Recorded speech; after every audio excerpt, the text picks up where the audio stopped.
the day, ordre du jour. Orders of the day. Orders of the day, ordre du jour, ordre émanant du gouvernement, projet de loi du gouvernement. Government bills. Resuming debate, second reading, Bill C-15, an act to amend the Controlled Drugs and Substances Act and to make related and consequential amendments to other acts. Resuming debate, reprise de débat. Resuming debate. Member for Vancouver East. Well, thank you very much, Mr. Speaker, and I'm very pleased to be first up today on a Friday morning to talk about Bill C-15, which is mandatory minimum sentencing for drug crimes and amends the Controlled Drug and Substances Act. Mr. Speaker, I think this is a very important debate on this bill. It's one of the bills that the Conservative government, with the support of the Liberals, had wanted to rush through the House with no debate. We think that this bill needs to have debate because it's really at a juncture where it's telling us what direction that Canada will go in terms of its drug policy. So from that point of view, we think it is a very significant bill and it deserves a full public debate and input. I hope that will happen at committee as well. We need to hear from witnesses. And I think it's very important that we be on the record in terms of what our position is around this bill. Mr. Speaker, you know, I represent the riding of Vancouver East, and I think as many people know, it is a riding that's been hit very hard with the seriousness of drug issues. There were a number of years when I first got elected that the number of overdoses in the downtown east side was the leading cause of death and was just horribly alarming. It was the number one public health issue of people dying needlessly. These are preventable deaths from drug overdoses because of prohibition, because of the illegal drug market, the black market, where people are buying things on the street, they don't know what they are, and the level of overdoses was just horrific. To see the chaos and the pain and the suffering that was caused in the downtown east side. That still goes on today to some extent, but I have to say that over the last 10 years, because of enormous efforts from the community, and indeed right across Canada, and particularly from drug users themselves, who began to speak out and speak about their own experience, the situation began to change. It's very easy in our society to vilify and demonize drug users. It's very easy to label people as, quote, criminals, and that to label a drug user as a trafficker, and in fact, under the law, even passing a joint to someone would be characterized as being as trafficking. And so not only were we trying to overcome the severe health impacts and the safety impacts in terms of drug use in the downtown east side, but also trying to deal with the terrible stigma and stereotype that surrounds drug users. The fact is that drug use exists at all levels of society. There are lawyers, there are professionals, there are engineers, there are all kinds of people who use drugs, whether medical or non-medical, whether it's on prescription, and that might be a substance use problem as well, whether you get it from a doctor or you get it on the street, or whether you're using drugs for recreational purposes, maybe marijuana.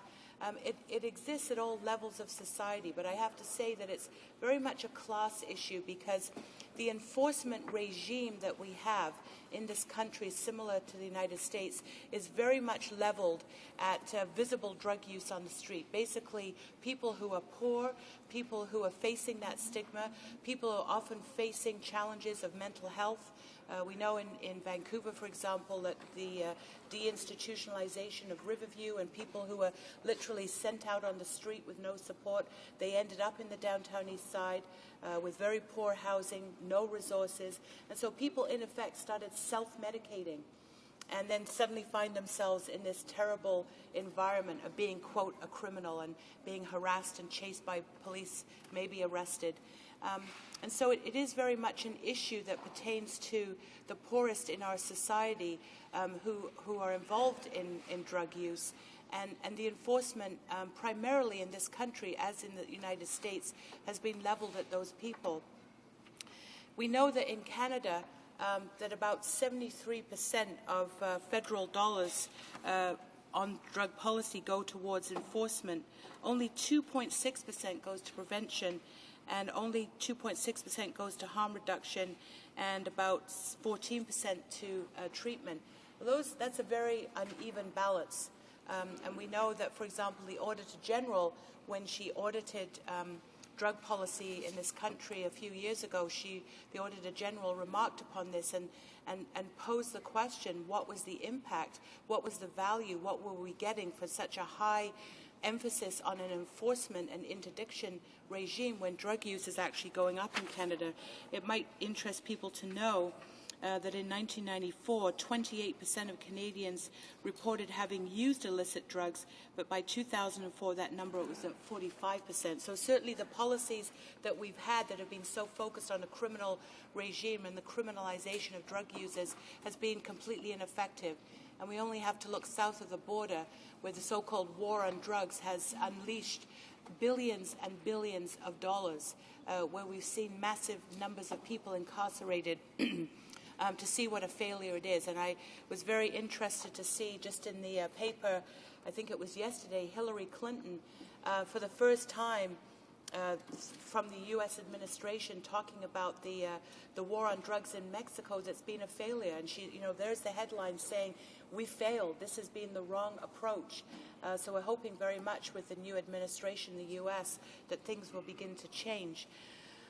I wanted to give that backdrop because what I find most disturbing is that the bill that is before us today, C-15, and it was brought in an earlier parliament, it was Bill C-26, it died on the order paper, so it does raise the question of how urgent this was for the Conservatives when they brought it in so late and just let it go because they wanted to have an election. But Bill C-15 is completely focused around the premise that mandatory minimum sentencing is going to work for drug crimes. That's what the bill's about. It's not a bill about broader enforcement regimes, it's about mandatory minimum sentencing. And so it does pose the question, and I believe we have a responsibility to answer this question, is to whether or not the evidence shows that mandatory minimum sentencing will actually be an effective tool. I've done a fair amount of research on this as the drug policy critic for our party, and because of my involvement in Vancouver East and the Downtown East Side, I have to say I've become very, very involved in this issue. I've worked very closely with drug users, and I've learned a lot from what this experience is about, what happens to people under the current regime, and what it is that we need to change. And so I'm deeply concerned that the government is embarking on what I think is a very significant departure. Canada did have what was called the four-pillar approach, which was enforcement, harm reduction, prevention and treatment.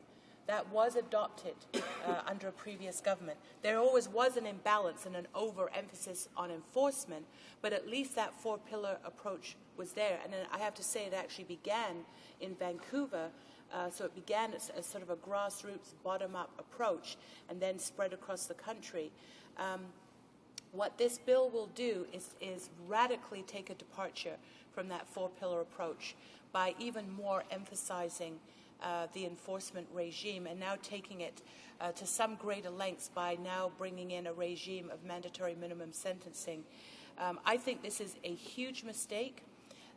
There's no question that it is the core of the Conservative government's agenda around crime. It's about the political optics. I've called it the politics of fear. You know, people are concerned about drug use. They are concerned about crime in the community. They're particularly concerned about young people being involved in using drugs. But this bill will not deal with that. This bill will not change that situation. And in fact, the evidence shows us from both Canada and the United States that the opposite will happen, that it will only make the situation worse. I want to note in the record that a Justice Department study in 2002 concluded that mandatory minimum sentences are the least effective in relation to drug offences. And to quote from that report, they say, MMSs do not appear to influence drug consumption or drug-related crime in any reasonable, measurable way. A variety of research methods concludes that treatment-based approaches are more cost-effective than lengthy prison terms. MMSs are blunt instruments that fail to distinguish between low and high level, as well as hardcore versus transient drug dealers. And that's from a Justice Department report in 2002.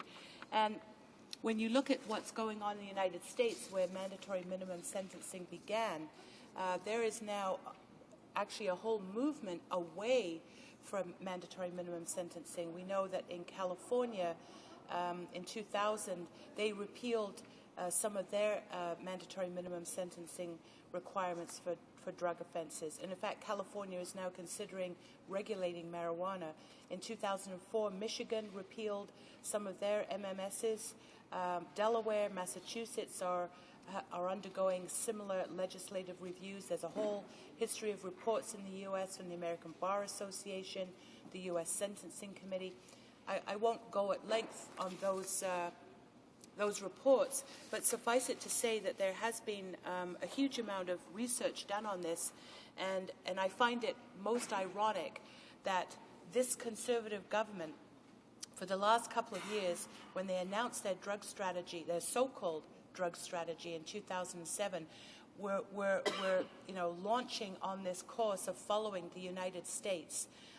When what's actually happening in reality is that the war on drug in the United States has now been shown to be a colossal failure.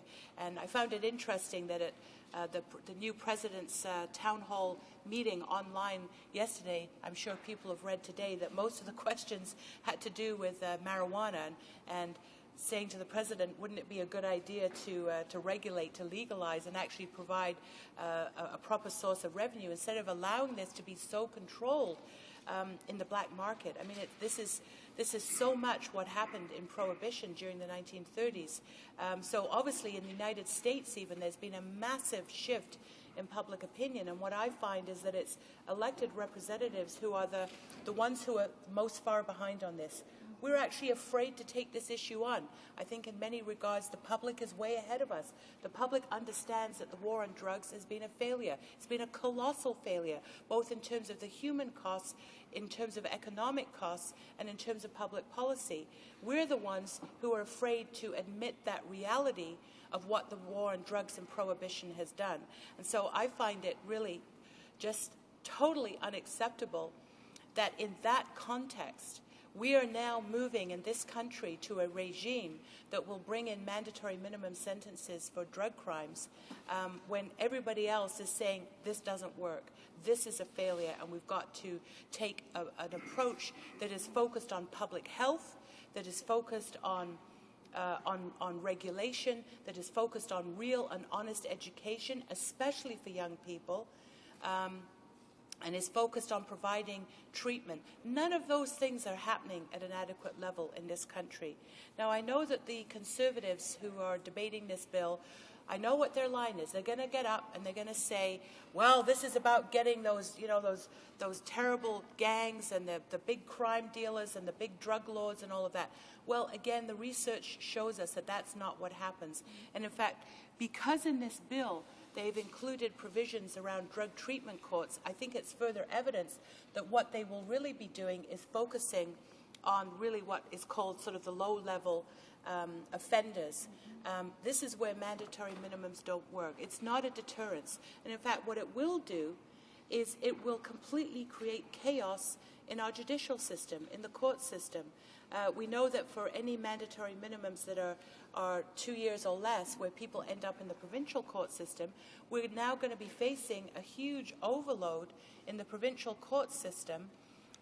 Do the provinces know that? I kind of wonder if they realize what's coming down the pipe here. We will also see situations where people are more likely to plead not guilty because they know that they'll be facing a mandatory minimum. And this idea that we're going after the kingpins, it just doesn't play out, because those are the individuals that are in the best position to negotiate with prosecution officials and so on. Again, this, history has shown us that the enforcement, the easy pickings, is basically people who are low-level dealers. They're often users themselves, and that this bill will be so punitive in terms of individual people. But the worst thing is it won't change the outcome. if the Conservatives are trying to peddle a line here that this bill is going to solve the problem, it won't. It's actually going to make it worse. And so, you know, I feel I have a responsibility representing a riding like East Vancouver, where I've worked very closely on this issue, to actually speak the truth about this issue. And I know that puts me and others who do this, and I know others of my colleagues have as well gotten up and spoken out loud and clear, and will do so today. I know that, you know, we put ourselves out there as targets for the propaganda and the machine that comes on the other side, that we're soft on crime, that we're, you know, that we're advocating for drug use, that we're advocating for whatever. But this is simply not true. I actually have never supported drug use. Personally, I'm very anti-drug use. I've seen the harm that it does. But I understand that prohibition has driven people into becoming criminals.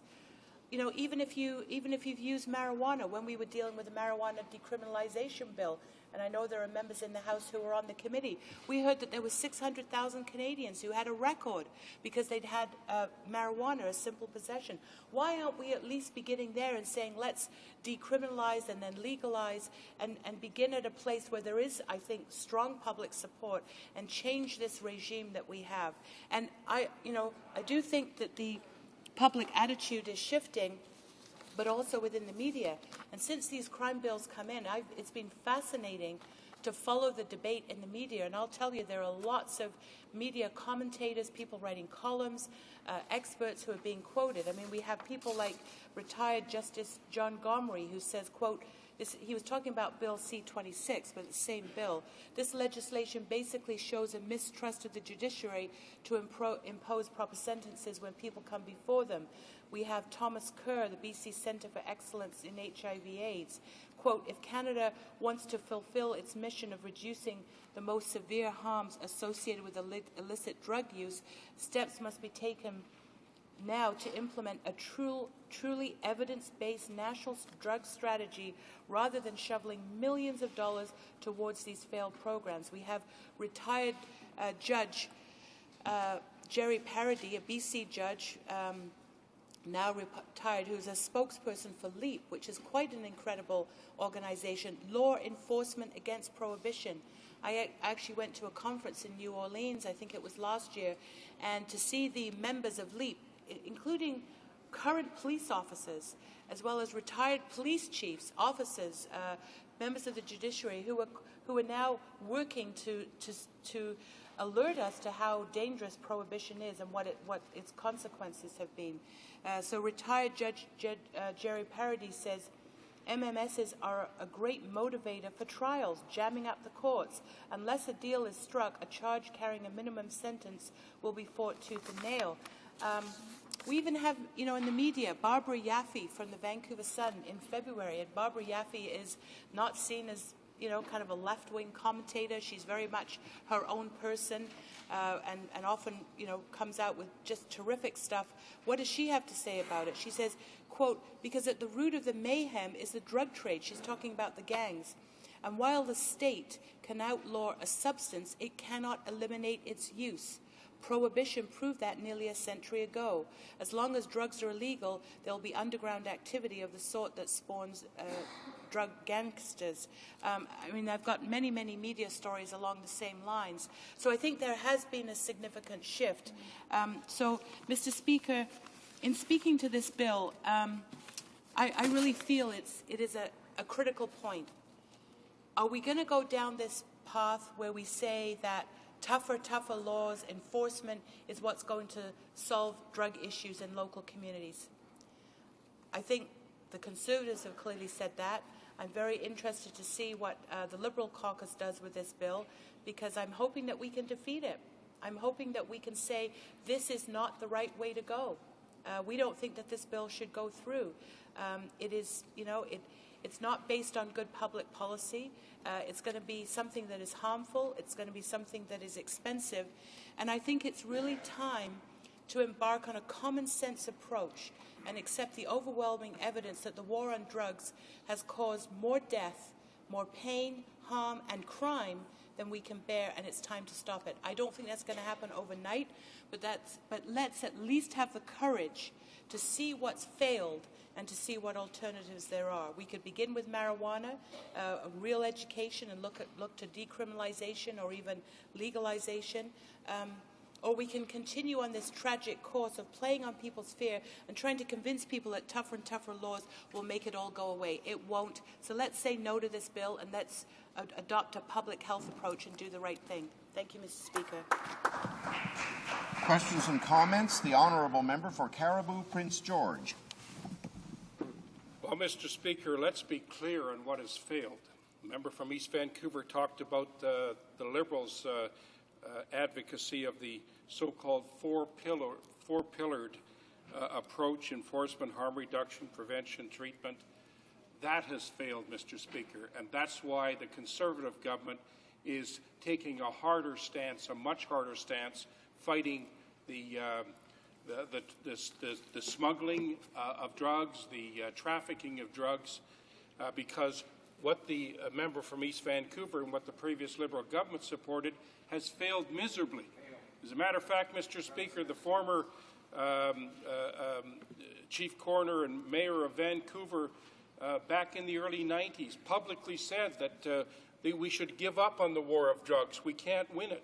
Let's walk away. Let's let the drug peddlers and the gangsters, just let them have it, because we can't win it. Mr. Speaker, the Conservative government will never give up on the war against drugs, because it is destroying life. And I'm surprised that the member from East Vancouver, with all of that misery in her riding, in her downtown area, the misery of these unfortunate souls that have been sucked into the day-to-day use of drugs by these drug lords, the gangsters that are bringing drugs in such huge amounts into this country and selling them through all of their agencies down to that street. I'm surprised, Mr. Speaker, that member from East Vancouver is saying, oh, don't worry, let's not get tough on crime once again. Clearly you weren't listening. Let's not get tough on, let's not try to nail the big kingpin drug pushers, and let's not try to stop the violence that over 30 murders in Vancouver, drug-related murders, gang-related murders, a new number, Mr. Speaker, that is threatening to escalate to unheard of proportions in the violence and murder. And this member and her colleagues are still standing up every day saying, oh, the Conservative government are being much too hard on these criminals. Nonsense, Mr. Speaker. And by the way, Mr. President Obama last night to those callers said, no, he didn't think it was a good idea to legalize marijuana. She didn't mention that, Mr. Speaker. Honourable Member for Vancouver East. Well, as I said, I was kind of waiting for the pointing fingers there. You know what? I'd actually like to invite this member to my riding. Well, I bet you didn't sit down with a group like VANDU, the Vancouver Area Network of Drug Users. You probably talked to the police, which is fine, but I bet you didn't sit down and talk to drug users and find out why an organization like Insight is so.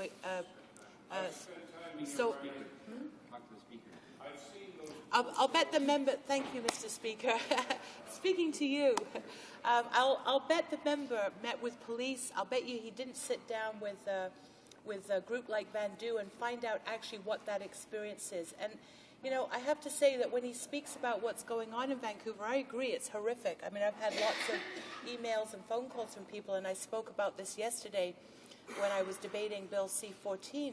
But to me, this is further evidence that the regime that we've had, this so-called war on drugs, that they're so committed to obsessively with blinkers, you know, despite the evidence, is failing. And in terms of the four-pillar approach, I have to say, you know, every society, every country around the world that has made progress on dealing with drug use, it's because they've adopted policies under the four-pillar approach. To say that it's failure is just, I guess the member just hasn't properly researched this or looked at what's going on. But the four-pillar approach based on treatment and harm reduction and prevention and enforcement is a part of it, is absolutely what is going on internationally. Even the UN is recognizing that harm reduction is a very important component of its drug policies. There was recently a conference at the UN. And, I heard what President Obama said. I mean, he's obviously not ready to do that. But my point was, Mr. Speaker, is that the American public overwhelmingly are saying, stop this madness. And I think President Obama will eventually get that message, and I'm pretty sure he'll begin to make changes. The honourable member for York South Weston. Thank you, Mr. Speaker. Mr. Speaker, I don't doubt for a moment the sincerity of the member from East Vancouver in the overview that she's given with respect to coming to grips with the issues of, is it more liberal approach to the issue of illicit drugs? Is it a higher regime in terms of what this bill suggests? Or is it to be more lenient? I wasn't going to ask a question, but her statement that prohibition has driven people to become criminals has touched a sensitive nerve with respect to an issue that's evolving in Ontario and Quebec. Mr. Speaker, over 50% of cigarette sales are illicit in Quebec and Ontario, and it's getting worse. Biker gangs are taking over the delivery system. They're going to dial a smoke, open flagrant violation of the existing legal regime, and children are being exposed to the health implications, the cost implications, and we have a legal system for smokes in Ontario and Quebec, and that is what is happening. And I'd like the member to compare that to what she is putting forward as the resolution and tell me that if she thinks that thesis, that premise that she's operating from, given the experience with respect to what's happening in Ontario, Quebec, is the right approach to the availability and use of drugs. Honourable member for Vancouver East. Well, Mr. Speaker, there has been lots of research done on organized crime, on gangs, and I've done some of that research and looked at the material. And I don't think there's any question that organized crime will always find some element, whether it's even dealing with legal substances, whether it's tobacco and cigarettes or alcohol, that always exists. But when you completely prohibit something, as we saw with alcohol in the 1930s, then what you're doing is basically creating a regime where you're allowing organized crime to flourish because of the profits that are involved. And that's what's happened here. So it's not that by regulation or legalization of certain substances that you would suddenly overnight, close down all of organized crime. That would always still be an issue. But I think it would dramatically change sort of the equilibrium in terms of where resources are used, and maybe we would be able to focus more on organized crime instead of using these massive resources, which right now are more focused on sort of the low-level users and dealers. So I do think it is a matter of a balance of public policy, and again, I come back to the point that what we've had for so long, 100 years of prohibition, look at what we've got. We have to accept the reality that drug use exists in our society. So let's educate people. Let's provide treatment where it's needed. Let's have effective enforcement. But this idea of mandatory minimums is not going to improve it. It will only make it worse. The Honourable Member for Laval, a brief question. Thank you, Mr. Speaker. Mr. Speaker, I listened to my colleague from Vancouver East, and I congratulate her for her very eloquent an inclusive speech. She talked about all the problems involved in drug use, and she's quite right. I'd like my colleague to explain the contradiction in the government's position. The contradiction to the effect that the government claims to want to help not just the population against people who use drugs or sell drugs, but they claim to want to help people who use drugs themselves. So, in another sense, it's cutting its support for things like Insight in Vancouver, but it's forming committees to see where sick people can smoke their medical marijuana. They're not concerned about our youth. They want to give people the use to permission to use long guns without registration. Order. A brief response. The time is almost all out. The Honourable Member for Vancouver East. To my colleague, who I know spoke very eloquently yesterday on the gang bill, well, the government doesn't have a coherent policy, and even where we've had programs and facilities that have been incredibly effective, this government has done everything they can to try and shut them down. And the member mentioned Insight, the safer injection facility in the downtown east side. I mean, it's been just unbelievable the amount of political capital they've tried to put into closing down Insight, when nationally and internationally it's been seen as a success.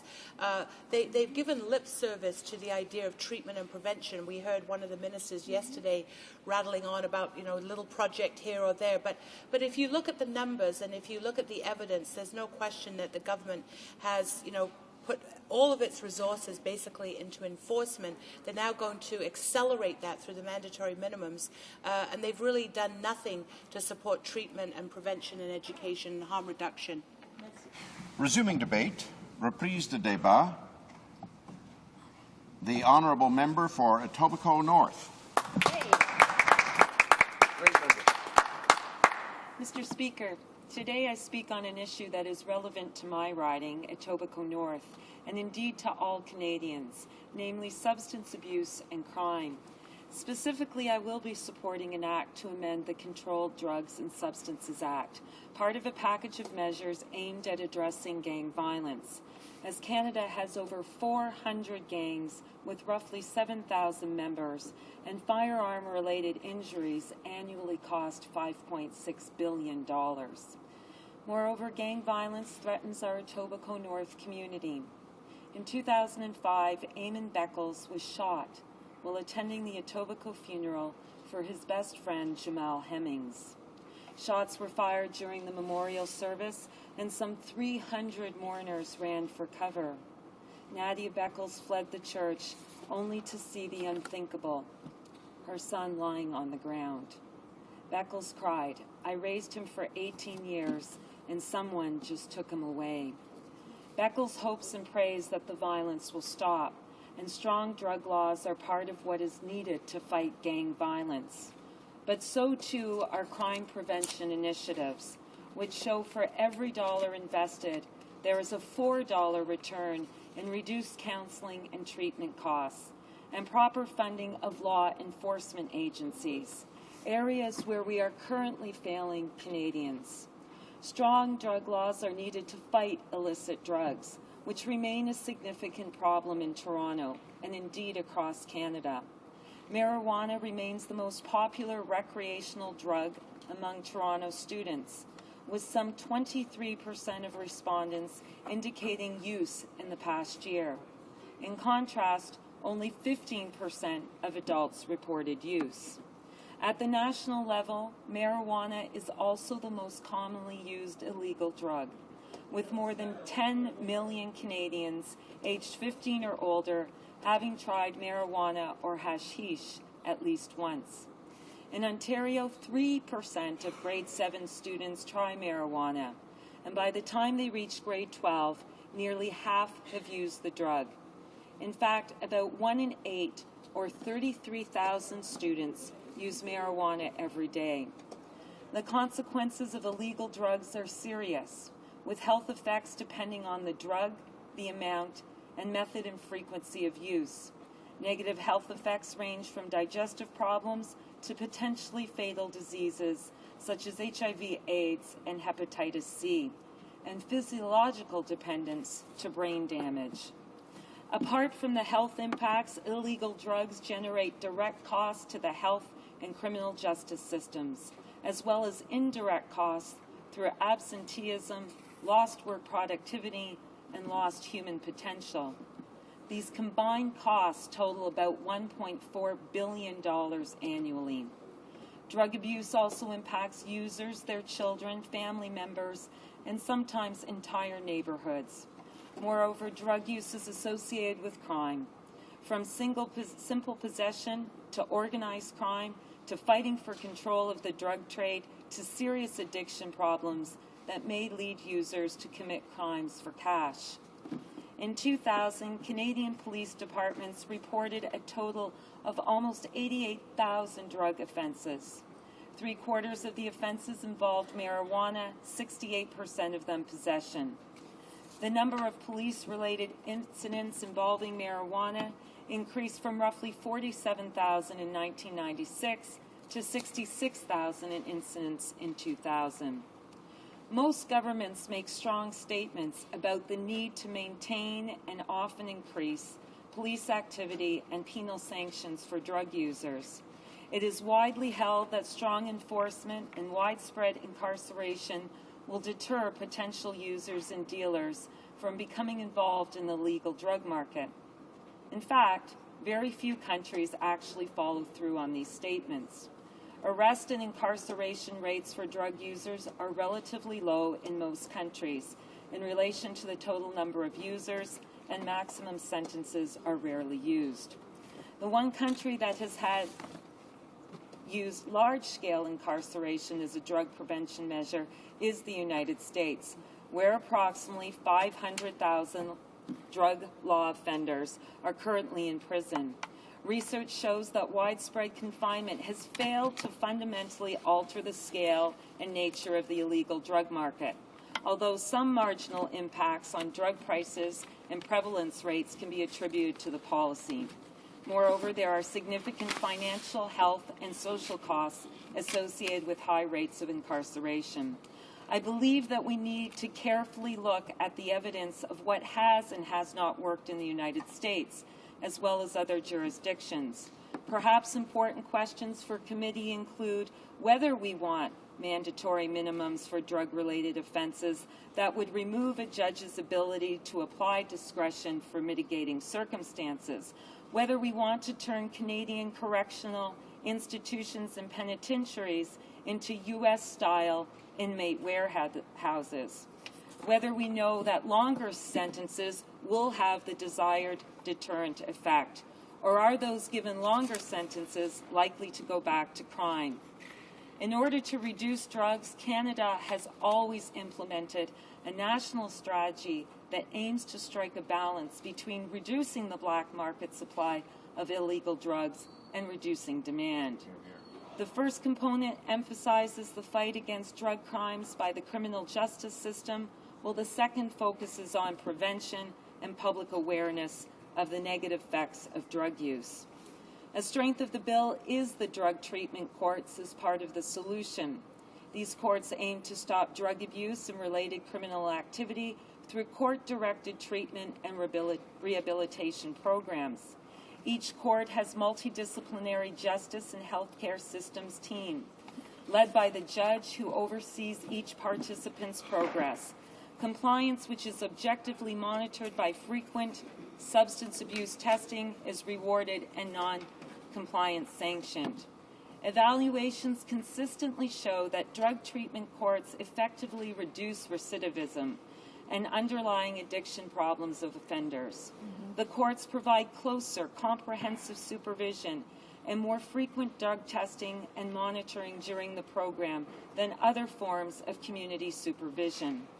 It costs about 8,000 Canadian dollars per year to provide substance abuse treatment to a Toronto drug treatment court participant, and $45,000 to incarcerate the same individual for 1 year. In the United States, only 16% of 17,000 drug court graduates nationwide had been rearrested and charged with a felony offense. The U.S. reports a state taxpayer's return on the upfront investment on the drug courts is substantial. They are a more cost-effective method of dealing with drug problems than either probation or prison.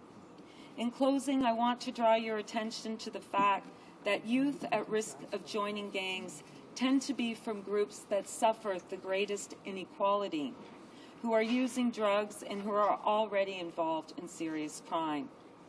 Our youth join gangs for belonging, prestige, protection, and there is a correlation between gang presence in schools and the availability of both drugs and guns in institutions. Of a total of 900 male school dropouts and young offenders, 15% report having brought a gun to school. Bill C-15 addresses deterrence and punishment. When might we see legislation targeted at prevention? Public Safety Canada itself recommends targeted, integrated, and evidence-based community solutions to reduce and prevent the proliferation of gangs, drugs, and gun violence. As we debate this bill, let us remember Eamon Beckles and all those who have been lost to violence, and honor Nadia Beckles' hopes and prayers. Thank you, Mr. Speaker. Questions and comments? The honourable member for Dartmouth Cole Harbour. Thank you, Mr. Speaker. I want to commend my colleague.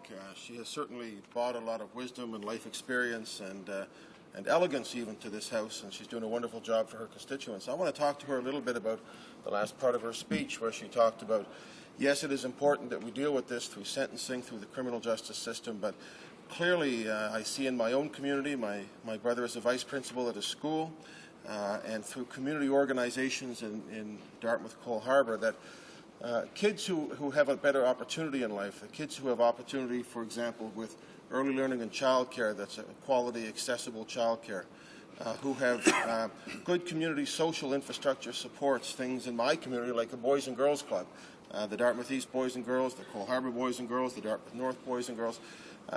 They stay out of trouble. They have that opportunity. They're mentored. They have opportunities to provide leadership and to learn from others. And I wonder if she'd just comment about how important it is that we not neglect the social infrastructure that provides opportunity for all young Canadians that might in fact save us a lot of money in the criminal justice system if we invest on the front end as opposed to just dealing with it perhaps at the back end. Good question.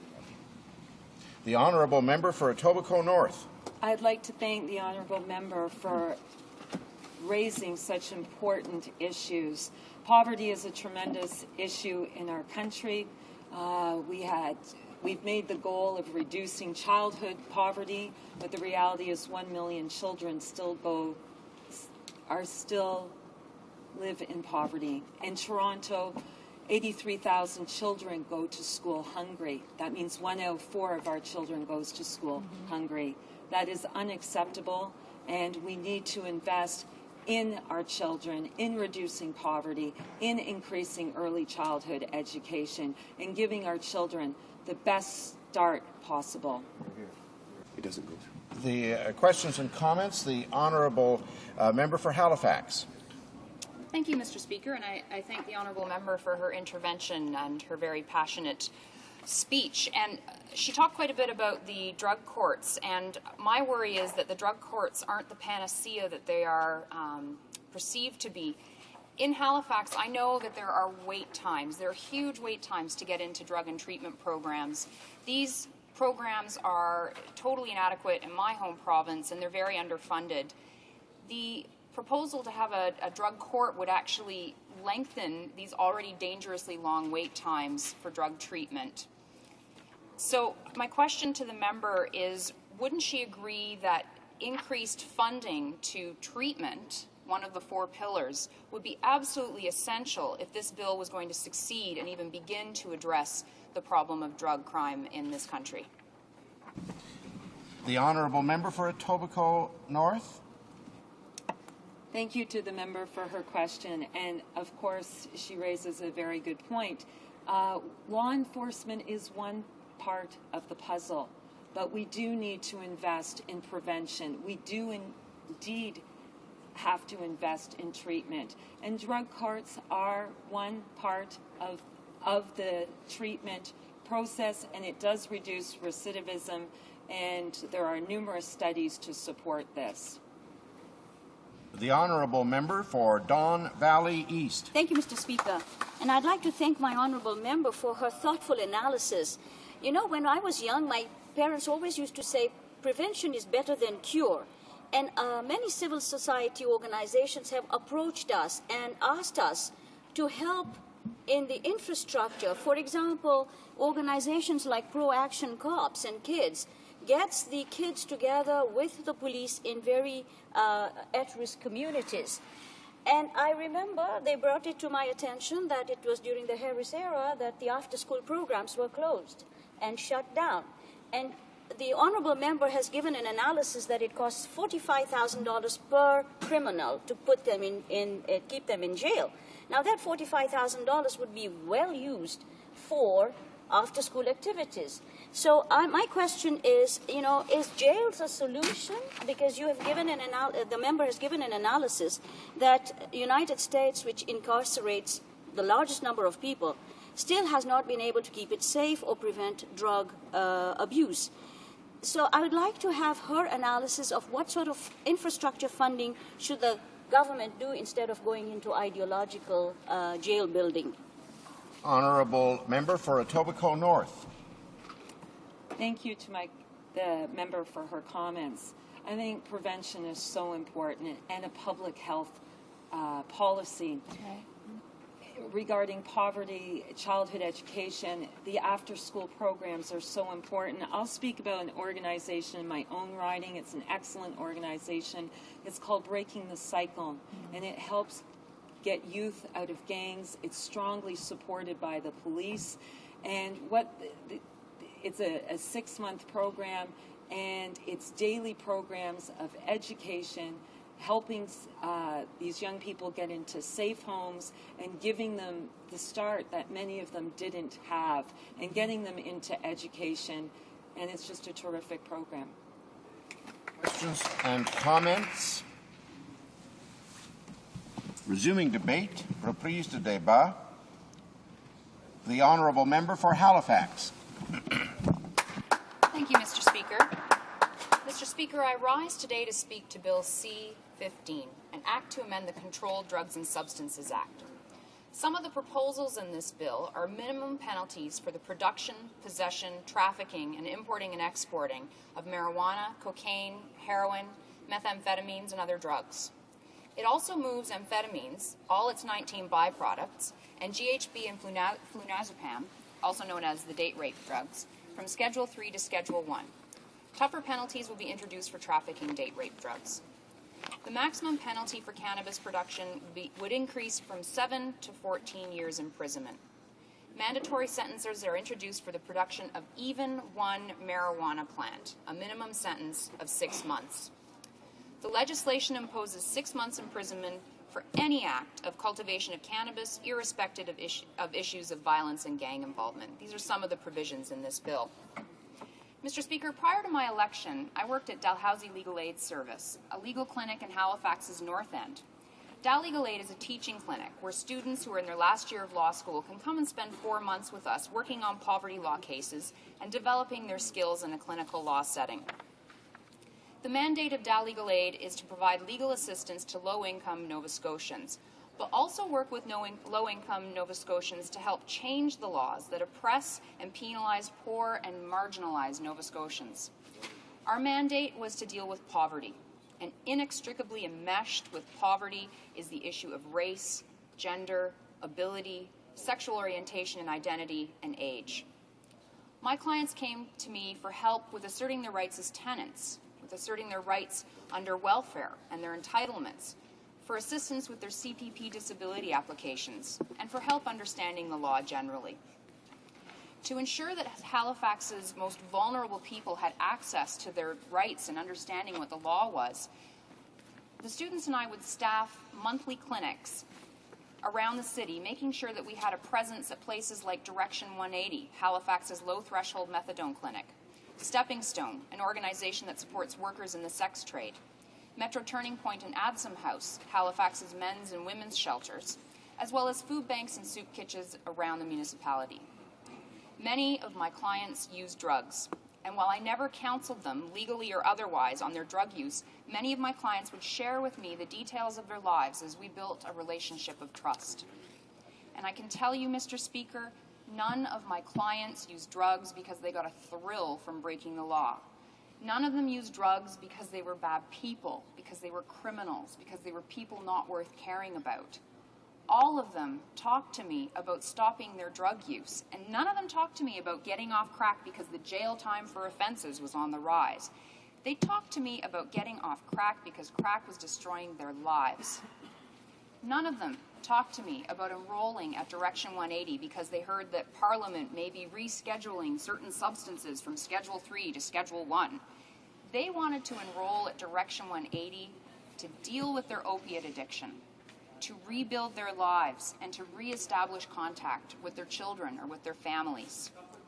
The Conservatives, Mr. Speaker, have manufactured a debate that tells Canadians that if we oppose this bill, then we impose enforcement, that we think that drug users should run free, terrorizing children in their schoolyards and corrupting the very fabric of our society. But this debate is manufactured, Mr. Speaker. This government has manufactured this debate to make themselves look tough on crime, and the opponents of this bill soft on crime.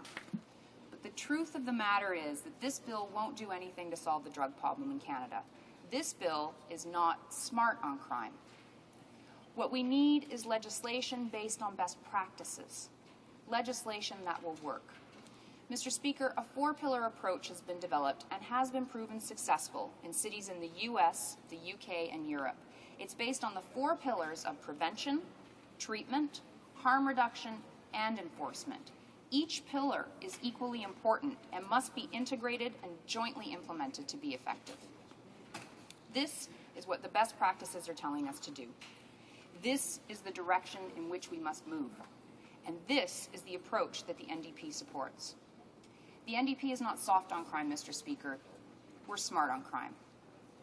Mandatory minimums don't deter drug use, Mr. Speaker. A 2002 Justice Department of Canada report concluded that mandatory minimum sentences, or MMS, are least effective in relation to drug offenses. I quote from this report, "MMS do not appear to influence drug consumption or drug-related crime in any measurable way. A variety of research methods concludes that treatment-based approaches are more cost-effective than lengthy prison terms. MMS are blunt instruments that fail to distinguish between low and high level, as well as hardcore versus transient drug users," end quote. Mr. Speaker, the supposed targets for these mandatory minimums, the kingpins, they are in the best position to negotiate lighter sentences or no sentences at all. They are in the best position. They have access to resources that enable them to challenge these sentences. So then who gets scooped up by these provisions? Well, in June 2004, the American Bar Association's Justice Kennedy Commission called on Congress to repeal mandatory minimum sentences, stating, quote, "Mandatory minimum sentences tend to be tough on the wrong people," end quote. According to the American Civil Liberties Union, MMS disproportionately target visible minorities. According to the HIV/AIDS Legal Network, mandatory sentencing policies have produced record incarceration rates of non-violent drug users in the United States. The U.S. Sentencing Commission also concluded that mandatory minimums fail to deter crime and reported that only 11% of federal drug defendants are high-level drug dealers. 59% of crack defendants are street-level dealers, compared to 5% who are high-level crack dealers. This bill, Mr. Speaker, is based on a deterrence theory of punishment for which there is no evidence. In their article called "Sentence Severity in Crime, Accepting the Null Hypothesis," Anthony Dobb and Cheryl Webster concluded that 25 years' worth of research, sometimes in ideal conditions, has shown that there is no support for the idea that harsher sentences reduce crime. They also point out that, quote, "deterrence-based sentencing makes false promises to the community in dealing with crime.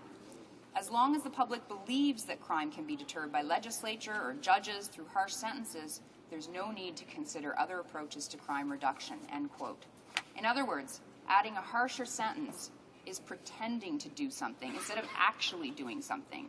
This bill makes a false promise, to use their words.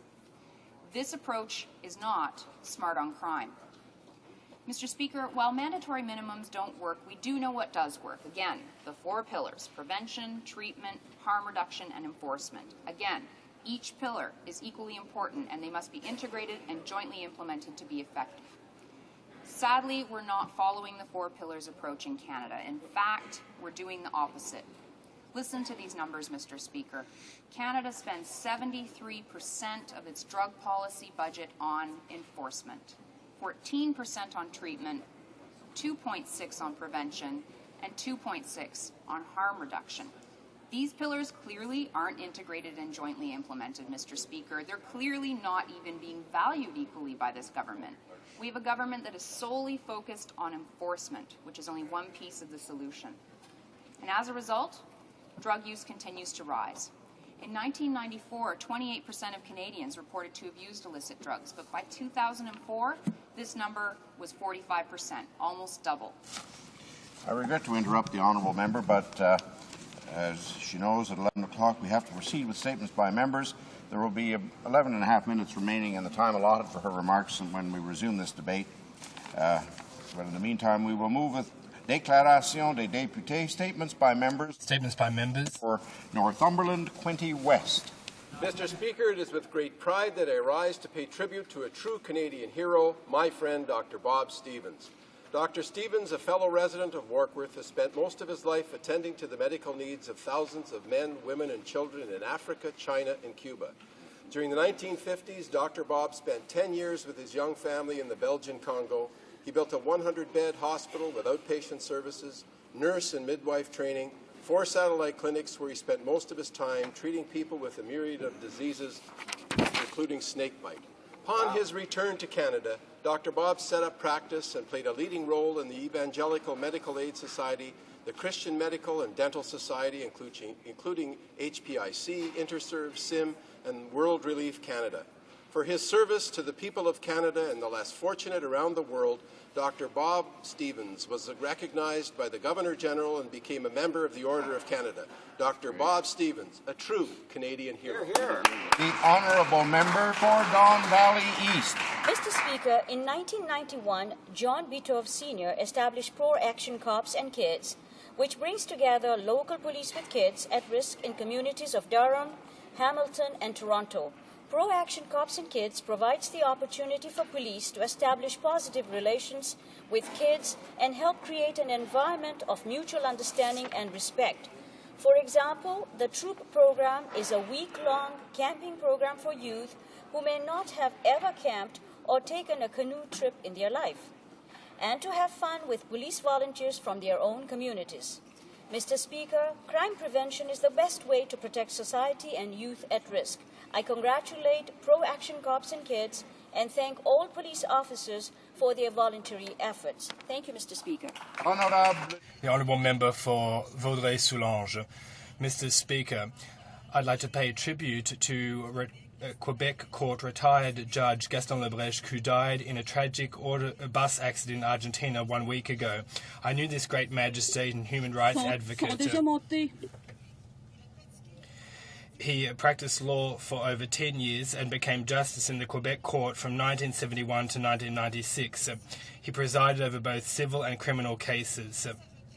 After retiring in 1996, Justice Lebrecht took part in several overseas missions as an observer representing Quebec organizations. He was particularly interested in the area of individual freedoms and rights. He was fully engaged. He took part at his own initiative and at his own expense. His funeral will take place on Saturday, March 28th at Montreal's Saint-Albert-le-Grand parish. My colleagues of the Bloc Québécois and I extend our sincerest condolences to his family and friends. Thank you, Judge, and thank you, Mr. Speaker. The honourable member for Thunder Bay Rainy River. Mr. Speaker, the forestry industry continues to struggle under the weight of the economic crisis and this government's indifference to the industry, communities, and families that have been suffering massive losses for a number of years. We learned in our community a few days ago that Abitibi-Bowater has prolonged the shutdowns in their Thunder Bay and Fort Francis mills. Exactly 3 weeks ago, I sent the Minister of Natural Resources a letter asking her to convene a national forestry summit to help the industry, communities, and families get through the current crisis and to come out of it in a strong and competitive position. Such a summit was called for by the Finance Committee, the Natural Resources Committee, Industry, Labour, and now the Opposition. Everyone knows this must happen, and the callous indifference of this government is becoming more apparent by the day. I urge all members of this House to join me in calling for, indeed demanding, that a national summit be convened by this minister and this government. Honourable member for Edmonton Leduc. Recently, 2 British soldiers were killed in Northern Ireland. A breakaway group from the IRA claimed responsibility for these killings. The death of these 2 soldiers was a tragedy for their families, friends, and colleagues, but it was also a brutal reminder of the past in that region, of the history of hatred and sectarian violence, a violence that has claimed too many lives. Terrible. There were ominous declarations about a return to the troubles of the past and increasing divisions between political leaders. Fortunately, the opposite has happened.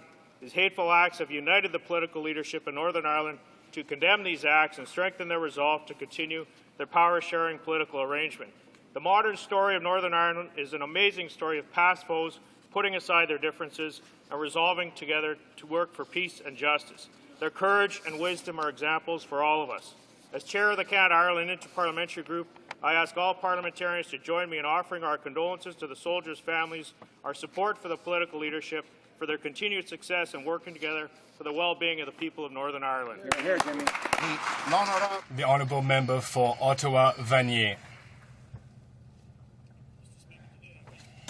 To the Right Reverend Exarch Abib Quater, who has retired a few days ago after 60 years of priesthood with the Melkite Church.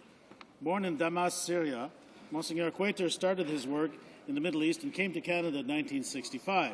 4 years later, he arrived in Ottawa and has been serving the St. Peter and Paul parish since. Known for his moral strength, Monsignor Quater is also an example of devotion to his community. Over the decades, he has been a true inspiration for many of his parishioners. In difficult circumstances, his leadership is often and still sought after, something his community is very proud of. The church he built, St. Peter and Paul, is an architectural jewel in the constituency of Ottawa-Vanier and is known as a rallying force for its parishioners. Bravo to Monsignor Quater, an exemplary Canadian, for his dedication throughout the decades. Merci infiniment, Monsignor Quater. Thank you so much to Monsignor Quater for your devotion and all the work you did over a period of over 60 years. For St. Catharines. Thank you, Mr. Speaker. In these difficult times, Niagara families are facing unprecedented challenges as a result of the global economic downturn. But despite this uncertainty, they can be assured that our government will deliver them the resources so that the parents of Canada's 2 million preschoolers can choose how they care for their children.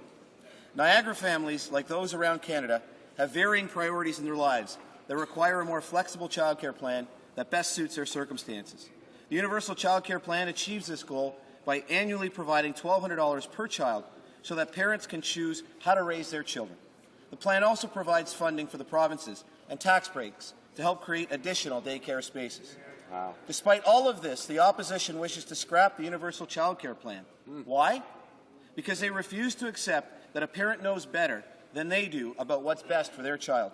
Mr. Speaker, this government believes in Canadian families and will continue to give them choice in childcare, despite what the naysayers on the other side say. They got a great MP, too. The Honourable Member for Verchères-les-Patriotes. Mr. Speaker, sickle cell anemia is the most prevalent genetic disease in the world, and yet it is not well known by the general public. Let me fill you in. 1 in every 10 black people carries the gene, and in Canada alone, 10,000 children are affected as I speak to you today. I'd like to commend the work of the Quebec Sickle Cell Anemia Association and its devoted president, Wilson Shannon, and their work.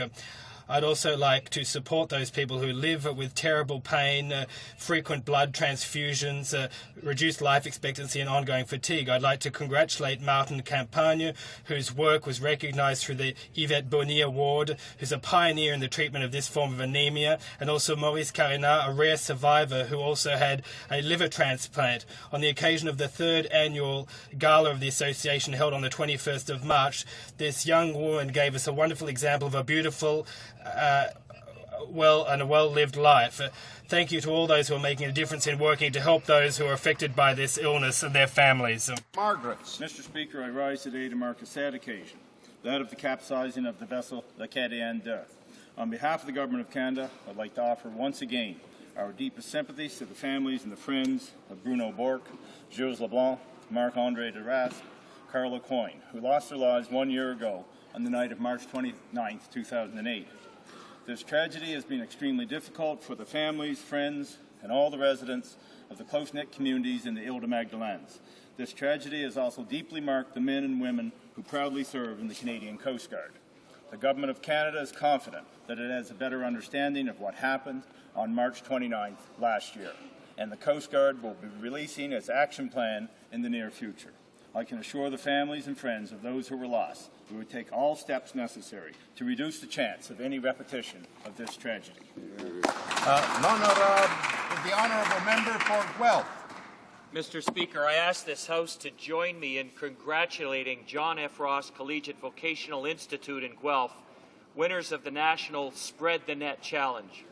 Through the hard work and dedication of students and staff, John F. Ross High School raised $59,349 to purchase bed nets, Mr. Speaker, to protect children in Africa from malaria-spreading insects. Malaria, which kills 3,000 African children a day, is the single leading cause of death for children under the age of 5. One bed net can protect one or more children for up to 5 years. Founded by Belinda Stronach and Rick Mercer, Spread the Net is a campaign designed in partnership with UNICEF Canada as a simple and affordable solution to the devastating impacts of malaria.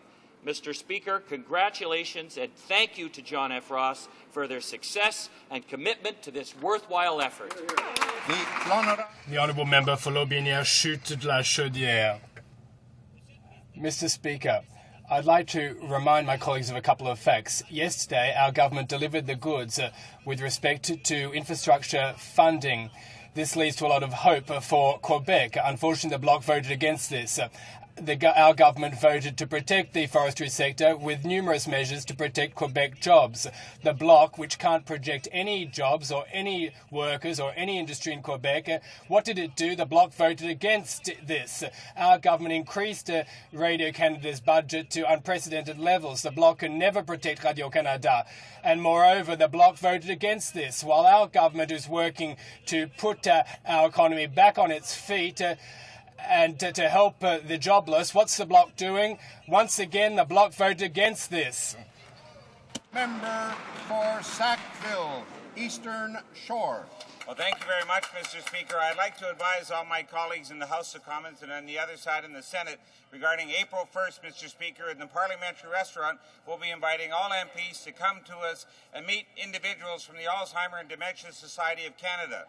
Mr. Speaker, Alzheimer's and dementia affects over 500,000 Canadians in this country, and it's a growing health concern in this country, Mr. Speaker. And I also want to send special thanks to Mr. John O'Keefe of the Alzheimer's Society of Nova Scotia for the great job he is in making us all aware of this terrible condition that's afflicting so many of us in this country.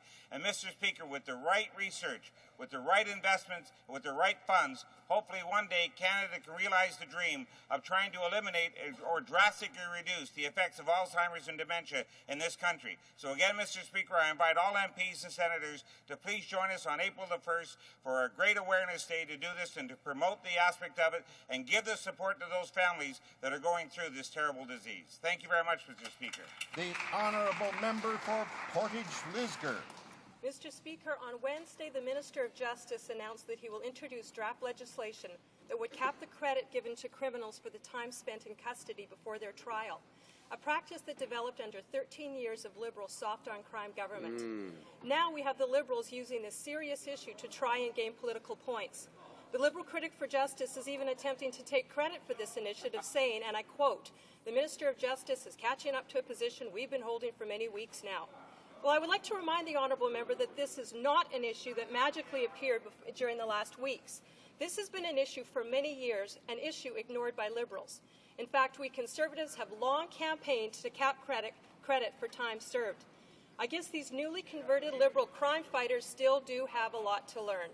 Given the overwhelming support we're receiving for this initiative, I encourage the opposition to ensure speedy passage of this important measure when it's introduced in this House. Thank you. The Honourable Member for Saint-Lambert. Mr. Speaker, as part of the mobilisation campaign, which has been lasted over 1 year, conducted by the Collectif pour Québec sans pauvreté, This is an national advocacy week under the theme Put an End to Poverty in Our Backyard. Major proponent of the extraordinary popular and social mobilisation which led to the enactment by the Quebec government of a framework legislation to eliminate poverty, the group is working tirelessly to make Quebec a world leader in this area. We know that the economic crisis is not only affecting Bay Street bankers, it's also really hurting thousands of Quebecers who are coming to grips with economic difficulties even before the crisis. That's why the collective is mobilising, and we applaud their initiatives. I'd like to congratulate the collective on its determination and its unifying leadership, which is bringing people from all communities to fight hard to have a better community and society. Their example is an inspiration. Mr. Speaker, over 20,000 children live in Ontario today with a physical disability. That's why I take great pride in rising today to honour Easter Seals Ontario, a remarkable charity that's been operating for over 85 years. The sole mission of Easter Seals Ontario to create a better, more independent life for kids, for youth and for young adults living with a physical disability. Easter Seals outreach work also helps educate Ontarians at all levels of government. The charity's principal purpose, however, is to help provide vital funding to the families of kids with physical disabilities for costly equipment such as wheelchairs, home and vehicle retrofits, and communication devices. Average families often face high costs of between $10,000 to $40,000 a year, particularly as a child grows. They also deliver one of North America's most highly regarded camping and recreational programs for the physically disabled. I hope the House will join me today in wishing Easter Seals a very, very successful fundraising campaign during its March is Easter Seals Month campaign, and in recognizing the thousands of volunteers and donors who make the work of Easter Seals every day. The honourable member for St. John. Mr. Speaker, while our Prime Minister is championing the Economic Action Plan, a plan that will cut taxes, includes job-creating stimulus, and protects those hardest hit by the recession, the leader of the Liberal Party is trying to back away from a job-killing carbon tax, a policy that he introduced and campaigned on. Mr. Speaker, the issue is experience. The issue is judgment. Imagine, Mr. Speaker, if we had gone the way of the carbon tax, would we have more jobs or fewer jobs? Fewer. Have we gone the way of the carbon tax, would people be paying less or paying more? More. Have we gone the way of the carbon tax, would we have more trade or a trade war? Trade war. Mr. Speaker, in these uncertain times, there are two things we can be certain of. That the Conservative government's economic action plan is the right way to go, and that the leader of the Liberal Party was 100% wrong on the carbon tax. Order. Oral questions. Questions orales. Oral questions. Member for Wascana. Mr. Speaker, the economy is shrinking at twice the rate originally forecast by the Bank of Canada. Over 200,000 jobs have been lost so far this year. Nearly 400,000 will vanish by June. The tax base is plunging. The deficit is soaring. The economy is not performing as the government pretended it was in its probation report. That is the assessment provided by the Conservatives' very own parliamentary budget officer, the officer they selected to be their watchdog. How can they just dismiss him now as some kind of hysterical rogue alarmist? The Honourable Parliamentary Secretary to the Minister of Finance.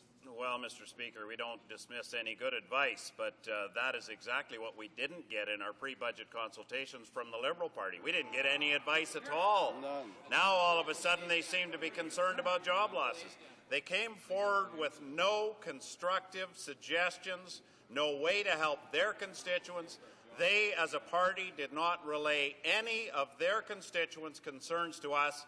Mr. Speaker, we have an economic action plan that will help maintain jobs and provide new jobs for Canadians. Hear, hear. Honourable Member for Wascana. Well, Mr. Speaker, the Conservatives can't build hope on fictions and fantasies. It's not just the parliamentary budget officer.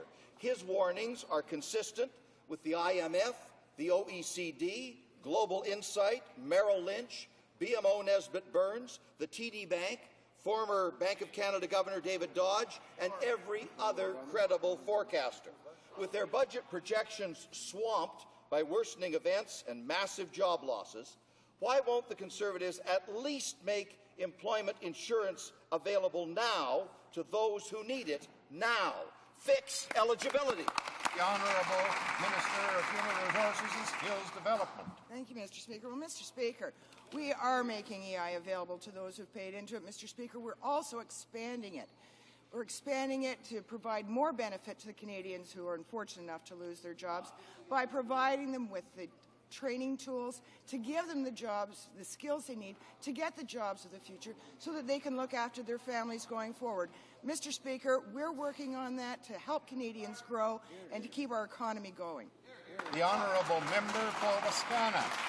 Mr. Speaker, one of the victims of Conservative vindictiveness is the CBC and its services to regions and minorities. In my province, Northern programming designed specifically to include Aboriginal people is being cancelled. The CBC's 30-year-old bureau in La Ronge is being closed. The noon show, Blue Sky, is chopped in half. Living Saskatchewan is cancelled.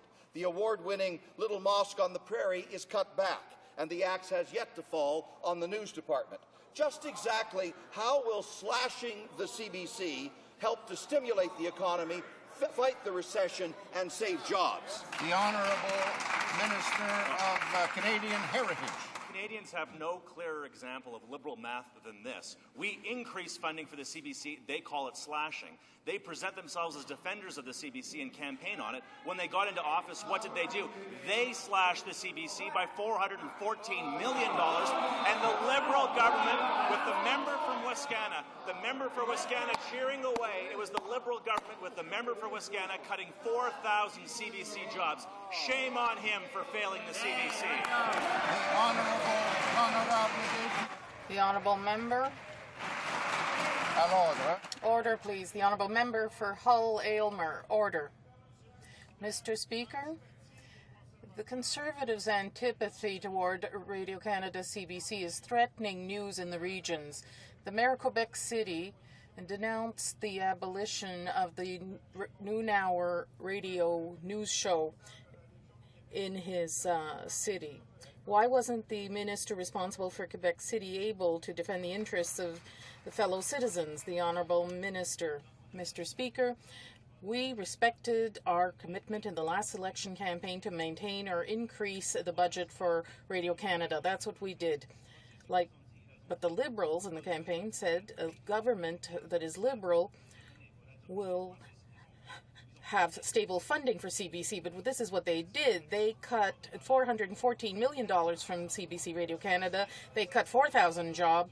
That is the agenda of the Liberal Party. They cut back CBC when they defended their budget. The Honourable Member for Hull-Aylmer. Mr. Speaker, at the time, we had repaired the mess left by the previous Conservative government. Mr. Speaker, it's not just the employees of CBC Radio-Canada in Quebec City who are worried about their jobs, waiting for the other shoe to fall. The employees of other private broadcasters are worried too. If Radio-Canada CBC is weakened, private broadcasters can also reduce staff in regional markets while remaining competitive. Why are the Conservatives reducing the diversity of media in Quebec regions? The Honourable Minister of Canadian Heritage. False. Completely false. We've increased funding for arts and culture. We've increased funding for the CBC. We've created the new Canada Media Fund, $310 million to support the creation of Canadian content. And not only that, Mr. Speaker, it's not only important for us to underline what our government is doing, but juxtapose it with what the Liberals are doing.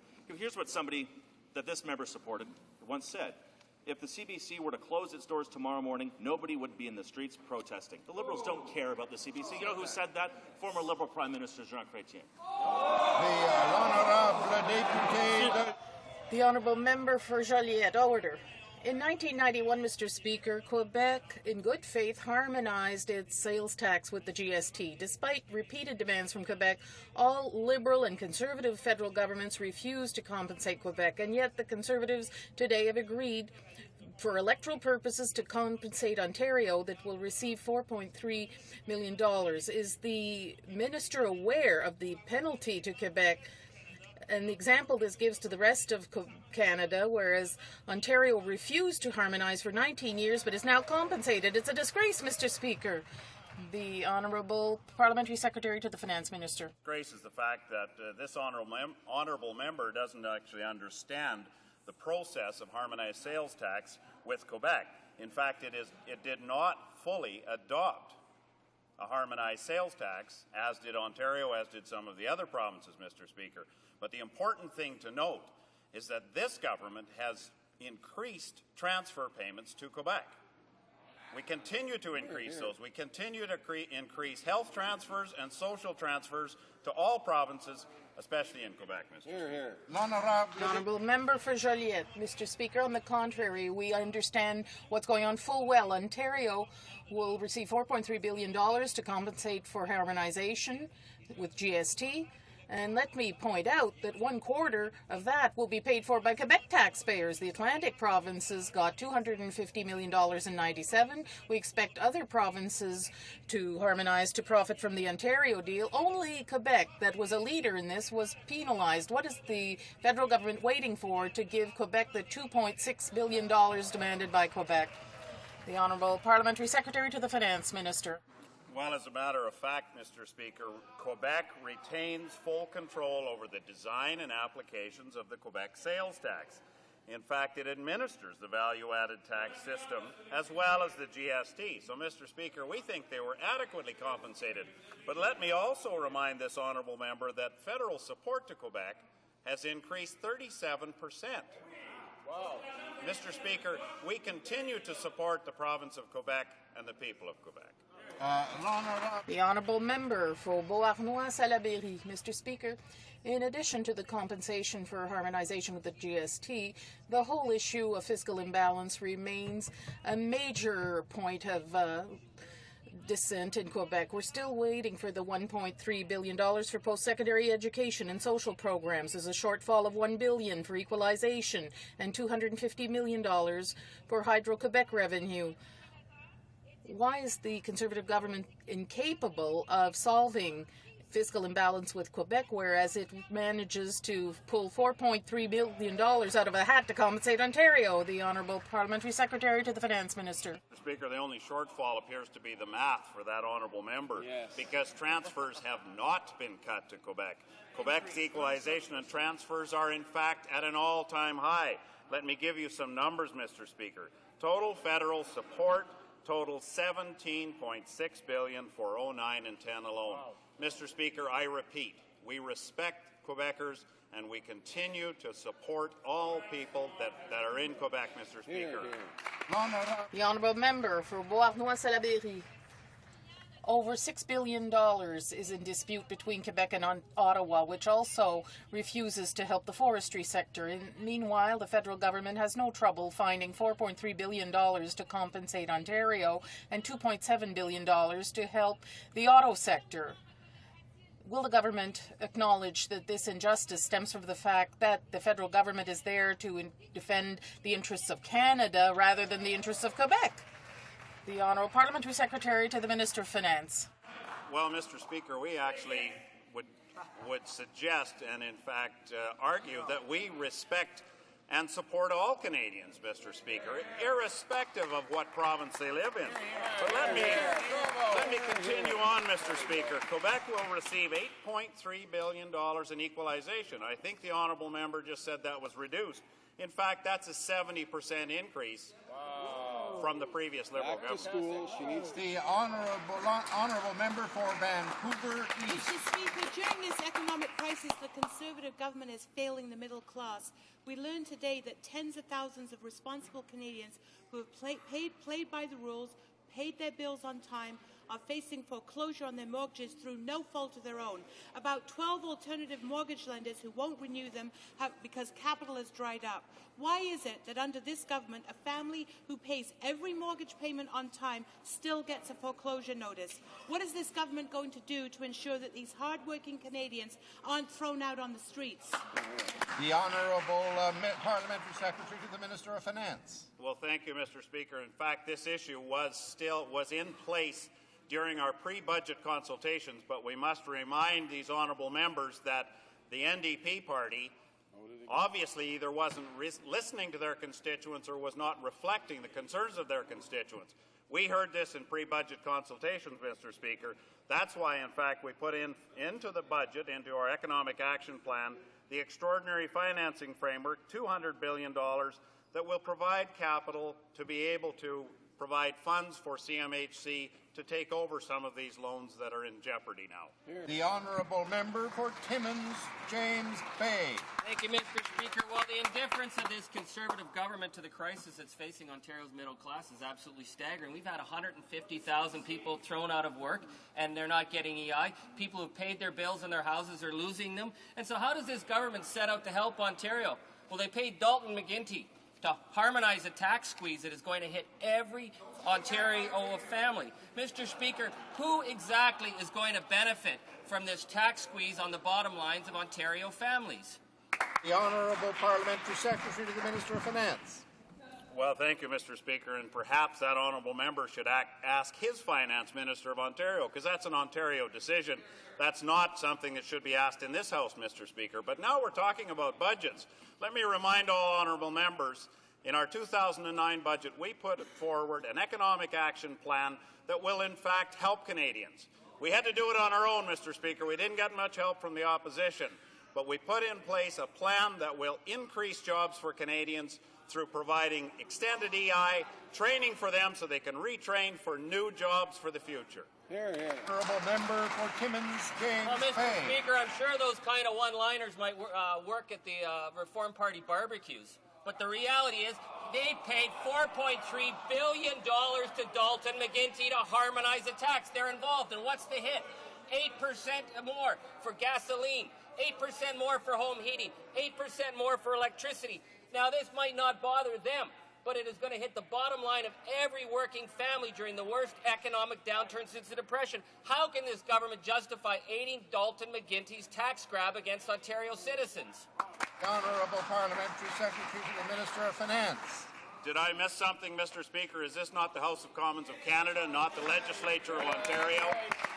But, Mr. Speaker, he does raise an interesting point, supporting Canadians. What did the NDP vote against? Any of the tax cuts that we put in place. The taxes for small and large businesses, the NDP voted against that. The cut in the GST from 6 to 5, the NDP voted against that. Then they stand in this House, Mr. Speaker, and suggest that they're representing Canadians? I think not. The honourable member for Willowdale. Mr. Speaker, not only will this government not take the easy steps to prevent the loss of jobs at the CBC, it appears intent on selling CBC assets. The CBC, a prized national institution so important to Canadians. Will the minister please confirm or deny that CBC assets will soon be on the block? The Honourable Minister of Canadian Heritage. Well, of course, Mr. Speaker, we'll work with the CBC. As they look, 1/3 of CBC's income comes from ad revenue. Ad revenue is down across the board for all people in the media, of course. And of course, we will work with the CBC with regard to any sale of assets to make sure that's in the best interest of Canadians and the best interest of the CBC. But about job losses, let's be clear. Richard Stursberg, the Executive Vice President of CBC, said, quote, "If the government had given us bridge financing, we still would have had to cut 800 jobs." So the bridge financing would have not solved the problem of jobs at the CBC. The honourable member should know that and know her facts before she asks these questions. Honourable member for Willowdale.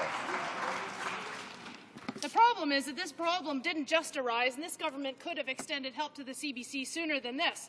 We know too well the animosity that this government feels towards the CBC. Maybe they feel they have scores to settle. But this behaviour suggests an ideological vendetta against the CBC. Why on earth does the CBC now have to choose between selling assets and selling out its people? Worse, having to sell out both. When in a recession, when we need stimulus to keep jobs, this government is refusing the funding to keep both at the CBC. Honourable Minister of Canadian Heritage. Just take another run at it. Maybe this time she'll put her earpiece in and listen to this. Richard Stursberg, Executive Vice President of CBC English Canada, said, quote, "If the government had given us the bridge financing, we still would have had to cut 800 jobs." This is a decision by the management of the CBC. Our government, we kept our campaign commitment. We said we would maintain or increase funding for the CBC. We've done that in every single budget. The Liberals said that they would maintain or increase funding for the CBC. They cut $414 million from the CBC and cut 4,000 jobs. We have no lessons to learn from the Liberals in the CBC. The honourable member for Bonavista, Gander, Grand Falls, Windsor. Mr. Speaker, in Newfoundland and Labrador, the government's refusal to offer CBC bridge financing has resulted in job losses in Gander and Grand Falls, Windsor. Now, the minister knows that as a Crown corporation, CBC cannot secure a bank loan. So with further job losses hitting small towns and certainly in the rural regions, why is the government refusing to offer the bridge financing to CBC when it appears so willing to help its commercial competitors in this economic crisis? Honourable Minister of Canadian Heritage. Take a third run at it, Mr. Speaker. Richard Stursberg, he's the Executive Vice President of CBC. He said, quote, if the government gave us bridge financing, we would still have to cut 800 jobs. This is a decision by the CBC in order to make ends meet, Mr. Speaker. With regard to the CBC, we made a very specific campaign commitment. We kept our campaign commitment. We stand by the public broadcaster with record funding. The Liberal government, when they were in office, cut 4,000 jobs at the CBC, and now they stand up and claim to be defenders of the CBC? Pathetic. The honourable member for Bonavista, Gander, Grand Falls, Windsor. Mr. Speaker, since the minister likes to trade quotes, I'd like to trade a quote with him. And I'd like to harken back to the year 1995. Please note, when this Prime Minister called the CBC a, quote, government-sponsored loser, and argued it should be placed in a situation where subsidies are, quote, weaned away. So perhaps he'd like to answer those issues. Today, he is using the economy as a pretext to watch the CBC bleed. Now, will the Conservatives admit that this is what they really mean by an opportunity to slash in an economic crisis? The Honourable Minister of Canadian Heritage. If my honourable colleague wants to trade quotes, we can go all day, Mr. Speaker. Here's what a former Liberal cabinet minister said, not in 1995, in 2004. Stan Keyes said, quote, CBC has become a monster, quite frankly. Liberal MP from Pickering Scarborough East, a current member of his current Liberal caucus, said, it's my belief that the Canadian people have had enough, and they don't want the CBC. That's what the Liberal member for Pickering Scarborough East said right now, Mr. Speaker. So again, the Liberals are trying to have it both ways. They say publicly they support the CBC, but when it comes time to walk the talk, all they've done over the years is cut the CBC. $400 million, 4,000 jobs. Shame on them. The honourable member for Gatineau. There's the contempt that we see for the common language of Quebecers and the Francophone nation. The recent launching of the Tulip Festival happened in English only. The excuse for the total absence of French was the translation wasn't ready. And to add insult to injury, the conference will take place in 2 weeks. Is it normal that in the capital of a country that claims to be bilingual, Francophones have to be subjected to this contemptuous treatment? The Honourable Minister of Canadian Heritage. We take our responsibility to respect both official languages very seriously. The example my colleague is quoting is something I can find out about. But what I want to underscore is that over 5 years, we will invest over $1 billion for our roadmap on official languages. This is an effective, responsible plan to protect the official languages of Canada. We made that promise, and we will deliver the goods. The Honourable Member for Gatineau. We see the same contempt during the launching of the Vancouver Olympics last February. The programming had no Francophone artists. At the last minute, Luc Doucet had to translate 2 of his songs in French. If the Chinese government was able to make room for French, how is it possible that in a country that's supposedly bilingual like Canada, we are incapable of doing that, seemingly? The Honourable Minister of Canadian Heritage. My colleague should talk with the leadership of COVAN. The Olympics and Paralympics in Vancouver will be completely bilingual. We've invested money for the flame ceremonies and the opening ceremonies be bilingual. We made those investments. It was this member and his colleagues in the bloc that voted against the money to make the Olympics bilingual. That is a disgrace on the part of the bloc. The honourable member for Jeanne-Lebert. The Minister of Immigration is playing Pontius Pilate and washing his hands in intervening to remind the border services of the need to serve citizens in both official languages. He invokes the independence of the agency not to act. The Border Services Agency is not a legal organization. The minister can and must intervene to ask his officials to translate documents. What is he waiting for to do so? The Honourable Parliamentary Secretary to the Minister of Citizenship and Immigration. Speaker, the minister certainly has, in fact, worked extremely hard to ensure that every department within the ministry does and follows the guidelines set forward. And quite frankly, the government expects all agencies, boards, including the Canada Border Service Agency, to operate in full compliance with the letter and spirit of the Official Languages Act and the Charter in allowing individuals to be represented and to be heard in the language of their choice. The Honourable Member for Jeanne-Lebert. The same thing with the members of the board. The minister is saying that it has to do with the selection committee. But the Conservatives changed the makeup of this committee, and they're having members appointed by the minister himself. Shouldn't the minister just admit that, just as was the case with the Liberals, these are purely partisan appointments? The Honourable Parliamentary Secretary. Disagree with the premise of the question that the member asks.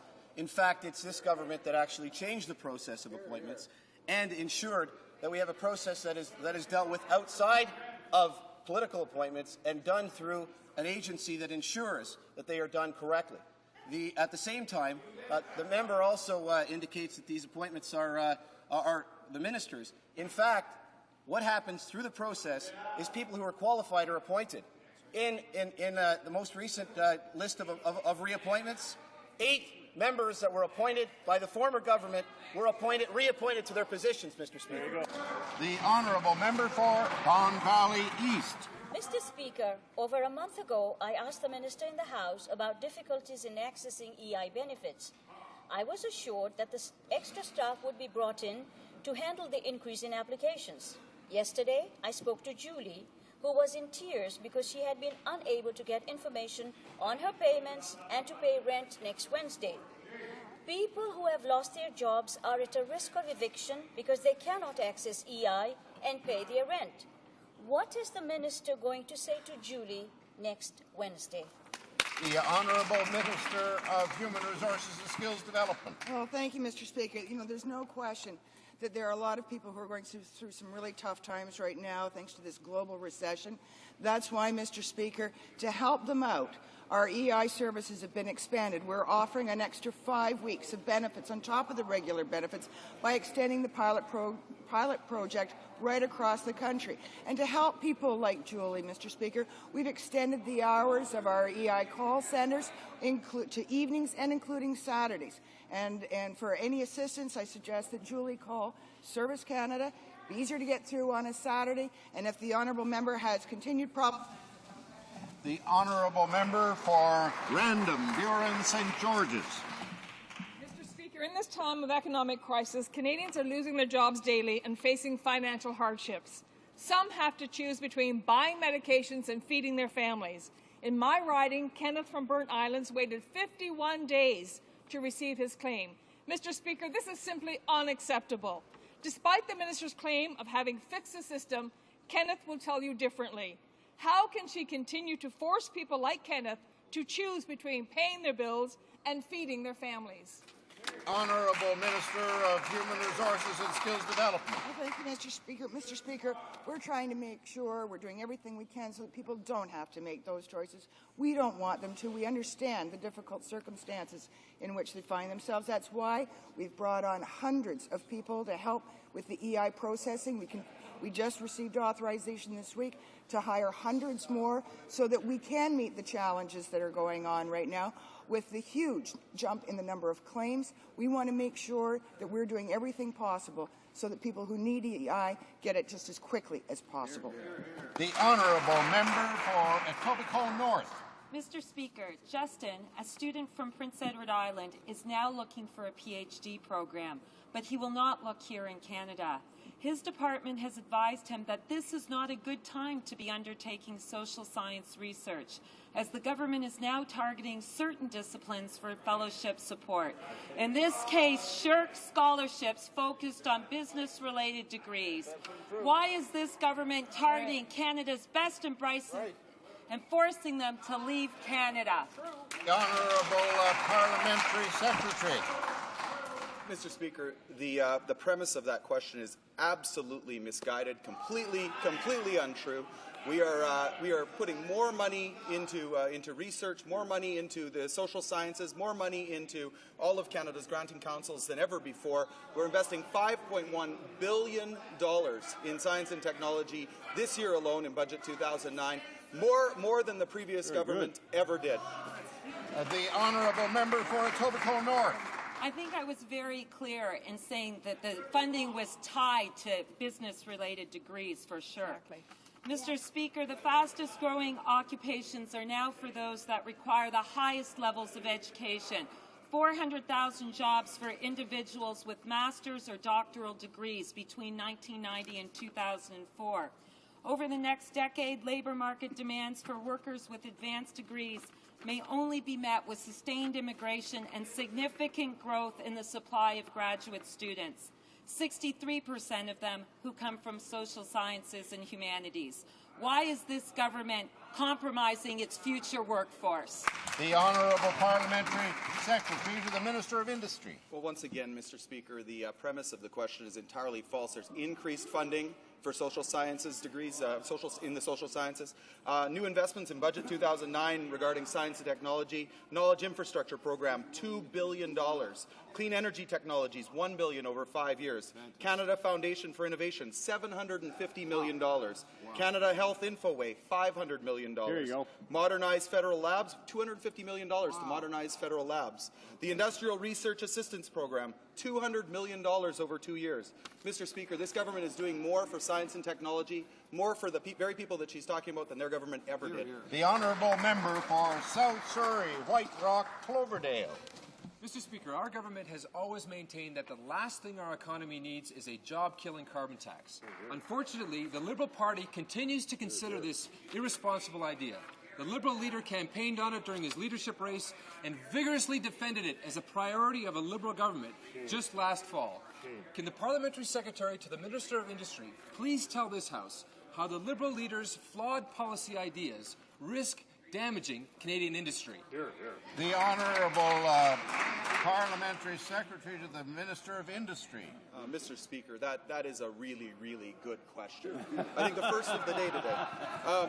Mr. Speaker, the Liberal leader has attempted to distance himself from the Liberal carbon tax agenda, but his own record tells a very, very different story. In fact, in 2006, during his leadership campaign, he invented the Liberal carbon tax agenda. 7 months ago, he actually convinced his former leader to make a job-killing carbon tax the centerpiece of the Liberal election campaign. When BC introduced its own carbon tax, Mr. Speaker, gas prices at the pump shot up 4 cents the very next day.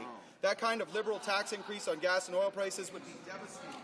The honourable member for Halifax. Where CBC was forced to cut 800 jobs across the country, the main current affairs program in the Maritimes has now been gutted. Maritime Noon is heard in kitchens and offices and cars from Bathurst to Bridgewater, from Sydney to Summerside, and now it's been cut in half. Its regional journalists laid off because this government ignores its responsibility to keep our public broadcasters stable. Will the minister finally put aside his ideological agenda and work for the best interests of Canadians? The Honourable Minister of Canadian Heritage. Nothing else, James. I'll take a fourth run at this, Mr. Speaker. Executive Vice President Richard Stursberg. If the government had given the CBC bridge financing, we still would have had to cut 800 people. This was a business decision of the CBC. But look, Mr. Speaker, the reality is the budget for the CBC in budget 05-06 increased money for the CBC. 06-07, increased money for the CBC. 07-08, increased funding for the CBC. 08-09, increased funding for the CBC. 09-10, increased funding the CBC. The other thing in common with the budgets, Mr. Speaker, is that the NDP voted against every single one of them. Honourable member for Churchill. Canadians from coast to coast to coast don't buy this kind of rhetoric. This government's ideological attack on the CBC and Canadian voices has hit us hard in Manitoba. A vital link that connects us in northern Manitoba will be broken as CBC is planning to cut our program and station, North Country. Respected Canadians, such as Peter Mansbridge and Minister of Culture and Heritage in Manitoba, Eric Robinson, got their start through North Country. Mr. Speaker, will this government own up to their responsibility to stabilize and support the CBC so it can be reinstating CBC's North Country? The Honourable Minister of Canadian Heritage. But, Mr. Speaker, we have lived up to our obligations. We made a very specific campaign commitment in the campaign to maintain or increase funding for the CBC, and we did that. In every single one of our budgets, we've passed 4 budgets in this Parliament, 4 budgets, and in every single budget we have increased funding for the CBC, every single time, including the budget of this year. This year's budget that this member voted against increased funding for the CBC. She might have voted for the budget if she'd read it before she decided to vote against it, and as a matter of fact, had she voted for the budget, she would be walking her talk in supporting the CBC. The Honourable Member for Trois-Rivières. Mr. Speaker, there was a round table on the mining industry, and it recommended the creation of a position of ombudsman, and that it would look into these mining industries' operations abroad. There is now a company which is polluting and holding in contempt citizens' rights. There seems at this point to be no consequence for these actions at the present time. The Honourable Parliamentary Secretary. Mr. Speaker, we've appointed the position of a councillor for the extractive sector. We're expecting this position to do a lot to benefit corporate social responsibility in Canada. It should be recognized that Canadian companies control around 43% of the world's mining sector. There are 8,000 Canadian companies in 100 countries around the world doing a great job in the mining sector, in the extractive sector, and doing a great job on corporate social responsibility. The Honourable Member. Despite the concerns and criticisms aimed at it, the Conservative government brought in a bill to ratify free trade with Peru. Canada is the main investor in the extractive industries in this country. Why is the minister not imposing any rules? Do human rights not count, only trade and commerce? The Honourable Parliamentary Secretary. Nothing is further from the truth. The free trade agreements with Peru and with Colombia have some of the strongest provisions on human rights of any free trade agreements ever signed by Canada. Human rights are respected, the environment's respected, corporate social responsibility is adhered to. These are some of the best agreements and the strongest agreements we've ever signed. Honourable Member for Cape Breton Cancel. Thank you, Mr. Speaker. Mr. Speaker, as some fish stocks continue to decline in Atlantic Canada, some fish are hard to find, but not as hard to find as the Minister of Fisheries and Oceans. Mr. Speaker, everybody is aware, in the industry, is aware of Tim Rhino, and they're aware of that $1 million crab license slash parting gift, Mr. Speaker. $1 million. Now, the industry is furious about this, but the minister will not go down and meet with the fishermen and explain this abuse, this miscarriage of privilege that was undertaken by her predecessor, Lyola Hearn. Will she come to Nova Scotia and explain to the fishermen? The Honourable Minister of Fisheries and Oceans. Thank you, Mr. Speaker. I certainly have not denied any request for a meeting, but I have to say that, as I've said before in this House, that licensing issues are confidential between the licensee and the department, and it's not something that I can discuss with a third party. There you go. The Honourable Member for Cape Breton Cancel. Discussion isn't something that this minister wants to engage in. She shows up at the MFU, she reads a cameo appearance, she reads from a prepared text, answers no questions from the fishermen, slips out the back, no questions from the press. Mr. Speaker, she stepped away from a 10-point conversation plan. The lobster fishermen in the Gulf are just furious. They want answers. It was a plan that was developed by her department, supported and pushed by the industry. Mr. Speaker, conservation cannot be volunteer. We need leadership on conservation, and where is the Minister? The Honourable Minister of Fisheries and Oceans. Thank you very much, Mr. Speaker. I can assure the honourable member that since being appointed to this position back in October of last year, I have met with fisheries groups on a weekly basis, and I will gladly answer anybody's question. And I can tell the honourable member, on the 10-point management 10-year plan for lobster in Atlantic Canada, I have listened to the fishers, and that's why I've given the fishers some more time to complete their plans, because that's what they asked for. The Honourable Member for Sackville Eastern Shore. 2 Fridays ago, the Parliamentary Secretary to Veterans Affairs gave a very cold and deliberately misleading statement to my question on Agent Orange. So I'd like now the Parliamentary Secretary to stand up, look in the camera, and tell Agnes Conrad of Nova Scotia, Rose Gravel of New Brunswick, Chris Young of Ontario, and Frederick Reaver of British Columbia, and thousands of others who's been denied Agent Orange assistance, even though this Prime Minister and the Veterans Affairs Minister promised that they would get it. Stand up, face the camera, and tell them how happy they should be on what you did on Agent Orange compensation. The honourable member maybe was intending to address his remarks to the chair and may have addressed the parliamentary secretary instead. I'll call on you. Yes.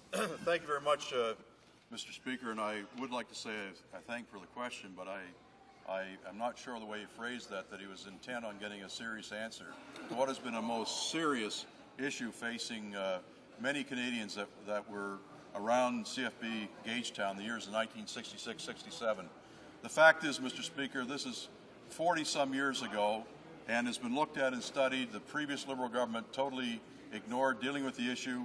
I think even this member would acknowledge the fact that it was our government that stepped up. We provided ex gratia payments because it was so difficult to get the records all straight. And, Mr. Speaker, we responded to the issue. The honourable member for Sackville Eastern Shore. Well, with great respect to my colleague from Nova Scotia, Mr. Speaker, it wasn't 40 years ago. The spraying in Gagetown happened from 58 to 1984. He knows that very well. He also knows that the Veterans Affairs Minister in opposition promised on 4 separate occasions to call for a public judicial inquiry to get all those documents and call for the facts of this. He also knows that his Prime Minister was in Gagetown in 2006 and promised everybody from 58 to 84 would be looked after. That is simply not what's happened. So now will the Parliamentary Secretary rise in his place and do 2 things. 1, extend the deadline for Agent Orange. Order the Honourable Parliamentary Secretary to the Minister of Veterans Affairs. Thank you very much, Mr. Speaker. It's most unfortunate that member who should have knowledge of the veterans as much as anybody should in the House would deliberately point out something that's absolutely erroneous. This program that was put in by this government were people that were hit in 1966-67 by Agent Orange. That's what the program is centered on. Very effective. Over 2,100 people have been, in fact, sent checks recognizing the thing. I'd also point out, Mr. Speaker, as emotional as that member gets, it's a shame that his leader and his party have not supported any of the programs for veterans in Canada. The Honourable Member for Ancaster, Dundas, Flamborough, Westdale. Mr. Speaker, there are no more vulnerable members of our society than the children and youth of Canada. We as a government have the responsibility to protect these children from the myriad of perils and dangers that threaten them every day. The large number of arrests associated with Project Salvo only underscores some of the grave risks our children may face. Could the Parliamentary Secretary please update this House on the important work being done by the RCMP and other police agencies to protect our children and keep them safe from those seeking to prey upon them? Excellent question. The Honourable Parliamentary Secretary to the Minister of Public Safety. Well, thank you, Mr. Speaker, and let me thank my colleague for such an excellent question. Let me start by stating that nothing is more important to this government than the safety and well-being of our children. I am pleased to advise this House of the results of Canada's largest ever investigation into child sexual victimization on the Internet. Led by the RCMP National Child Exploitation Centre, Project Salvo has resulted in the arrest of more than 50 individuals. I would like to thank all of those officers and individuals for their tireless efforts to combat child victimization and track down online predators. I want to reiterate our government's commitment to end this horrific abuse and to protect our nation's children. The honourable member for Ajax Pickering. As the Red River rises, the most immediate threat to Manitobans come from ice jams that cause devastating floods. Many homes have been evacuated, many more are under threat. At a time when Manitobans desperately need strong federal assistance, the government's backseat approach is failing them. Why is the government failing to take a leadership role in protecting the lives, homes, and businesses that are under threat of being washed away? Why, as an example, has the government failed to deploy hovercraft, which are far more effective at breaking the ice jams? They've used them in Quebec. Why are they missing in action in Manitoba? Honourable Parliamentary Secretary to the Minister of Public Safety. Well, Mr. Speaker, as a matter of fact, the Government of Canada is closely monitoring the situation in Manitoba and is working with provincial colleagues to determine if any assistance is required. As a matter of fact, as we are sitting here today, the President of the Treasury Board, our member from Selkirk Interlake, are there monitoring and assisting. And since the record flood of 1997, $139 million federal dollars of mitigation measures have been put in place. We are continuing to work with the province of Manitoba, and we will continue in the future. The honourable member for Marc-Aurèle-Fortin. Mr. Speaker, it seems more and more clear that there are links between the recycled tasers, especially if the recharge is less than 15 seconds. The RCMP says that they don't use it for more than 15 to 20 seconds at a time. But a few days before coming to testify before the committee, we heard otherwise. What does the minister think of this behavior, and will it affect what he has to say? The parliamentary secretary. Is an issue that is taken seriously by this government, and at the government's request, the RCMP Review and Complaints Body has examined and made recommendations on the RCMP use of tasers. And it's interesting, Mr. Speaker, that the analysis of the conducted energy weapon reports that the RCMP usage of the taser in the year 2008 is down 30%. The honourable member for Ottawa Centre. Mr. Speaker, a Canadian citizen is stuck in our embassy in Khartoum waiting for a passport so that he can come home to his family. He suffered from imprisonment in Sudan, a country with an infamous record on torture. The government's own documents state that if he had a plane ticket, a passport would be issued for him. Recently, 170 Canadians band together and bought him a ticket home. Will this government now issue a passport to Mr. Abdul Razak in time so that he can come home to his family? According to the own talking points of the parliamentary secretary, it's yes. Is it yes today, Mr. Speaker? The honourable parliamentary secretary to the Minister of Foreign Affairs. Mr. Speaker, we continue to provide Mr. Abdul Razak with consular assistance, but I would like to remind my honourable colleague that Mr. Abdul Razak has been listed by the United Nations Security Council on the 1267 list and is therefore subject to travel ban and asset freeze. As this matter is currently under litigation, Mr. Speaker, we cannot further comment on this situation. Thank you. Honourable member for Okanagan-Shuswap.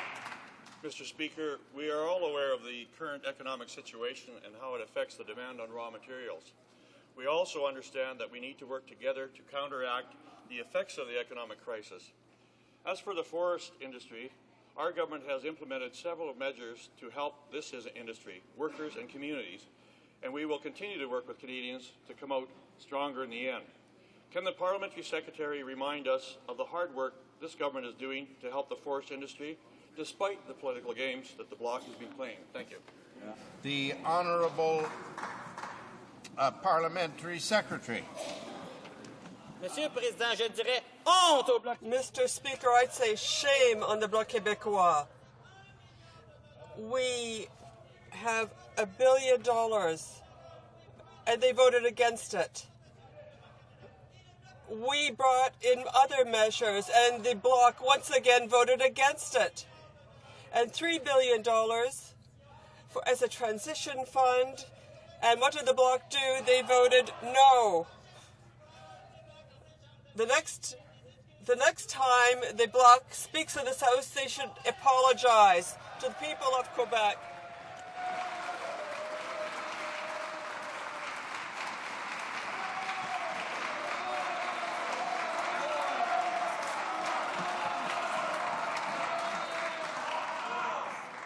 No more today. That's the end of question period. The tabling of documents. Dépôt de documents. Tabling of documents.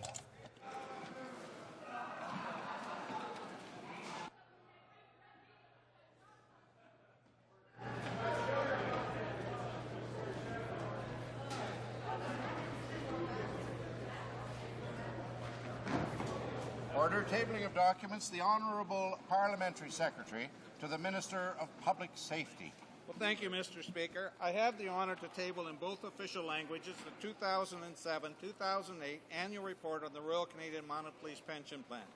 Section 31 of the Royal Canadian Mounted Police Superannuation Act requires an annual report on the administration of the Force's pension plan, including a statement of the amounts paid into and out of the superannuation account, the Royal Canadian Mounted Police Pension Fund, and the Royal Canadian Mounted Police Superannuation Investment Fund. Thank you very much, Madam Speaker. Tabling of documents. Introduction of government bills. Mr. Nicholson. No, Mr. Hill for Mr. Oh, Mr. Hill for Mr. Nicholson. Seconded by Mr. O'Connor. Moves for leave to introduce a bill entitled An Act to Amend the Criminal Code, limiting credit for time spent in pre-sentencing custody. The motion is deemed adopted. Okay.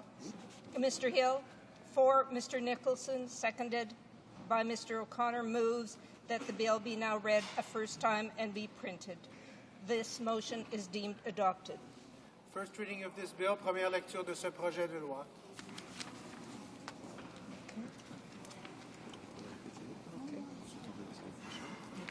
Introduction of government bills. Statement by ministers. Statement by ministers. Reports from interparliamentary delegations. The Honourable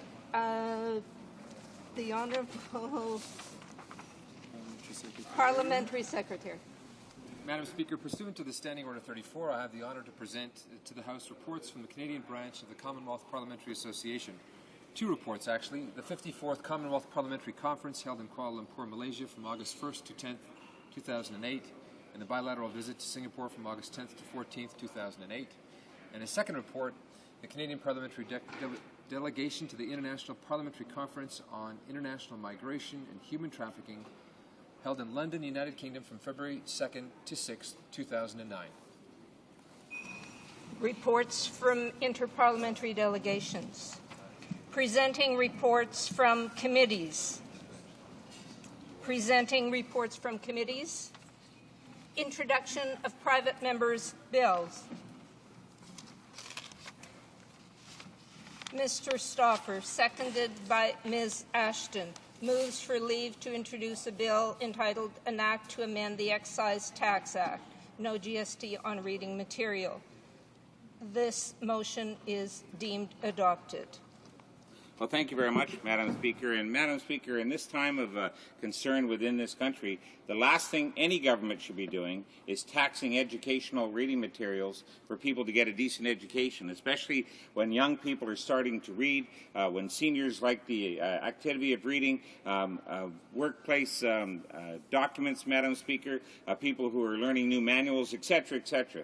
The reality is, Madam Speaker, no government should be making money off educational materials which benefit all of our society. So we're pleased to introduce this bill today, and I would encourage rapid transit of this bill right to the Senate, right to the Governor-General, and impress upon the Canadian people a very fine piece of legislation. Thank you.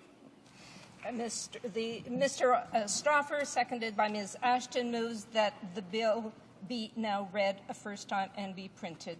This motion is deemed adopted. First reading of this bill, première lecture de ce projet de loi. When shall this bill be read a second time? At the next sitting of the House.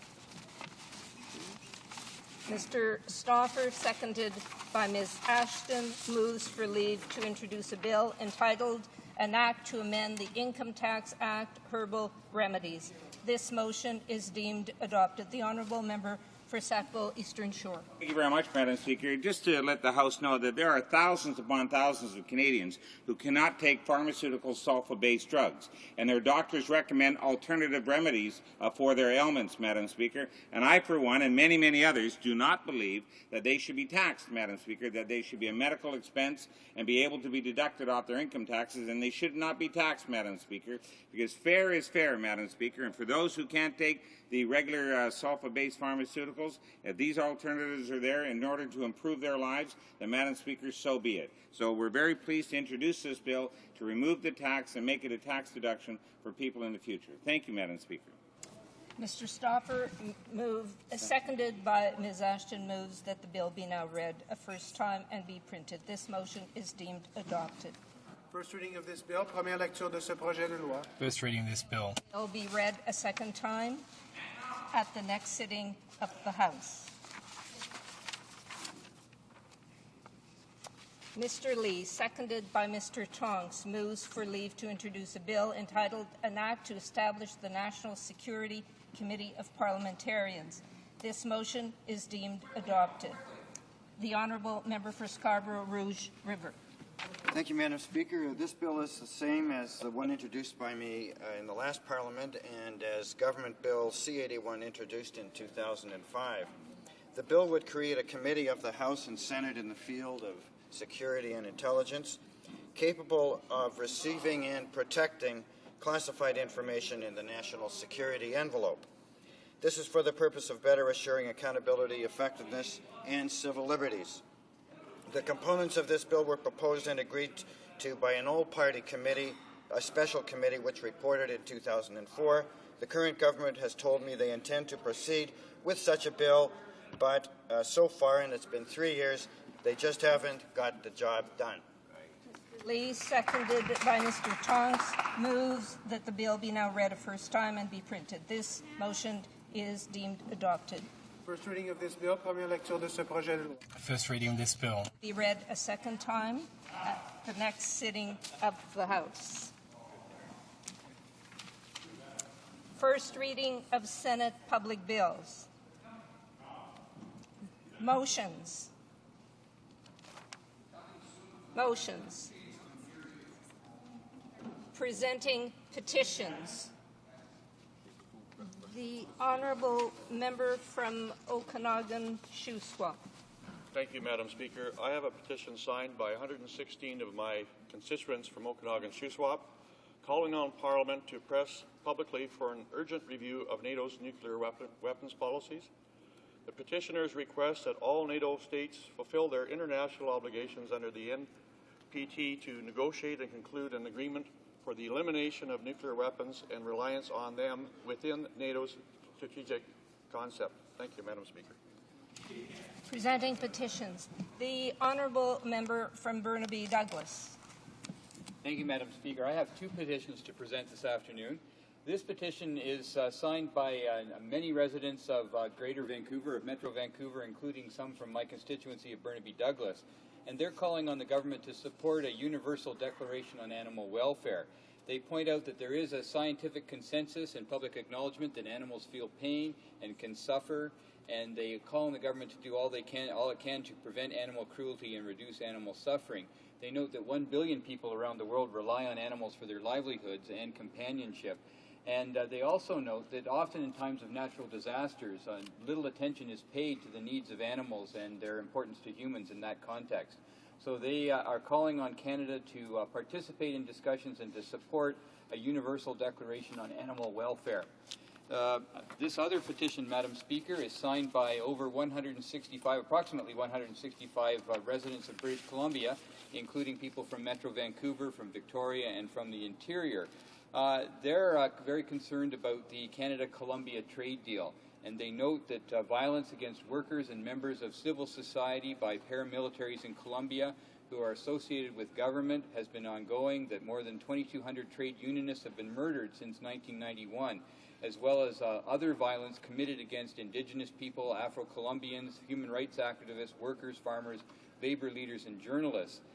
They believe that all trade agreements must be built upon a principle of fair trade, which includes fundamental respect for social justice, human rights, labor rights, and environmental stewardship, and that they call on Parliament specifically to reject the Canada-Colombia trade deal until an independent human rights impact assessment is carried out, and that the agreement be renegotiated along the principles of fair trade, which would take environmental and social impacts fully into account while genuinely respecting labor rights and the rights of all affected parties. Thank you, Madam Speaker. Presenting petitions, the honourable member from Halifax. Thank you, Madam Speaker. I'm very pleased to rise today to present a petition in support of Private Members Bill C-304, an act to ensure secure, adequate, accessible, and affordable housing for Canadians, due for debate in this House in the coming weeks. The petitioners call for an increased federal role in housing through investments in not-for-profit housing, housing for the homeless, access to housing for those with different needs, including seniors and persons with disabilities, and sustainable and environmentally sound design standards for new housing. I'm also very pleased to point out that many of these petitioners come from Halifax as well as from Saskatoon, showing that the support for this bill runs across the country. They ask that this support extend beyond the one-time stimulus investment contained in Budget 2009. Thank you, Madam Speaker. Presenting petitions. Questions on the order paper.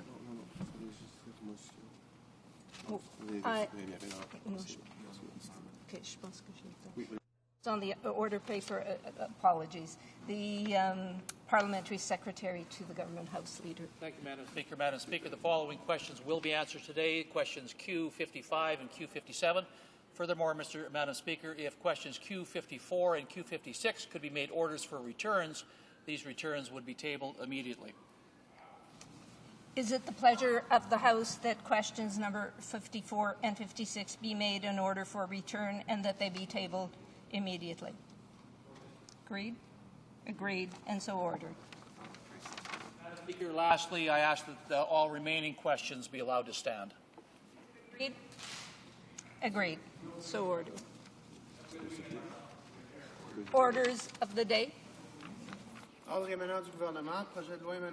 Government orders, government bills resuming debate on Bill C-15, an act to amend the Controlled Drugs and Substances Act and to make related and consequential amendments to other acts. The honourable member for Halifax has approximately 11 minutes left. Thank you, Madam Speaker. Before oral questions, I was actually presenting proof to this House that drug use continues to rise in Canada. In 1994, 28% of Canadians reported to have used illicit drugs. But by 2004, this number was 45%. It's almost double.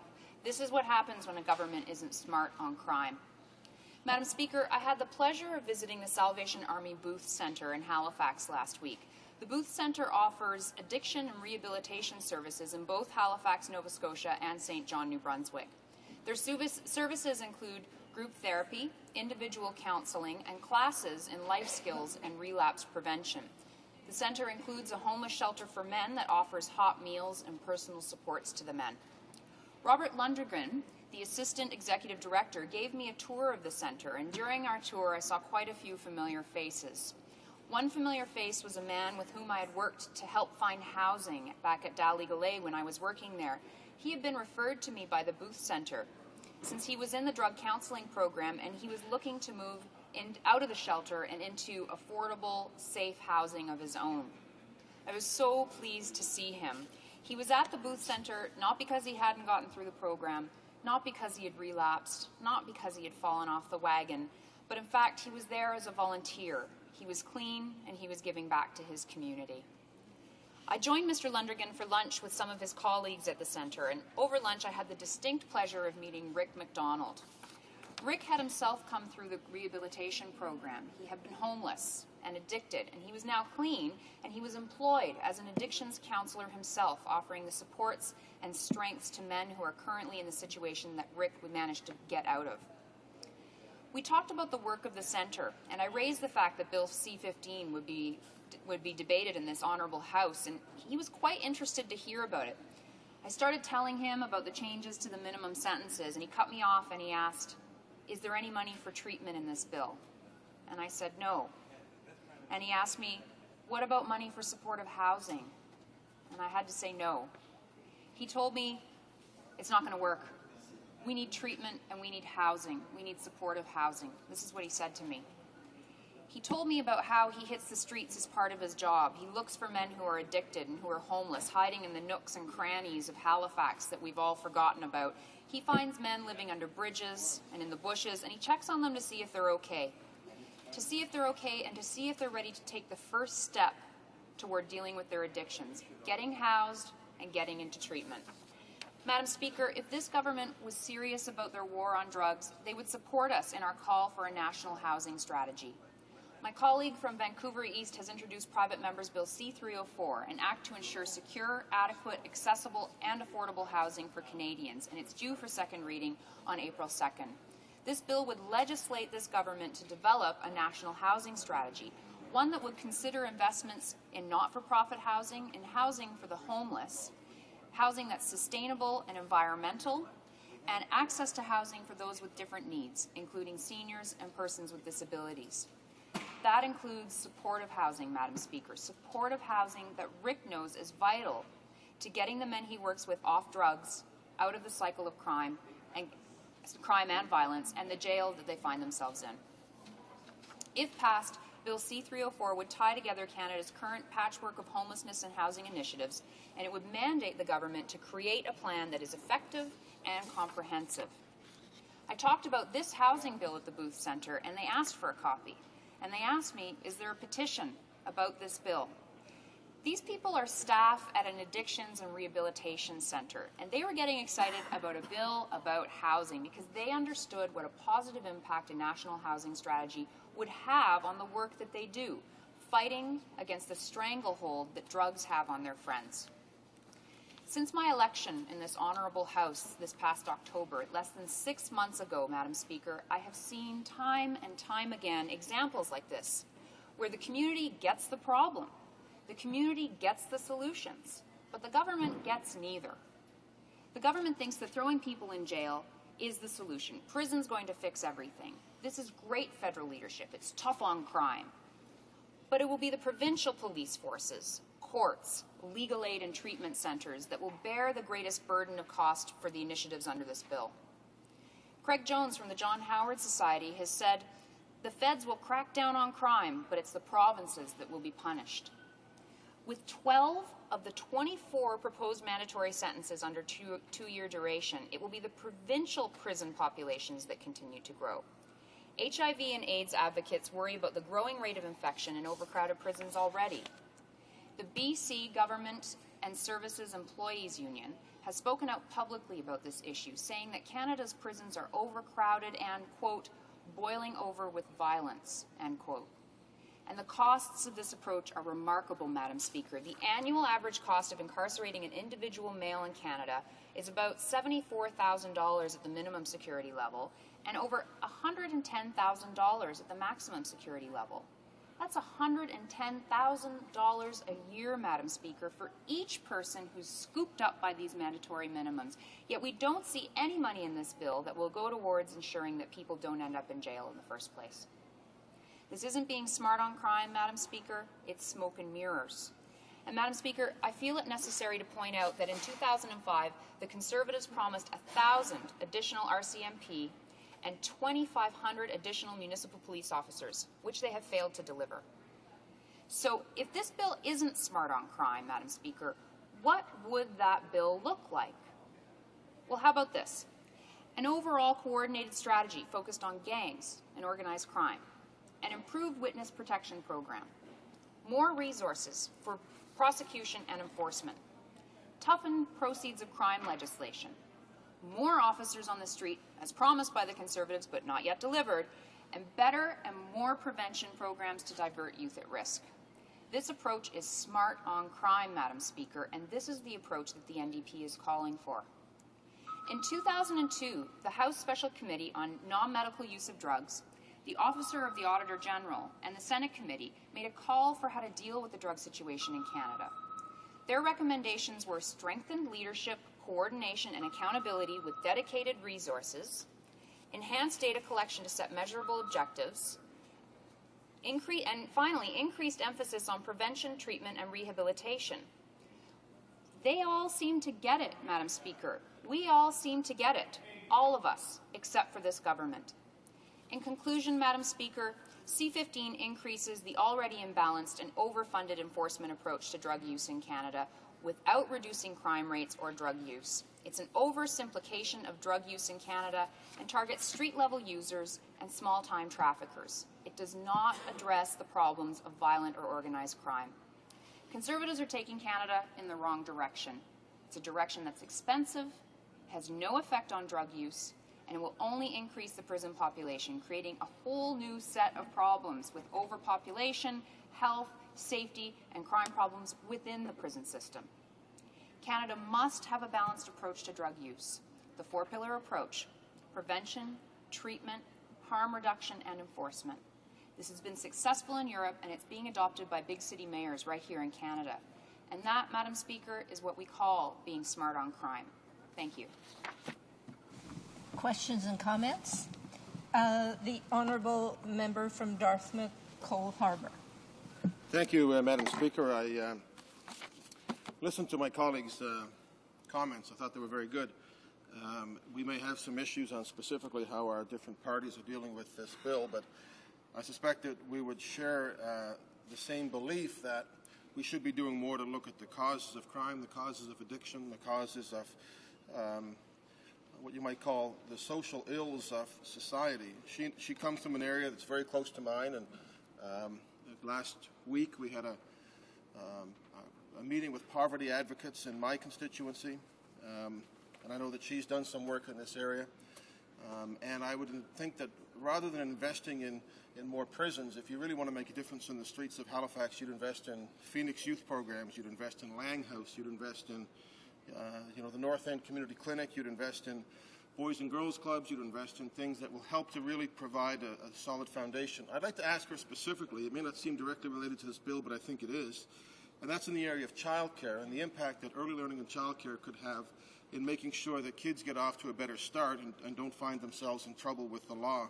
We have people in Halifax like Sue Wolstenholme who have been real champions of early learning and childcare for many, many years in our community. I wonder if she would just comment on what kind of impact it might be if Canada had a real early learning and childcare program based on quality, that was universally available, that was accessible to all, that was developmentally based. Canada is at the last. We're at the very bottom of the OECD nations in terms of how much we invest in early learning and childcare. I wonder if she could comment on how much of a difference that might make as opposed to coming at the back end of the problem. The Honourable Member from Halifax. Thank you, Madam Speaker, and I thank the member for Dartmouth for his questions, and it made me a little bit homesick with all those references to some great organizations, both in his riding and in my riding. And we do work with a lot of the same people. Dartmouth and Halifax are right across the harbour from each other, and we work with a lot of the same social problems as well.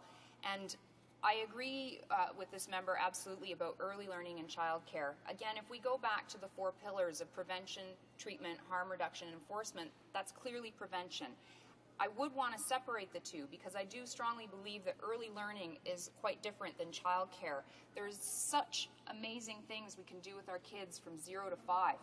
Right now our school system starts at about age 5, and that's where they actually are taught and interacting with other kids, but 0 to 5 is a really critical time. And I've seen firsthand the impact that a parent's involvement with drugs, or even a parent's living in poverty, the way that life in poverty affects children who are 0 to 5. They're not able to participate, they're not able to engage, they're socially excluded, and I do believe, and I do agree with the member, that this is where it starts. The honourable member from South Surrey, White Rock, Cloverdale. Thank you, Mr. Speaker.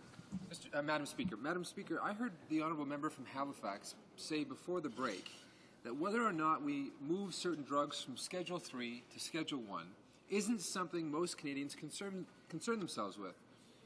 Well, Madam Speaker, I disagree. One of the things that this bill will do is move GHB and other so-called date-rape drugs from Schedule 3 to Schedule 1, which would mean that those who traffic these kinds of drugs would be subject to higher maximum sentences. In fact, I think this is one of the most important things about this bill because, as the members should know, date rape is something that primarily affects women. And Madam Speaker, I believe it is absolutely essential that we pass this bill so that those who deal in these kinds of drugs, we're talking about sexual predators who are here to victimize women, are given the appropriate sentences. Does the member from Halifax honestly not agree with the importance of this step? The honourable member for Halifax. Thanks, Madam Speaker, and I thank the member for his question. And I do just want to clarify what I said. I didn't say that most people weren't concerned about whether drugs were being moved from Schedule 3 to 1 or vice versa. I said that people who are addicted to drugs don't really care about that. They're addicted. But concerning date rape drugs, this is a huge issue. It is very much a women's issue. And who knows, perhaps we should look at taking date rape drugs out, because that's not what this bill is about. This bill isn't about date rape drugs. If that were the big pressing issue, then we would have a bill about date rape drugs. But what we're doing is we're creating these mandatory minimums. And I'd like to share with the member a conversation, an email exchange that I've been having with a professor at Dalhousie Law School about these kinds of changes and mandatory minimums, because that's what this bill is really about. And he pointed out that a huge problem with the criminal code is the practice of making ad hoc changes on a regular basis that are entirely inconsistent with each other. The last comprehensive review of the sentencing provisions by Parliament specifically aimed at reducing the use of jail. And Section 718.2 sub E says that, quote, all available sanctions other than imprisonment that are reasonable in the circumstances should be considered for offenders. This proposal flies in the face of that, preventing the use of anything but imprisonment, Madam Speaker. Further, I would point out why a minimum sentence for having one marijuana plant when, say, manslaughter doesn't even have a minimum sentence. Aggravated sexual assault, Section 273, has no minimum sentence. Abduction of a child under 14 has no minimum sentence. Abandoning a child under 10 so its life is likely to be endangered, Section 218, no minimum sentence. But if someone has a marijuana plant, we're going to send them away to jail for 6 months. This is ad hocery at its worst, Madam Speaker. That's the honourable member from Timmins, James Bay.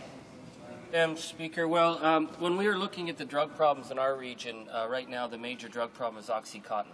And the OxyContin abuse has caused deaths across Ontario, 460-some deaths that have been directly ascribed, not counting many more that were probably indirectly related to OxyContin. And what we're seeing, if you talk to the police and the community organizations, I'm involved in the OxyContin Task Force in Timmins and Kirkland Lake, the police are having to take on the role of social workers because there is no treatment programs in place. So an enormous amount of police energy is dealing with people who, many of these people who became addicted because they actually went in to get a doctor's prescription and weren't told that they were basically being given a form of morphine, and the heavy amount of addictions that have come out of people who legitimately went in with a problem and ended up with a serious addiction. And I've spoken with those families. Now, I know many of the Conservatives snicker in the back benches, but I've talked to these people whose lives have been ruined. And when they're stuck and they end up on the street, they end up becoming a police problem. The police say to us again and again, this is a medical problem. We need resources in dealing with drugs to help these people. It's not an issue for them of crime. It's how do we protect these people. And right across, it's not just in our region, but right across Ontario, drugs like OxyContin are the main problem. And so I see a government's response, and they're going to get maximum or minimum sentences for someone with a pot plant. It seems to me that they're completely missing the boat in terms of public safety and public health and providing resources to health workers and police who need them. And I'd like to hear my honourable colleagues' comments. Honourable member for Halifax.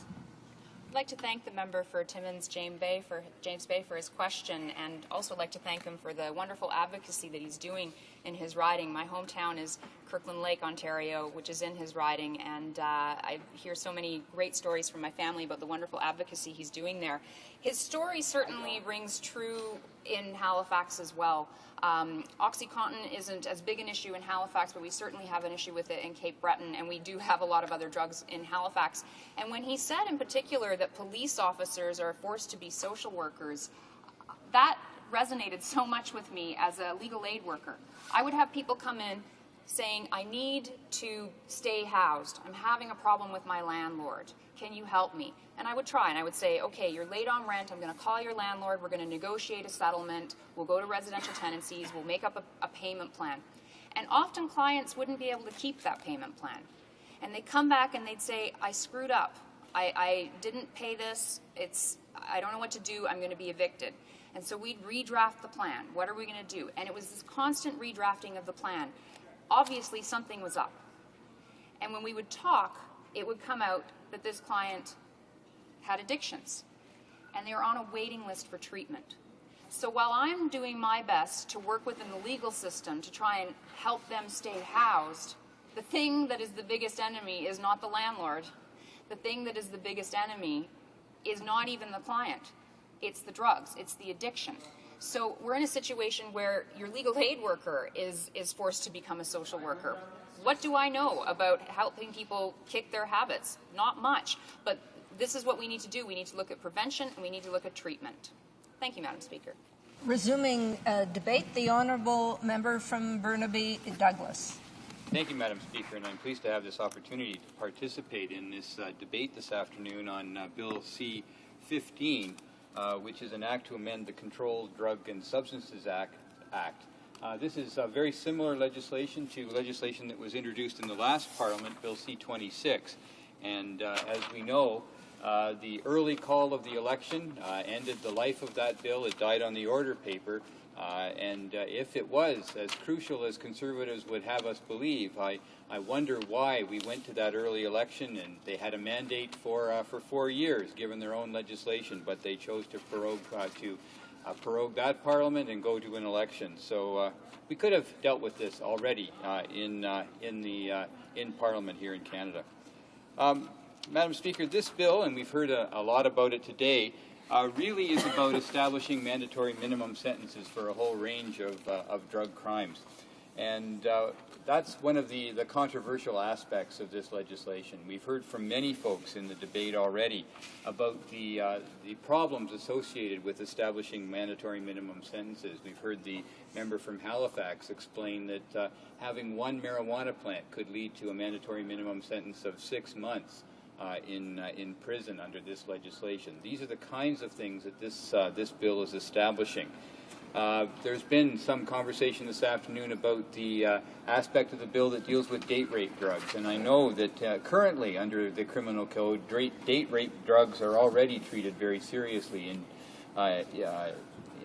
Inducing or administering a stupefying substance to someone is a very serious criminal offense already under the Criminal Code of Canada.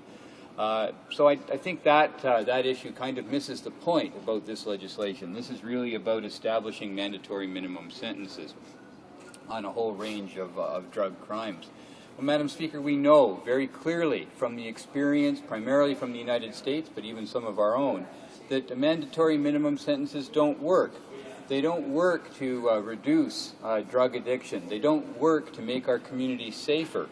And we can look directly to Canadian reports, to Canadian government reports, to reports from our own Justice Department that talk about the efficacy of mandatory minimum sentences. And in 2002, the Justice Department concluded that mandatory minimum sentences are least effective when it comes to drug crimes. Despite that conclusion of the Justice Department, we have a bill here that's entirely concerned with mandatory minimum sentences for drug crimes.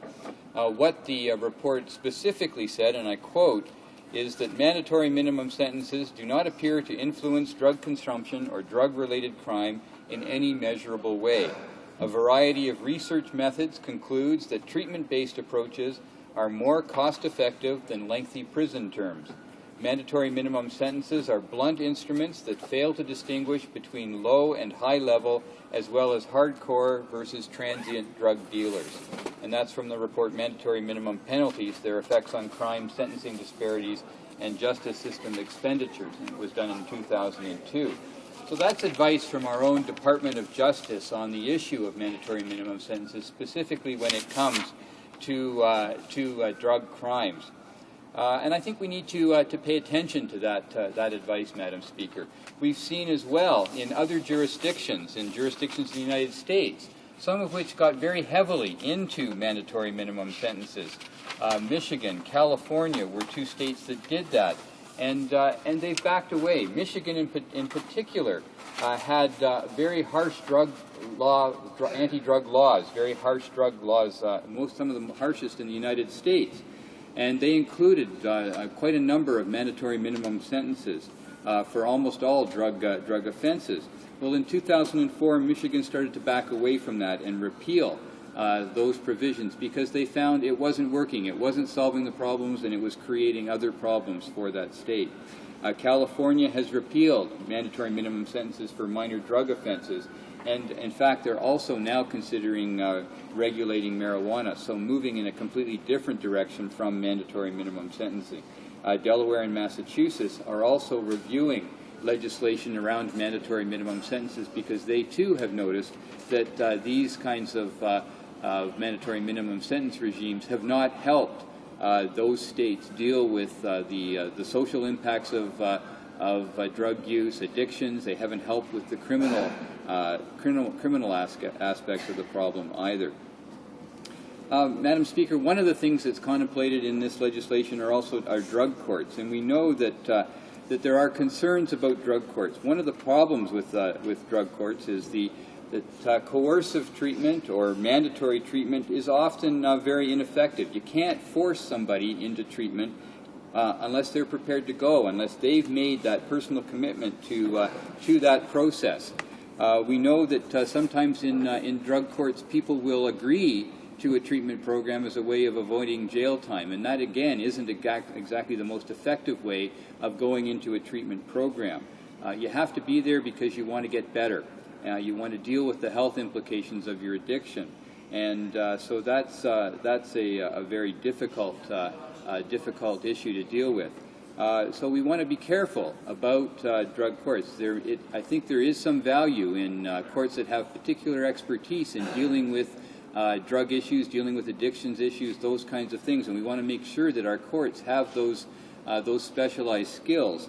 But again, we have to be careful when it comes to mandatory minimum sentences, when it comes to coercing or requiring treatment, because we know that that's not effective. There's also concern, Madam Speaker, for our court system, for the progress of issues through our court system about clogging our court system as we deal with more mandatory minimum sentences. And I want to read a quote from retired British Columbia Judge Jerry Parody, who's a spokesperson for Law Enforcement Against Prohibition. Law Enforcement Against Prohibition is a group of law enforcement officers, some current, some retired, and judicial officials, court officials who oppose drug prohibition regimes. And what former Judge Parody says is that mandatory minimum sentences are a great motivator for trials, jamming up the courts. Unless a deal is struck, a charge carrying a minimum sentence will be fought tooth and nail. And we know, Madam Speaker, that when someone who's charged with a crime faces a minimum sentence, that they often want to go to trial. It reduces the number of options that are available to the legal system because people are facing a mandatory minimum sentence if they're convicted of that crime.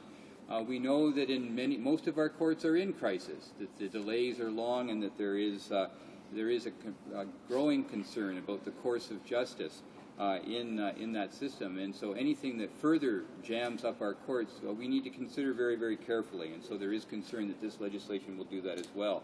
I think we also have to be concerned about the population of our prison system. And we know that if we're talking mandatory minimum sentences, we're going to be putting more people in jail for longer periods of time. We've heard how half of the new mandatory minimum sentences in this legislation are 2 years or less, which means that those, if people are convicted, they will serve time in provincial prisons. And we have to wonder if the provinces are prepared for the increase in prison population that this legislation may mean for their jurisdictions. Getting people into prison hasn't always been shown as the best way of dealing with reducing crime in our society, and sometimes we've said that prisons are a great place to develop your criminal network, and it isn't a great place for rehabilitation, Madam Speaker. And so I think we have to be examine very carefully any legislation that will increase the populations of our prisons. Madam Speaker, I think a lot of the provisions, mandatory minimum sentences being one of them, are provisions that came out of the U.S.-led war on drugs. The criminal approach to dealing with addiction, to dealing with drug crime, has been shown to be a huge failure. And as I've noted already, there are many jurisdictions in the United States that continue to re-examine that.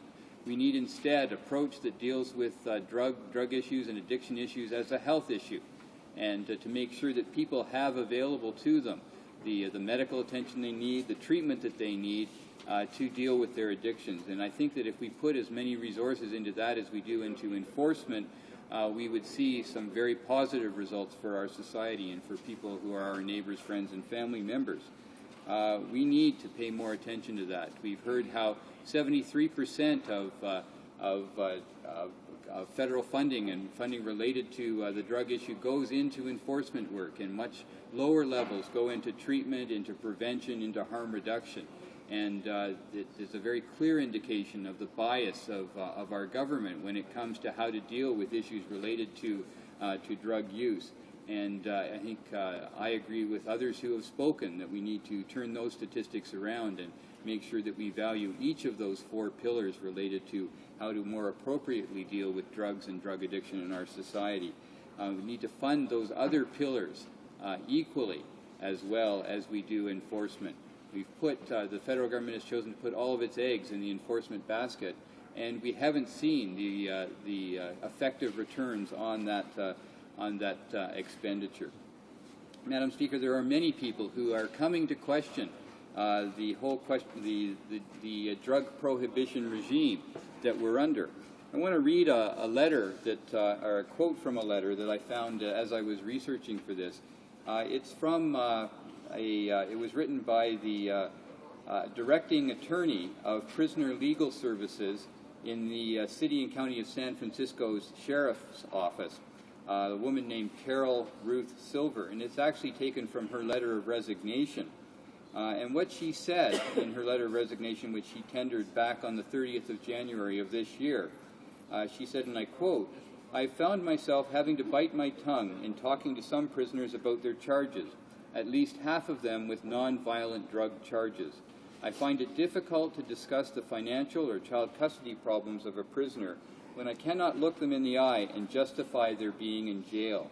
His or her incarceration is as a result of their own actions, but much more so as a result of a mistaken, unfair, and unjust set of laws which criminalize drugs in our society, based on the failed model of prohibition of alcohol, which we enacted and then repealed.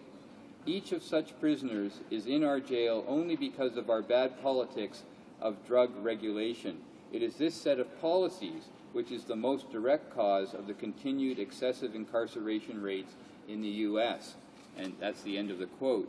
So, Madam Speaker, here is a person, an attorney, working in the sheriff's office in a major United States city who couldn't continue in that position because of the problems that she has recognized stem from the regime of drug prohibition, and she has had to leave that position because she can no longer deal with the contradictions and the difficulties that placed her in as she tried to do the work in that office. I think it's important to remember the history of alcohol prohibition. The United States went very seriously into alcohol prohibition back in the 1920s and 30s, and made it illegal, prohibited in exactly the same way that drugs are prohibited today in Canada. And I think if you look at the history of what happened with alcohol prohibition, you will see an exact parallel, not a close parallel, but an exact parallel to what's happening in our society today with regards to drugs. I want to use some examples that are in a report called "We Can Do It Again, Repealing Today's Failed Prohibition," which again is presented by Law Enforcement Against Prohibition, this organization of law enforcement and court officials who are working on ending drug prohibition, and the Criminal Justice Policy Foundation of the United States. And they review some of what happened under alcohol prohibition. And I think if you go over these points, you see the exact parallel to what's happening in our society today. They note that estimates on alcohol use before and during and after prohibition, that sociologists who've looked at that in the United States, they note that alcohol became associated during the period of prohibition with a rebellious, adventurous lifestyle, which increased its desirability, especially among the young. So a detrimental effect of prohibition was to increase alcohol's popularity. They also note that alcohol, even though prohibition had been enacted, remained fully present in daily urban life. And they note that in New York City, before prohibition, there were 15,000 saloons. After prohibition, 5 years into prohibition, those saloons were replaced by as many as 32,000 underground speakeasies. So a huge trend towards more alcohol consumption, towards the greater presence of alcohol in urban life after prohibition. They noted that when alcohol was prohibited, the alcohol that was available became more available in its most concentrated and potent form, a natural result of the costs involved in smuggling and concealing it. They note that beer and wine were largely replaced by liquor in illegal speakeasies because of this trend. And we've seen exactly that same trend with regard to drugs in our society, that it's the more potent drugs are more available now directly as a result of these policies. They note that under prohibition, providing liquor to meet the public demand required industrial-scale production and distribution, and it was enormously profitable. The inevitable result was the creation of modern organized crime syndicates. And they note also that the Great Depression made things even worse as people looked for ways to replace lost income and lost jobs. And they actually found employment with alcohol smugglers. They note that under alcohol prohibition, the homicide rate reached unprecedented levels as gangsters struggled for control of the very lucrative alcohol market by killing each other, police officers, and any innocent citizen who stood in the way of their immense untaxed profits. And, Madam Speaker, there can be no, I think, example or no greater parallel to exactly what's happening in Vancouver today, as we see over 30 people, I think 38 people who've been shot as a result of the drug wars, the gang war that's happening in Vancouver right now. I think approximately 17 people who've been killed as a result of that gang war. So it actually led to increased violence, to increased organized crime activity and gang activity during the period of alcohol prohibition, and we can see exactly that same trend today. They note as well that public health suffered during the period of alcohol prohibition. In New York City alone, there was a 525% increase in deaths related to alcoholism and alcohol poisonings during the first 6 years of prohibition. That's because there was no oversight of the manufacture of alcohol. So bathtub gin, for instance, was often very dangerous and often blinded or killed people who imbibed in it. So those kinds of issues came up, and we've seen exactly the same thing with bad drugs that get onto our streets today during this period of drug prohibition here. They make the point in this report as well that courts were clogged with alcohol prohibition-related offenses back during the period of alcohol prohibition in the United States. They note as well that public respect for the rule of the law suffered greatly because the court process was slowed down, because there was such widespread disrespect for the law on alcohol prohibition, that it really had further ramifications about people's respect for the whole legal system as well. And I think we've seen that here today as well, here in Canada, as a result of our drug prohibition policies. And finally, they conclude that during the period of alcohol prohibition in the United States, that vital services and programs had to be cut because In addition to the expensive costs of prohibition enforcement, government budgets were deprived of tax revenue from alcohol sales, from alcohol industry workers' salaries and the properties where alcohol was produced, stored, and consumed. So that because the alcohol industry was underground, it wasn't taxed and it affected government revenues in a serious way, a way that would have assisted maybe dealing with some of the social problems that can be normally associated with alcohol. And I think, Madam Speaker, we're seeing that again today in our society with regard to drug prohibition issues. Madam Speaker, this isn't concerns about drug prohibition and ending drug prohibition aren't way out there. We've seen the Fraser Institute, a fairly conservative think tank in Vancouver, back in 2001, 8 years ago, call for an end to drug prohibition, and they said it in very strong terms. Didn't mince their words about how inappropriate and how costly this continued kind of approach was to our society.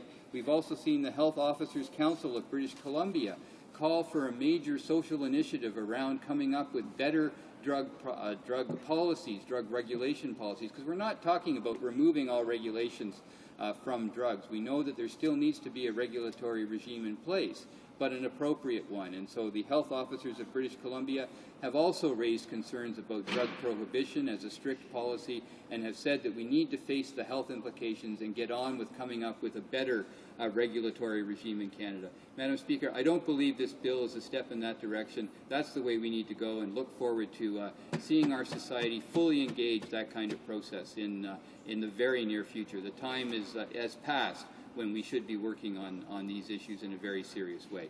Thank you, Madam Speaker. Questions and comments? Questions and comments? The Honourable Member from Sackville Eastern Shores. Well, thank you very much, Madam Speaker, and I thank my honourable colleague, who's a very long-time resident of British Columbia, where a lot of concerns are, of course, but not just there, but right across the country. Madam Speaker, I was wondering if he could just sort of elaborate more on a personal level, any particular individuals, not by name, of course, but some experiences that he has faced, not just as an MP, but also as a constituency representative for the previous Member of Parliament, Mr. Sven Robinson, and some of his dealings with people who are going through this particular issue that this bill is trying to address. The Honourable Member from Burnaby Douglas. Well, thank you, Madam Speaker, and I thank my colleague for the question. You know, Madam Speaker, I think we've all had to deal with issues of addiction. I suspect that there aren't many families in Canada or many people in Canada who haven't had a family member or a friend or a colleague who've dealt with addiction. I think the real issue is, most people struggling with addiction aren't the people that we see in our city's urban cores, who are living on the streets perhaps, or who seem to be getting in trouble with the police. Most of our addicts are people who look exactly like those of us who sit here in the House of Commons. Most of us know that there are drug addicts who go to work every day and support their families and live with those addictions in those circumstances. And I think that when we talk about it as if it's a problem of a particular neighborhood in our cities, we're really missing the point about dealing with addictions. But I want to come back to a point that the member for Halifax raised, and it's one that's been drawn to my attention by a number of the people that I know who struggle with addiction and who struggle with treatment for addiction. And that's the whole issue of trying to get treatment immediately when you're ready to go to it. If you're somebody who's struggling with addiction and wants to deal with that issue, the moment that you make that commitment to get into treatment, there should be a place for you. And the moment we put that off for someone, we know we've lost. Because when you put them on a waiting list and call them up in a couple of weeks, the moment has usually passed, and the moment of getting them into a successful treatment program has gone, and we have to wait months, perhaps years, and maybe never for that moment to return. So that's a very crucial thing, and we need more of those treatment places. But even more so, and the member for Halifax alluded to this in her speech, is the need for supportive housing for people who go through an addictions treatment process. When someone emerges from treatment, we need to make sure that they have a place to live that removes them from the context where they were before, often where their friends, where their addiction was the focal point of their life with these people. They need a home where they can find support to remain clean and sober, and they need a place that doesn't get them back into the circle of friends and acquaintances and people that they knew that was part of the problem that they were experiencing before. And we don't have that kind of a supportive housing available in most of our communities. We need a much more extensive, a much broader national housing program in this country that not only deals with the need for affordable housing, but deals with the need for supportive housing for people coming out of treatment programs for alcohol and drug addiction. And that's a huge problem that isn't being addressed in Canada now. This isn't a program that's going to be addressed by a one-time only injection of money into housing programs. We need a consistent, ongoing, regular national housing program with significant participation, ongoing participation, multi-year participation by the federal government. Questions and comments? The honourable member for Halifax. Thank you, Madam Speaker, and I'd like to thank my colleague for his intervention. It was very passionate and comes from what I know him to have as many years of experience on this issue, especially working with constituents on this issue. My question to him is really about the effectiveness of this legislation, because it seems to me that quite a few of the provisions in this bill are redundant. For example, Canada does have extensive organized crime legislation that says that participation in a criminal organization is an offense. The provisions of the bill in particular is C-24. They can target anybody who knowingly becomes involved in activities that further an organization's criminal objectives. We also have existing maximum penalties for serious drug offenses that already include life sentences. And date rape drug, we had a question about that earlier. There is something in the criminal code that says administering a stupefying substance with the intent to cause harm is already a very serious offense under the criminal code. That's section 245 sub A, and it carries a maximum sentence of 14 years. So my question to the member is, would he agree that this bill is really just a PR exercise and it has nothing to do with actually finding a solution for drug crime in Canada? The honourable member for Burnaby Douglas. Well, thank you, Madam Speaker. And yes, I would agree that, because I don't think it is, given the evidence that we have from the experience, mainly from the United States, but our own evidence, we know that the primary focus of this legislation on mandatory minimum sentences doesn't work. It doesn't address the issues that surround drug use and drug abuse and drug crime in Canada, or any of the places where this kind of approach was attempted. And I mentioned in my speech the Fraser Institute, based in Vancouver, with its usually fairly conservative approach to social issues in our country. They have spoken very, very clearly on the issue of drug prohibition and the kinds of approaches that have been taken similar to mandatory minimum sentences. In their 2001 press release, when they released their report on this, they said that the first line of their press release was, and it states that the war on drugs is lost and prohibition has been a complete failure. And this is the conclusion they came to as a result of the study they went to.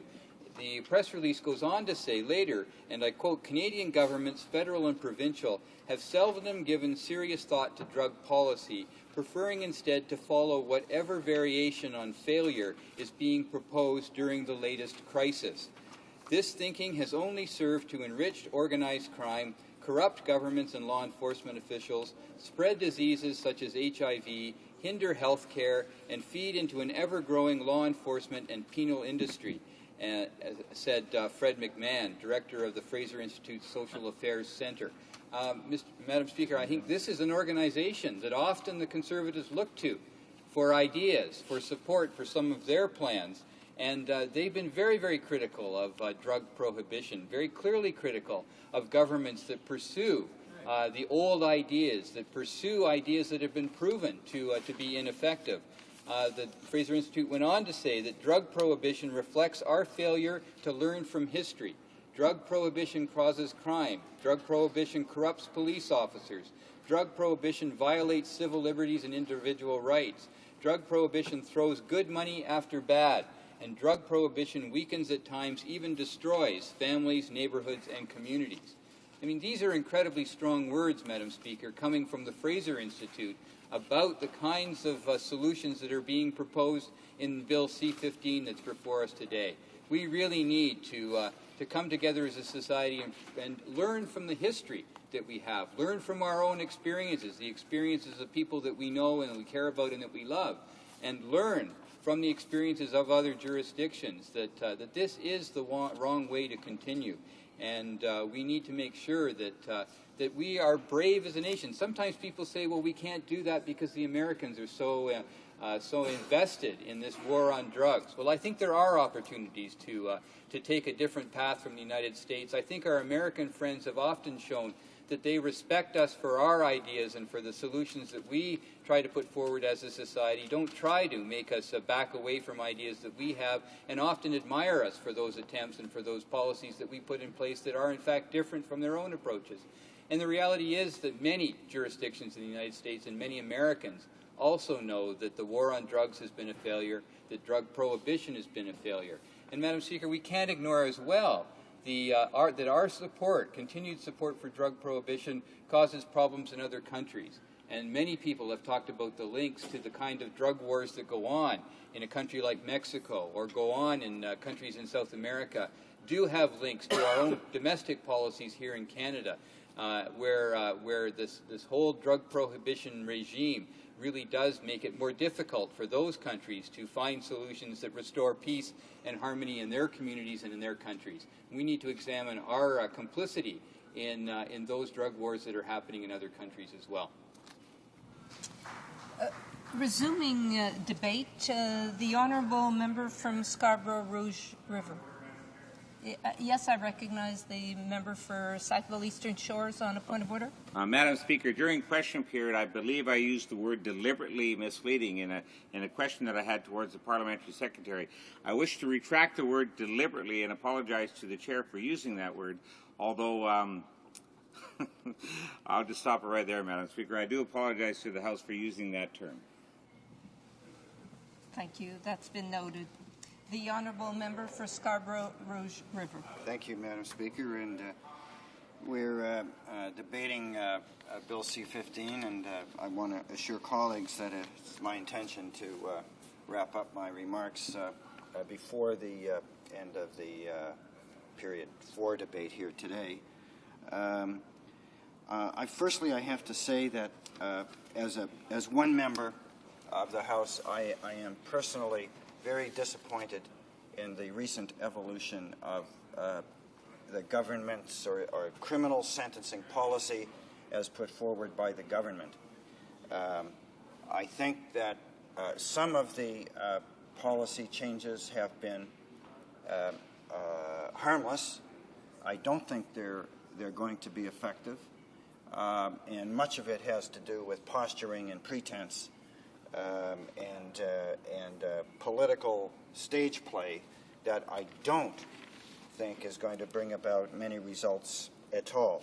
But I do want to say that in terms of dealing with crime across the country, I am absolutely, totally a firm believer in strong and improved enforcement. Regrettably, for most of us in this House, enforcement measures the costs of enforcement measures are usually borne by the province and the municipalities. So it's really, really easy, Madam Speaker, for us in this House to talk about getting tough on crime and better enforcement, but we don't have to authorize the tax dollars to do it. So we should always keep that in mind. And I know how much good work is done at the provincial and municipal levels in crime enforcement. And not just the enforcement, but the prosecution, almost all of which is done at the provincial level by provincial prosecutors, not by federal prosecutors. So it's easy for us to talk the talk up here, and there's been a lot of talking the talk. In my home constituency, it's mostly represented in a police division called 42 Division.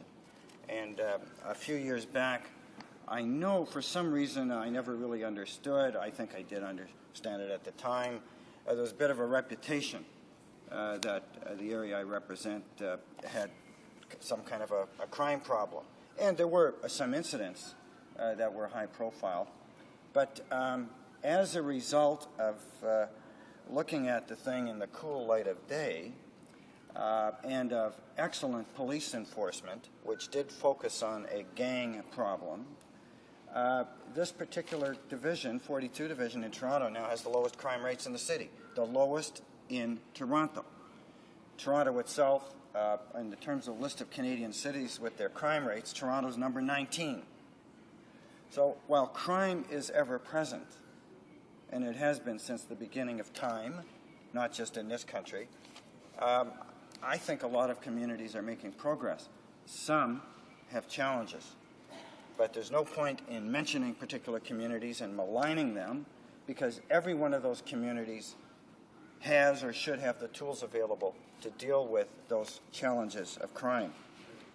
And I've become quite dismayed here at the shameless posturing and pretense of members who will get up and shout and talk about being tough on crime and point their fingers. I saw a member today.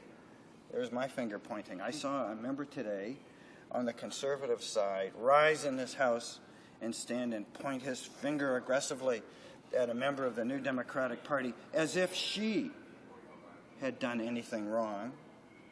There is not a member in this House who does not have constituents who have been victimized by crime. There is none of us here. All of us have been victimized by crime, and that will go on. Our challenge here is to minimize it. So I want to give the House a test in relation to this Bill C-15. So I'm going to ask, how many members of this House, Madam Speaker, actually know the current sentencing for the offenses listed in Bill C-15? How many members know what the current sentencing is? How many members know how many years you can get for this particular crime, these crimes here? Does any member know? I've got a loony or a toonie, if anyone does. The fact is that almost none of us know. We don't know what the current sentencing is. And I'm going to give the answer. Even before I get to the question of what the new proposed sentencing is, I'm going to tell you what the current sentencing is. But having said that, knowing that nobody in this House, not one person, knows now what the sentence would be for a crime outlined in this bill. They're already crimes. This bill just changes the sentencing. Knowing that nobody knows, how do we think, how does the government think that your average criminal out there would know what the sentence would be when the legislators who are legislating it don't even know what the sentence is? The point is that ratcheting sentencing up and down doesn't make a difference on the street. The perception of the would-be criminal out there is binary in logic. Binary in the sense that he is either going to get caught or not get caught.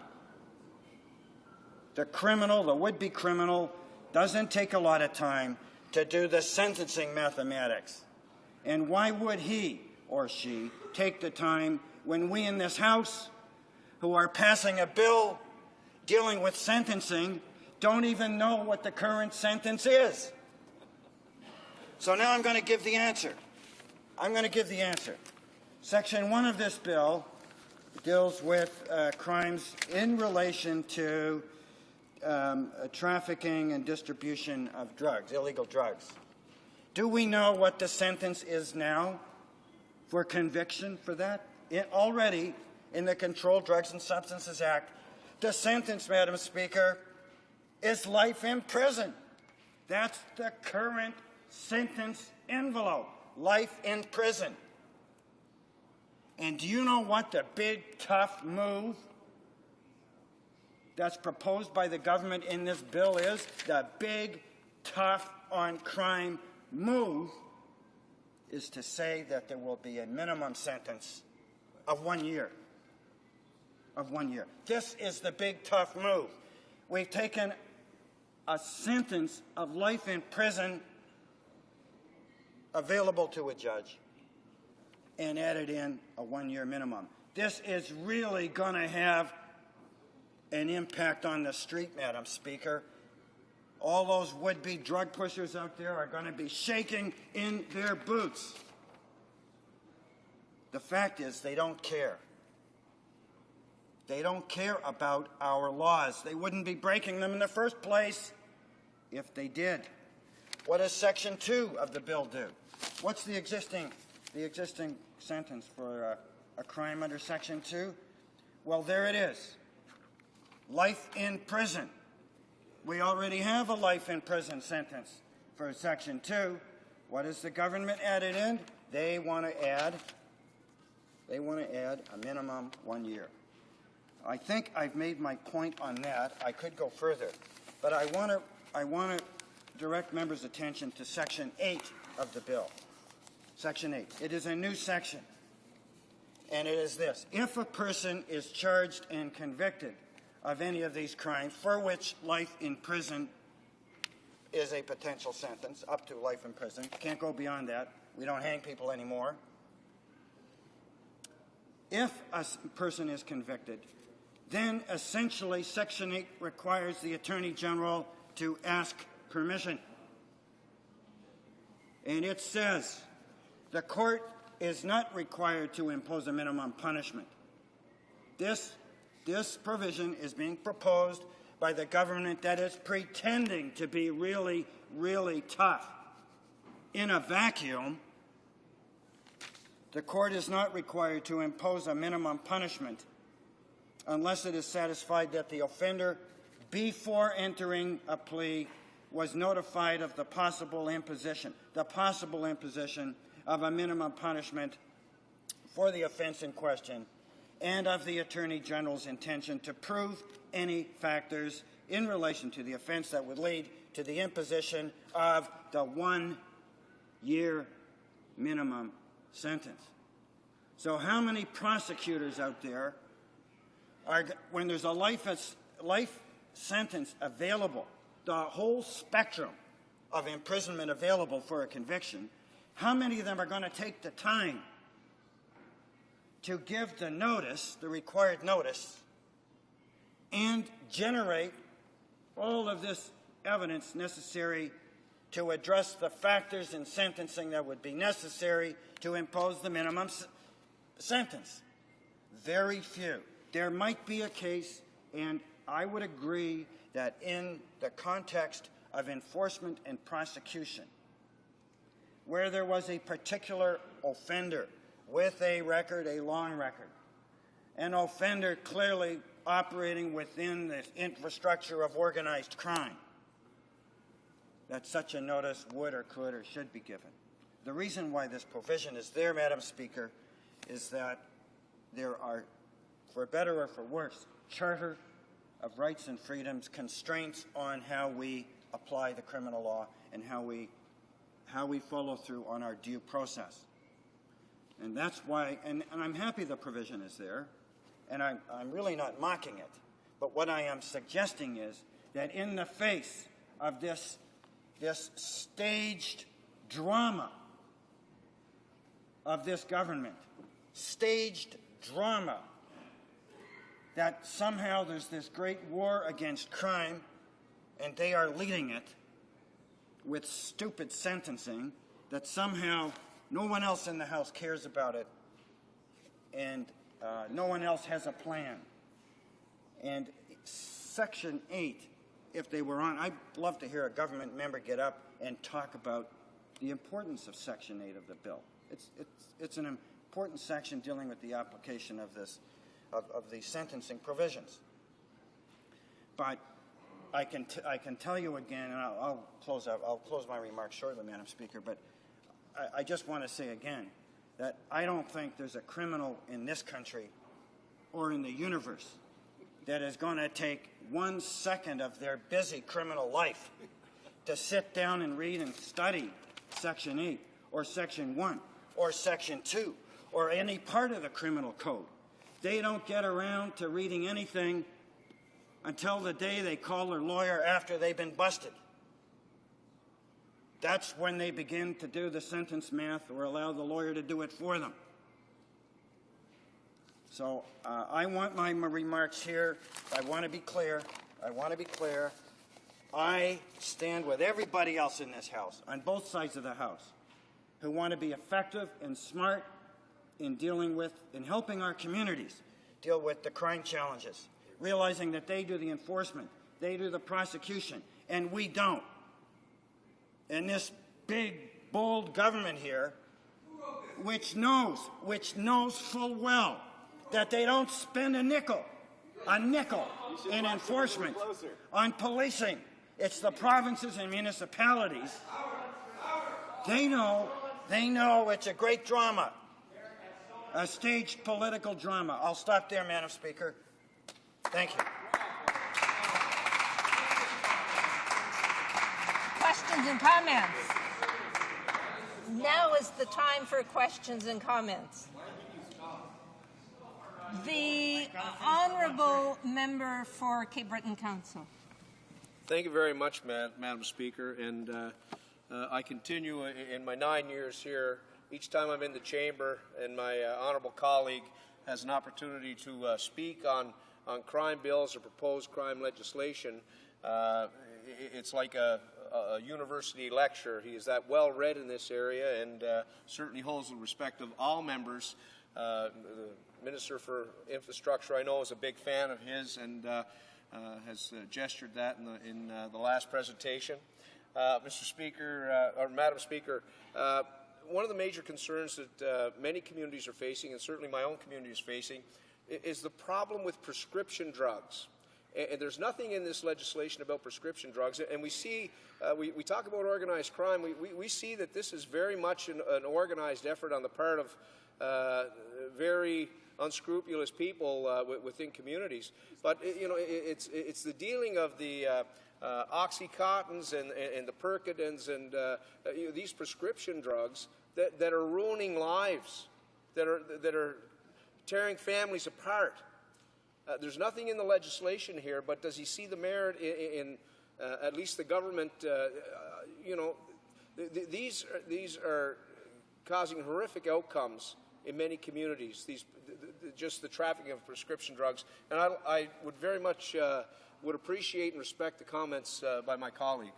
The Honourable Member from Scarborough-Rochefort. Well, thank you, Madam Speaker. And the drug threats to our community, illegal drug threats, are a real scourge. Everyone in the House accepts that, and we see it in tragic ways right around the country. I've actually been down to Halifax and into parts of Nova Scotia where the drug problem existed. We've seen the problems with the heroin abuse, the methadone abuse, even methadone, which is supposed to be used for treatment, is abused. The OxyContin, the double doctoring. The pharmacists in Nova Scotia told us they would be coming up with a system to avoid double doctoring for prescriptions. And but the solutions lie in treatment, and I know this bill does have provisions dealing with what are called drug treatment courts. It's a major step forward, but they have to be properly funded.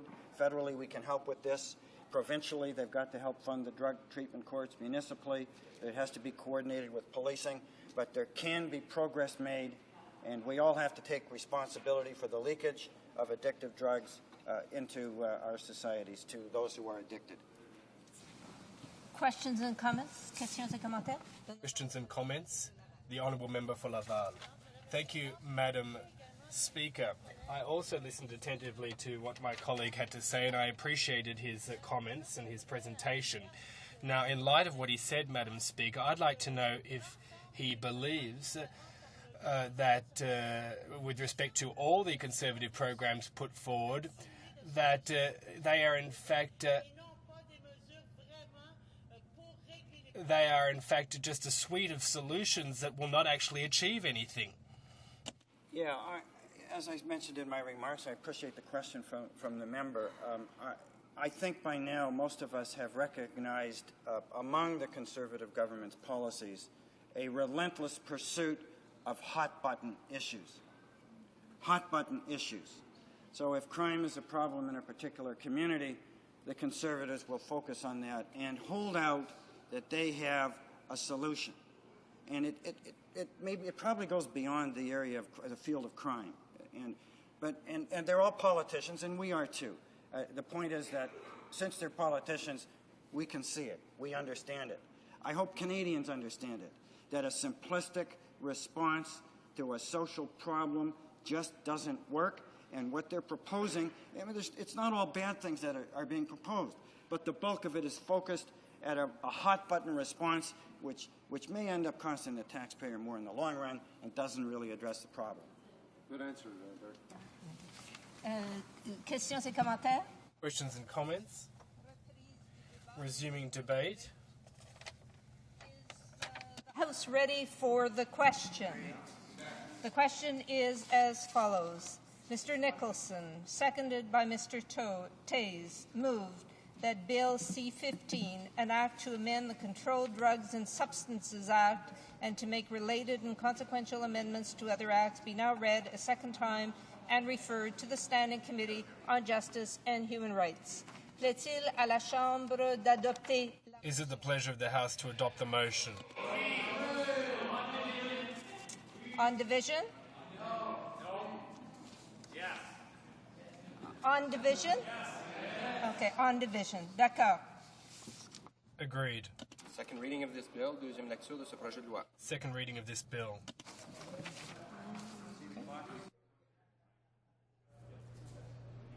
Orders of the day? Oh, does the Chief Government Whip, please?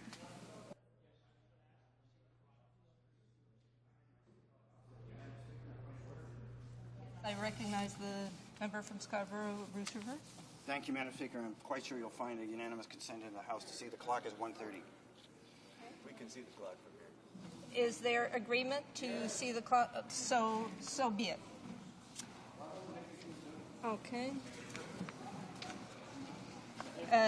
Comme il est maintenant. As it is now 1:30 p.m., the House will move on to private members' business under the order indicated on the order paper. Consideration of motion M297 concerning artists on behalf of Mr. Malo. Mr. Malo, seconded by Madame Demers, moves that in the opinion of the House, the government should provide direct assistance to artists by increasing to $300 million per year the Canada Council for the Arts budget, and should roll back the cuts it announced in the cultural sector and restore funding for the following programs to their fiscal 2008-2009 levels: Arts Promotion Program, Trade Routes, National Training Program for the Film and Video Sector, New Media Research Networks Fund, Canadian Independent Film and Video Fund, Canada Feature Film Fund, and Canadian Music Memories Program. Debate. Madame Demers. Okay. L'honorable. The Honourable Member for Verchères les Patriotes. Thank you, Madam Speaker. Well, right from the outset, I should tell you that I have trouble believing, following the demonstrations we saw of artists and the population in the last election campaign, that they don't really care very much about these programs. And the fact is that they do. And that's why today I want to call on the government to understand how important these funds are. This motion M297 is very straightforward in its substance, but is very important. It reads as follows: that in the opinion of the House, the government should give direct assistance to artists by increasing the annual budget of the Canada Council for the Arts to $300 million, and should roll back the cuts it announced in the cultural sector and restore funding for the following programs to their fiscal 2008-2009 levels: Arts Promotion Program, Trade Routes, National Training Program for the Film and Video Sector, New Media Research Networks Fund, Canadian Independent Film and Video Fund, Canada Feature Film Fund, and Canadian Music Memories Fund.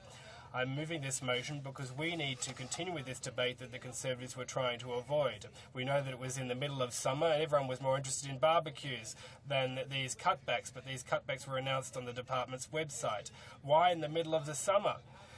Was the study on the relevancy of this program conducted in January?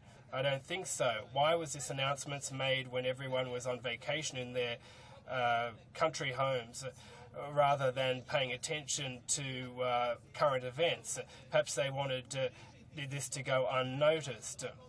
Now, there was a Canadian Heritage Committee meeting which was called quite quickly on this matter. This meeting took place on Tuesday, 26th of August 2008, and it was quite amazing to see that government members go to great lengths to avoid having the committee deal with this important matter because of the election campaign. In Canada, culture is a huge industry which creates 314,000 jobs. And in Quebec alone, there is 340,000 jobs, including 171,000 direct jobs. Does the government understand that revenue from the cultural sector amounts to $8 billion?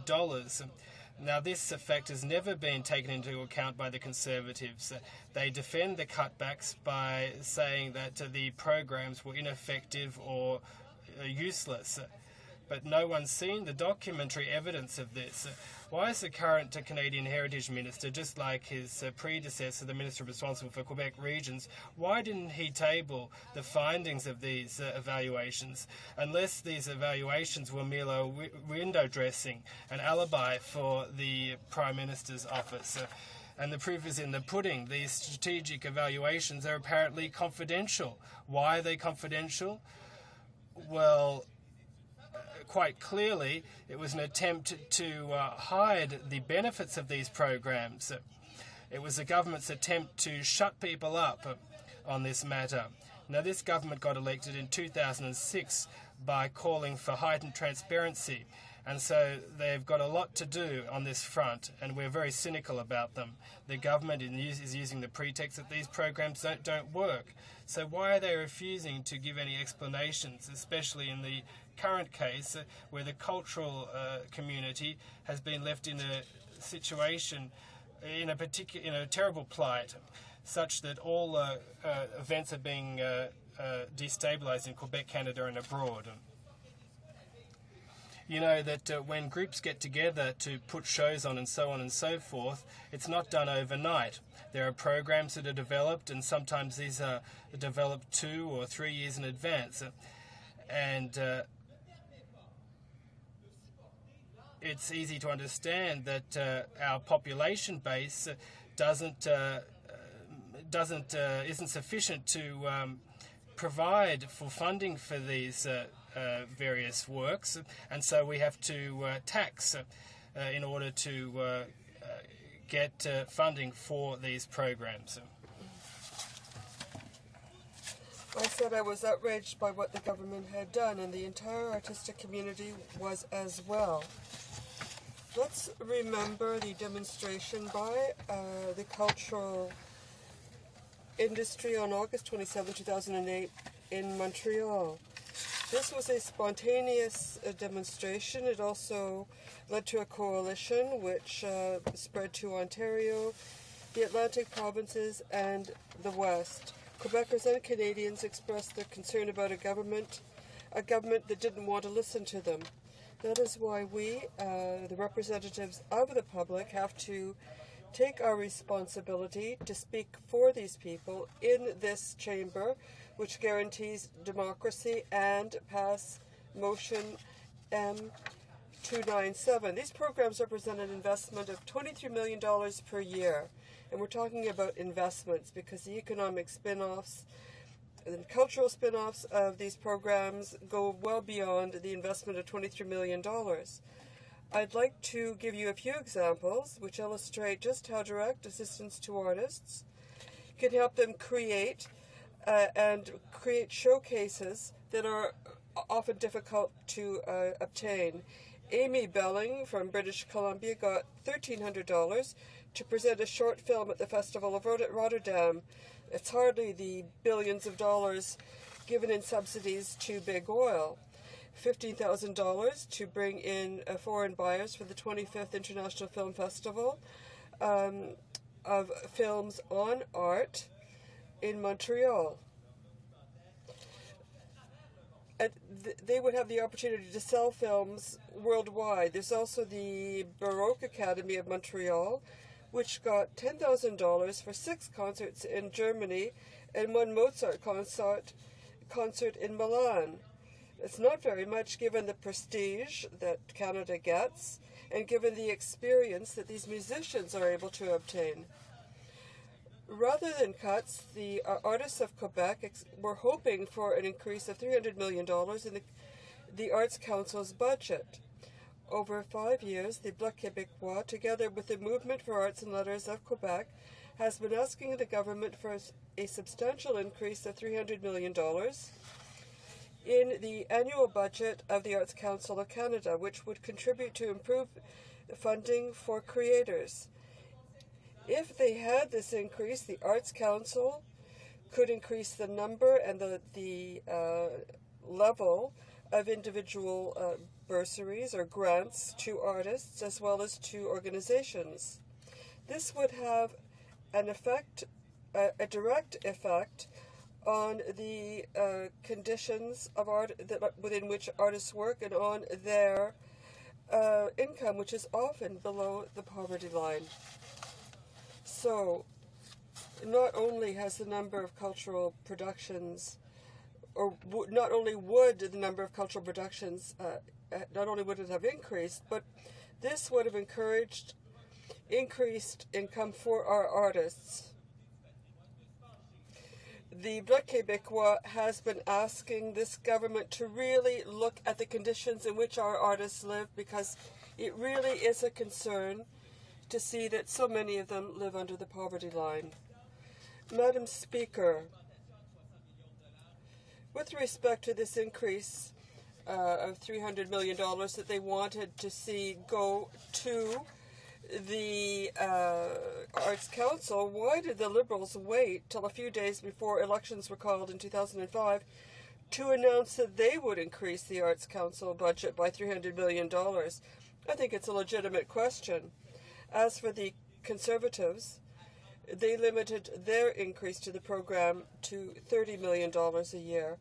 And yet this government says it is an ardent advocate of the arts and culture. But all you need to do is to go to the website of the Heritage Minister to see the contradiction. If you look at the internet page, for all the programs that have been cut, well, they talk about their mission being promoting Canadian culture worldwide, has a direct impact on foreign policy, tourism, immigration, and business. But on the same page, it says, in a little red square, it says, important notice. Please note that the program of subsidies for the cultural sector will end March 31st, 2009. Isn't it ironic that this country, which claims to promote Canadian culture worldwide, is announcing in almost the same breath that these programs will be ended on March 31st? My colleague here is laughing, and she's right. It's an absolute shame. The Prom Art program opens doors for our artists to means to marketing their work in all embassies and consulates of Canada abroad. It also allows Canadian artists and Canadian organizations who work in arts to get funding to promote Canadian art abroad. It has to do with stage, sound recordings, literature, and publishing. The spin-offs of this program are well beyond $4.7 million. The $4.7 million invested by the government.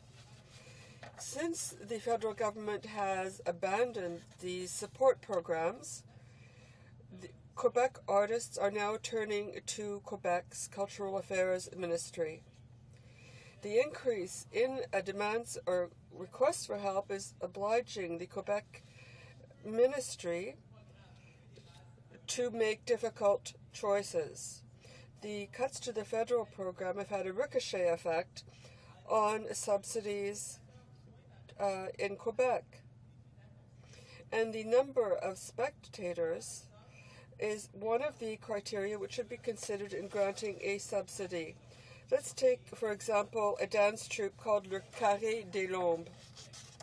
And I'd like you to listen to what its director, Daniel Desnoyers, said. I quote, They cut us because we weren't seen by enough people. But how can we be seen by more people if we don't get the federal subsidies to help us reach a larger public? It's a real paradox. Paradox, Madam Speaker, I think that the word is very apt.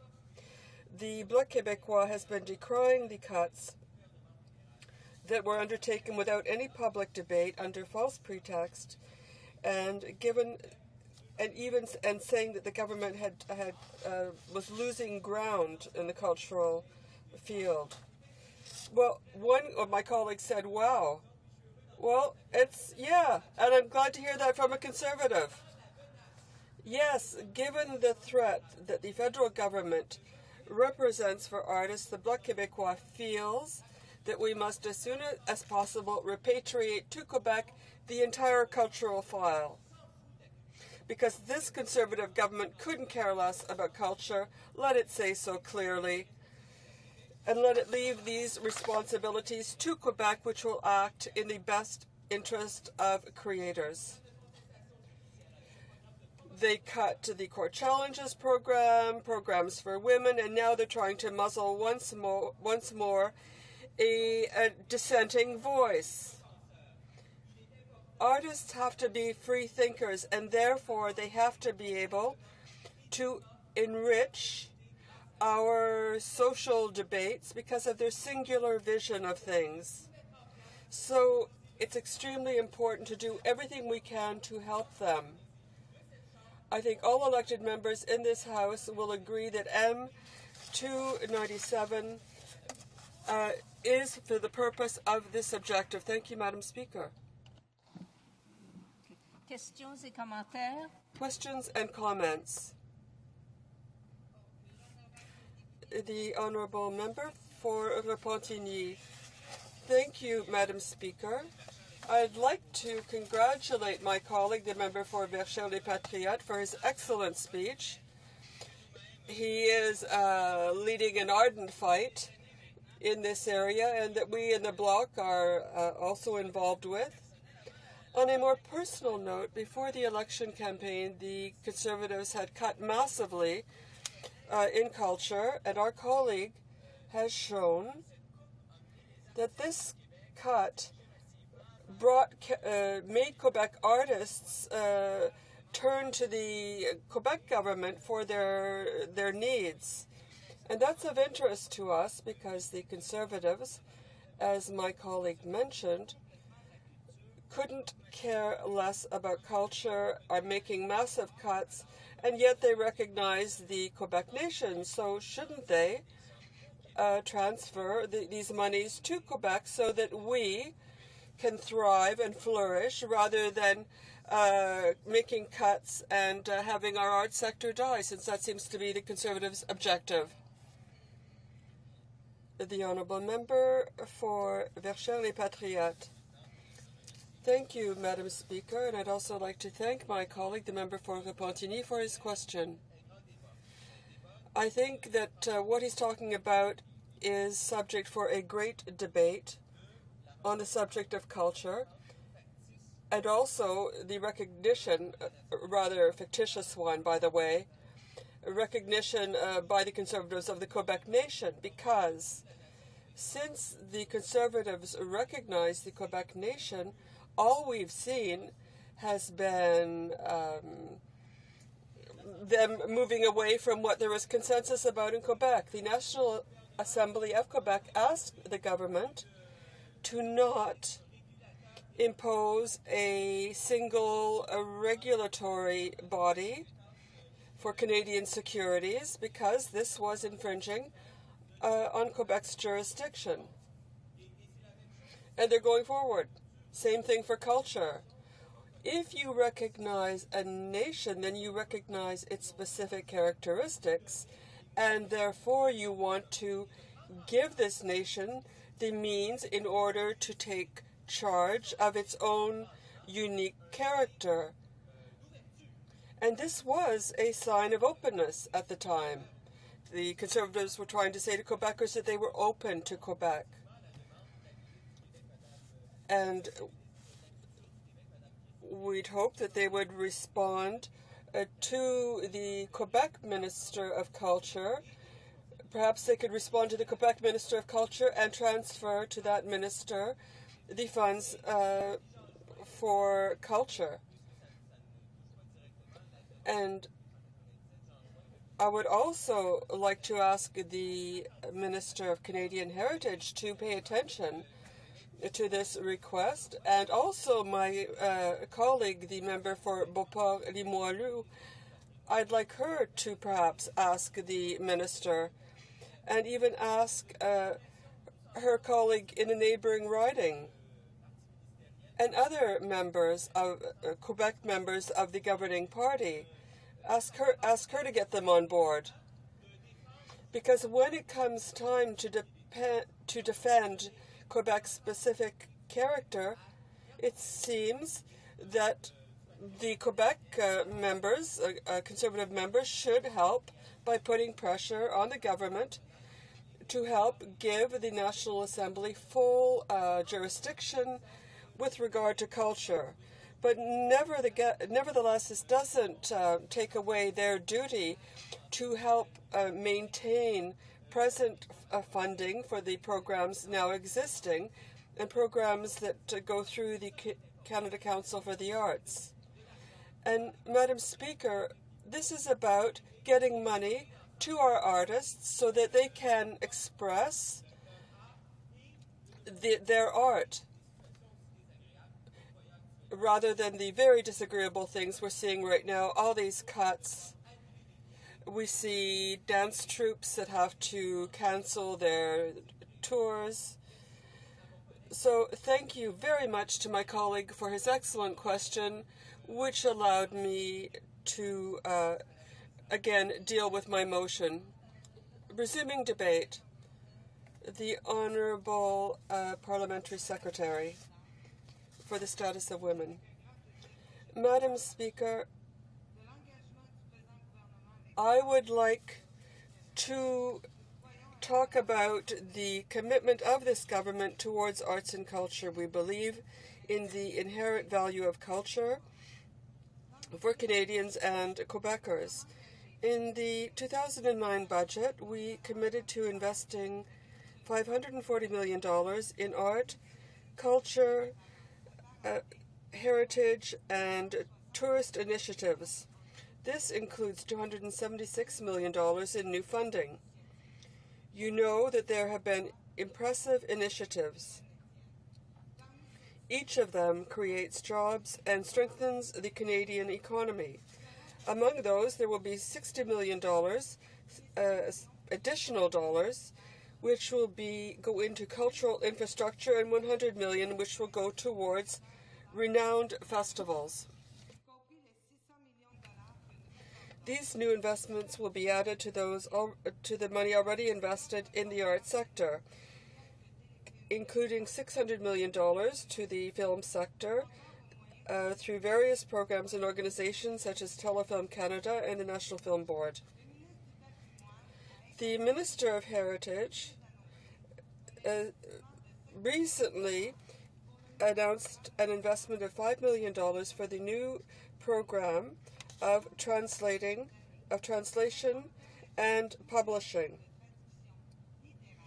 Over the next 4 years, this program will allow for the doubling of the number of literary translations, which we are supporting within the framework of our very novel roadmap for linguistic duality. Last fall, the Prime Minister announced a new increase of $25 million over 5 years to fund TV5, which is a television network, an international one, which broadcasts Canadian and French language programming.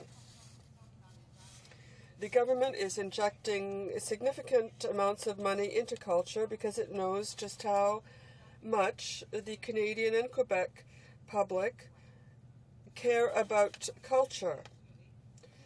Nevertheless, we are also determined to make sure that every dollar spent gives tangible results, tangible for Canadians and Quebecers. This means we have to look for new ways to encourage culture when old methods have lost their relevance or are no longer worth the time, the money, and the efforts that go into them.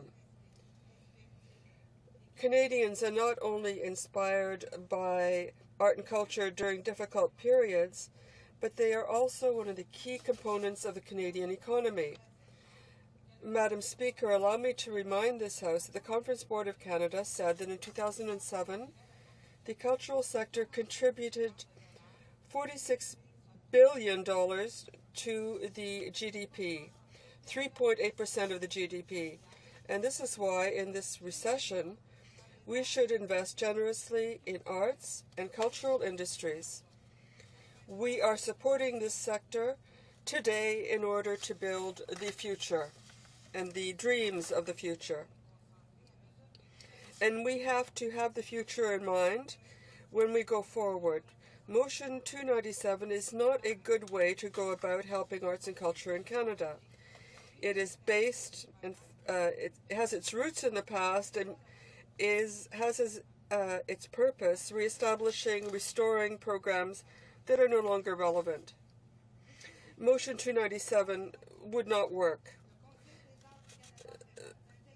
So all the more reason for the fact that the Arts Council of Canada is a part of our strategy with respect to the arts. It supports exciting new initiatives for professional artists and helps us to help young artists get started in their careers. This is why we've increased funding, permanent funding for the Canada Council for the Arts to $181 million.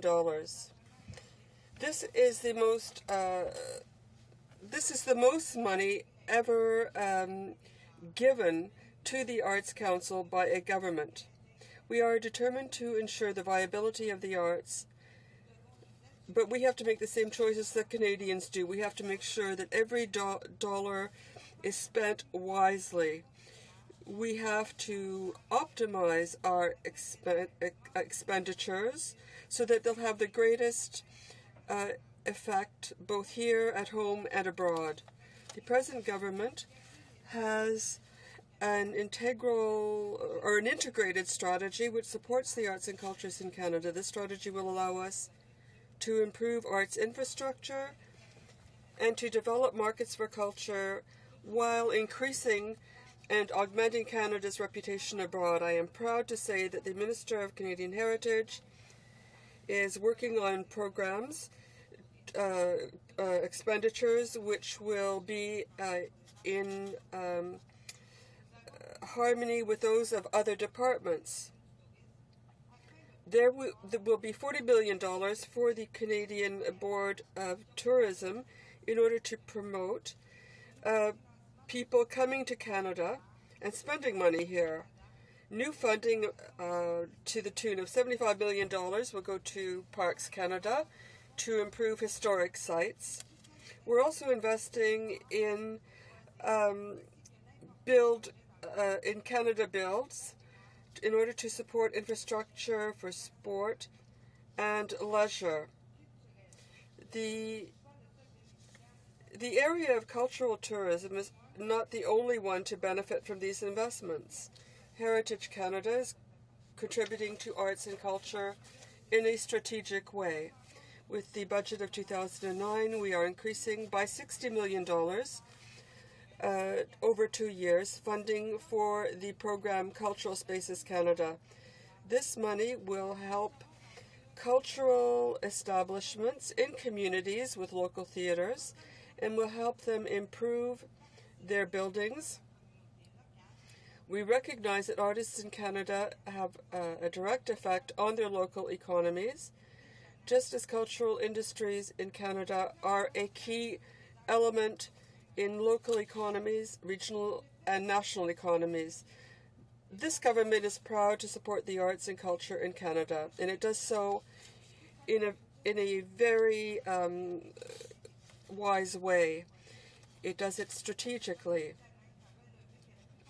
Our studies have shown that most programs in the arts and culture are strategic, effective, and avant-garde. we have been reallocating monies within the budget, but this is only a small part of our expenditures. We have renewed the $264 million in cultural funding for various programs and sectors. For example, our Media Canada Fund and National Training Fund in the arts. We understand that investing in the arts and culture is an excellent way to increase artistic vitality in the long term.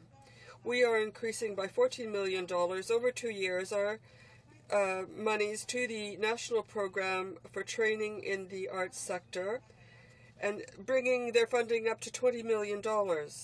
This will help ensure the creativity of artists of tomorrow. We are investing substantial amounts to make sure that Canadian culture survives the present world economic crisis.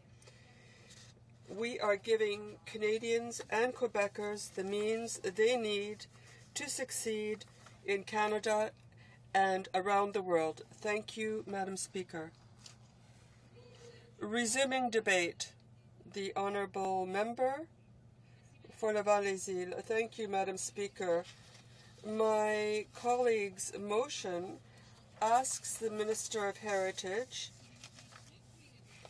to consider the fact that he committed a serious culture when he cut in arts and culture. The Minister of Heritage has abolished various programs, including prom art and trade routes, because he considered them not to be effective. But this isn't the fact. They were profitable. The Standing Committee on Canadian Heritage listened to about 20 people who came to speak before our committee and who said that the programs cut by the minister were fine programs and that cutting them was a mistake.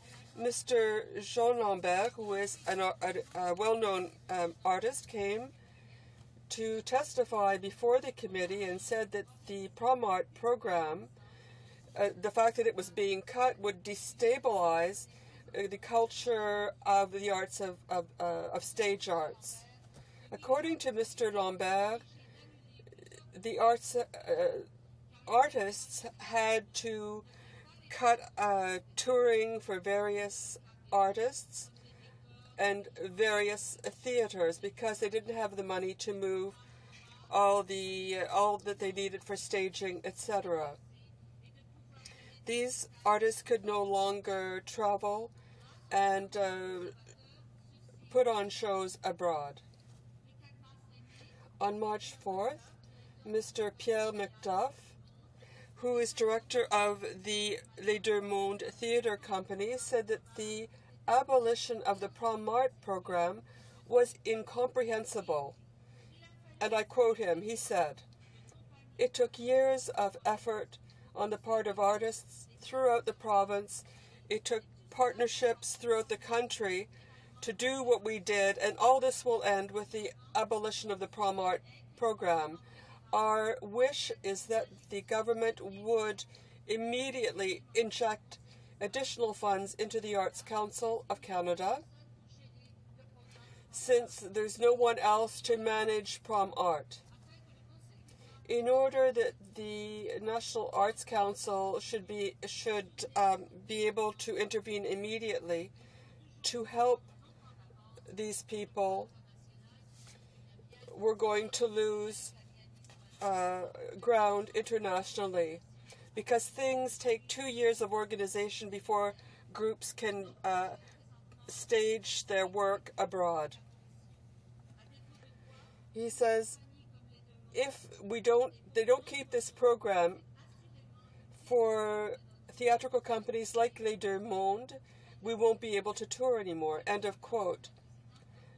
Madam Speaker, all witnesses who appeared before the committee said essentially the same thing. Mr. Alain Dessinger, who is the director of Le Grand Ballet of Montreal, it's not just anyone, said he also was against abolishing prom art, and I quote him, Abolishing this program will hurt Le Grand Ballet in the short and middle term financially. It will also create a real problem with the image of our country beyond our borders. I don't understand the reasons for which a country like Canada, which is a member of the G8, will no longer support its artists when there is an increased interest for Canadian art abroad. Le Grand Ballet Canadien has been a very dynamic one, and our artists in general are very dynamic and in high demand internationally, so it would be illogical to hurt these people when they're doing so much for the economy in the present economic context. Why would the cultural industry be treated any differently than innovators in other fields? The federal government's cuts will be disastrous. The government had nothing to say to this person. They said the government was putting more money than ever into the arts and that they should be happy and not complain. This kind of answer, Madam Speaker, is an insult to artists' intelligence. They should be happy that they would be happy if the government would invest more. They wanted to get across to the government that what they're getting isn't enough. It's not only that they have to invest, but they have to invest intelligently. When the government moved, it did this without consulting, without giving any reasons for what it was doing, without showing that what it was doing showed intelligence or responsibility. So one of the recommendations of this group was unanimous, or almost. He said that the $47 million cut by the government from the National Arts Council should be restored, and that monies for international touring should be restored. The Liberal Party supports this proposal, as well as the motion contained in M297. We feel that money for the National Council for the Arts should be restored to its past levels. It should get an additional amount of $300 million. An additional sum of $300 million would allow artists who, for the most part, live under the poverty line. It would give these artists the support they deserve from the federal government, from our Canadian government. Thank you, Madam Speaker. Resuming debate. The honourable member from Timmins James Bay. Thank you, Madam Speaker. I'm very proud to rise in this House today on behalf of the New Democratic Party to support my colleague's motion 297 to increase the annual budget of the Canada Council to $300 million and to call on this government to roll back the cuts that were announced this past summer to the programs, the Arts Promotion Program, the Trade Routes, National Training Program for Film and Video Sector, the New Media Research Network Fund, Canadian Independent Film and Video Fund, the Canadian Feature Film Fund, and the Canadian Music Memories Program. Madam Speaker, I've had the great privilege in my life to be able to tour from one end of this country to the other as an artist and to be involved in many wonderful festivals. And I learned two really important lessons during that. One is that Canada may seem like an immense country, but it's actually very small. The markets, whenever you travel across this country, the audiences are surprisingly, it's like one town spread out across vast distances. The other element of this, of course, is how difficult it is to mount tours in a country when, say, for example, in Western Canada, you're traveling 12 hours between stops. Those present enormous challenges to a country like Canada that's almost unmatched by any other country in the world. I spent many years as well working with the Ontario Arts Council, studying the touring grants, working on touring grants to get programs out there. And I can tell you, Madam Speaker, that for the few dollars, the very few seed dollars that come from the federal or the provincial government, to arts organizations, to theater, to music, to dance. Those dollars create so much more in terms of in-kind, in terms of matching contributions, and in terms of actually creating a creative economy. I say that because this summer, I think many in the arts community across this country were stunned when about the only move that the government made during a very quiet summer was to cut some key programs. And the two that have often come to mind, of course, are the cuts to the Prom Art program and the trade routes, which were programs specifically designed to build international audiences, to build an arts industry internationally. And when the government was asked about why these programs were cut, the response from the Prime Minister was absolutely staggering. He released with a level of personal vitriol against the arts that I think even people who've known this government's opposition to culture were shocked at. To accuse the arts organizations in this country of being some kind of schmooze fest at the taxpayers' benefit for rich people showed, I think, a real deep anger that his government has towards arts organizations, but also an incredible misunderstanding of how the creative economy actually works in this country. I'd like to give you an example, Madam Speaker. La La La Human Steps Theatre in Montreal. This began back in 1980 in a first show that had maybe 75 people in attendance. So this was a very small seed organization. 29 years later, this is a touring company that is traveling around the world. From their initial tour that they did, which was to go to New York City and come back to Montreal, they're now touring up to 2 years at a time. And their latest tour, they played before an audiences of 140,000. It shows you that for the small investment in that theater at that time, how much it's grown. Now, this is a theater that is dependent on international markets because the market in Canada isn't enough.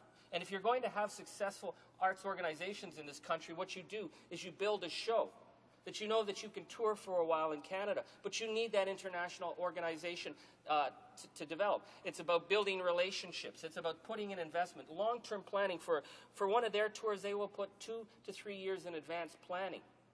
So this is the kind of commitment that's made. And at the international level, Canada has developed this reputation because of the reciprocal nature of building these relations, but it's also building an industry.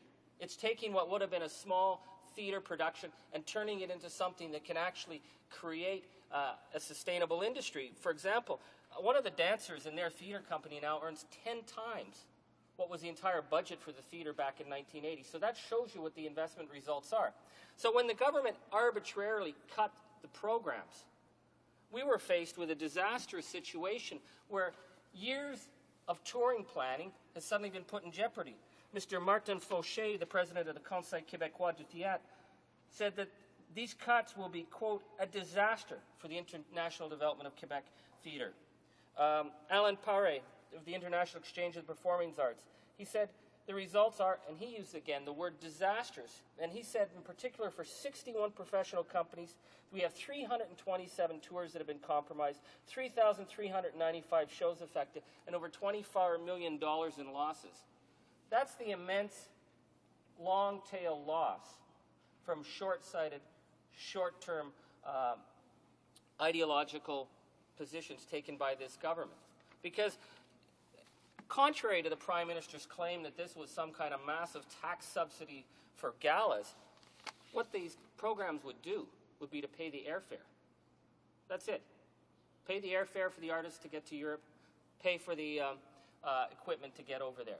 From there on in, everything that happens internationally in Europe or anywhere else in the world is carried out by the theater through its relations. So for a little bit of investment at the federal level, we have an amazing response economically, and we also have a development. Now we're in a strange position, Madam Chair, where Canada is being looked at as some kind of cultural backwater now because we're the only country in the Western world that has pulled out the support for these tours. And there's nothing to replace it. Now, the government's saying recently, because they've taken hits and they know that they're starting to, their colors are starting to show, and they're starting to say, oh, well, we've got money in Canada Council, we've got money here, we've got money there. But if you look at the numbers carefully, Madam Speaker, it doesn't add up. The numbers that are in the Canada Council don't come close to dealing what was lost in terms of this government's attack on the export markets that they had through Promart and trade routes. Now, the government had an opportunity to explain to Canadians why these cuts were made. If they weren't just done for ideological reasons, there could have been a reason. Maybe these programs were inefficient. Maybe they were wasteful. We held hearings at the Heritage Committee, and we gave the government full opportunity to come forward and explain why it was necessary to cut these programs. And it was quite shocking, Madam Speaker, and I think very disrespectful of the committee, that the minister's staff refused to show us any documents that were anything less than 6 years old. They had to dust off these old reviews of these programs, and when you looked at these old reviews, they were all very positive. But surely to God, there had to be some reviews in the last 6 years that might show some warning signs that maybe there was a problem with these programs. And they refused. And when we asked them why they would not show us any documentation, any proof that these programs were inefficient, for a 6-year period, the minister's staff said to us that telling us anything about this, it would be a violation of cabinet secrecy, that these secrets were somehow, she used the word sacrosanct. I was actually astounded by that word, because some of those reports were already available online. You could look for the 2007 review. They refused to show it to our committee, but you could pick that up online. And the 2007 review of the trade routes program showed that it was an excellent program, and it had very strong results. And in fact, if you look, Madam Speaker, at the various reports and studies that were done, the studies that were done by the International Exchange for Performing Arts found excellent responses for these programs. So at the end of the day, we're left with a very clear picture of a government that attacked some key arts funding that was more based on developing arts as an industry and arts as an international export. And that these cuts came because of ideological reasons. It's the only reason we can seem to find. The government seems to always find it very touchy when we use the word ideological, but these were two cuts happening in two different departments at the same time, both of them focused on international arts development. Madam Chair, I have to ask you, can you imagine any government anywhere in the world that isn't interested in actually creating a sustainable export business for its arts? How could a government think that that is a waste of money? How could a government see that having a strong international development for arts organizations, for books, for movies, for music, for theater, would be somehow against a ruling party ideology? It's absolutely staggering. You look at our neighbors in the United States, where their trade missions and their trade departments promote Hollywood, promote their industries almost with a brass knuckles furor. You see Europe that is more than willing to invest in arts and to ensure that arts are funded, and that the development of any creative economy in any city in the Western world is focused on the viability of their arts sector. And yet in Canada, for years, we've struggled with some of the most anemic funding imaginable.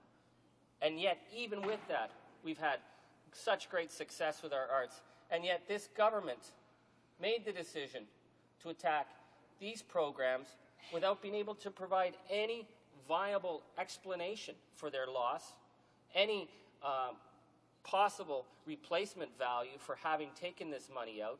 And what we're seeing, as I said earlier, are the loss of millions of dollars in investments, the damaging of hundreds of shows, thousands of shows, and tours all across North America and the world that have been carefully planned out for the last number of years. They've had the rug pulled out from under them. So, Madam Speaker, in conclusion, I'd like to say that the New Democratic Party will be supporting this motion.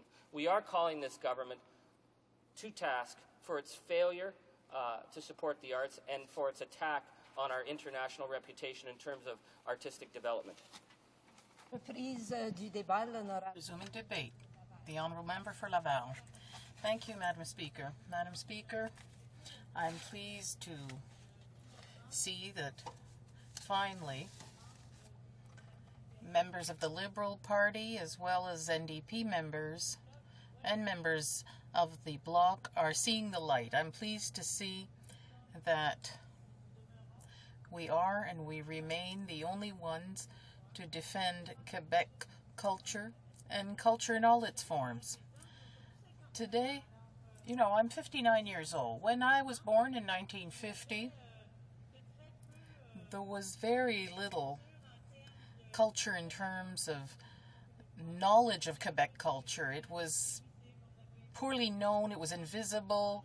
When we listened to radio in French, we had Frenchmen like Maurice Chevalier, Edith Piaf, Yves Montand that we could hear. When we listened to English radio, we heard big band orchestras, Guy Lombardo and names like that. And then, in the early 50s, when television started to come into our homes, I remember, because it's funny, I was talking about this morning with two security guards.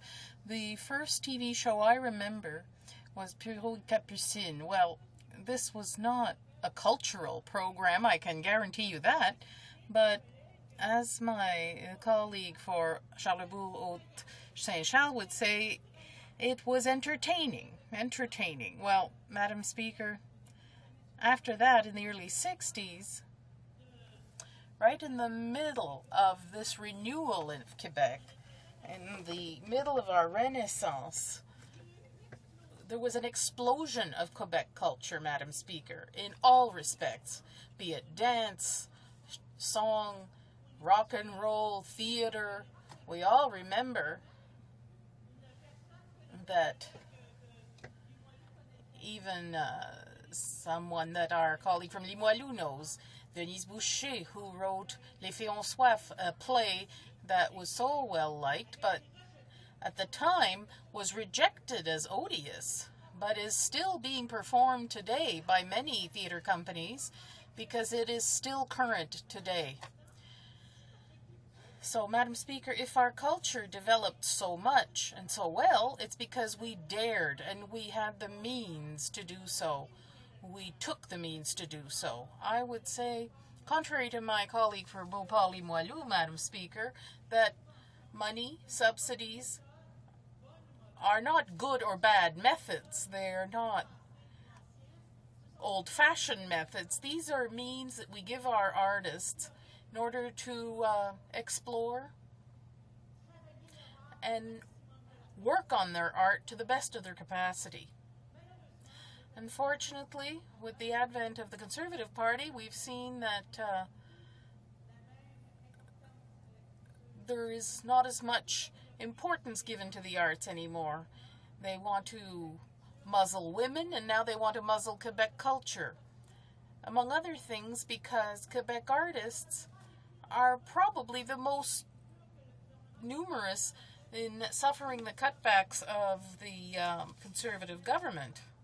And unfortunately, these artists who are trying so hard to work day by day to perfect their art aren't all Guy Laliberté, the president of Cirque du Soleil, who started with nothing, but who was lucky enough to get people who believed in him, contrary to this government that doesn't believe in anything but itself.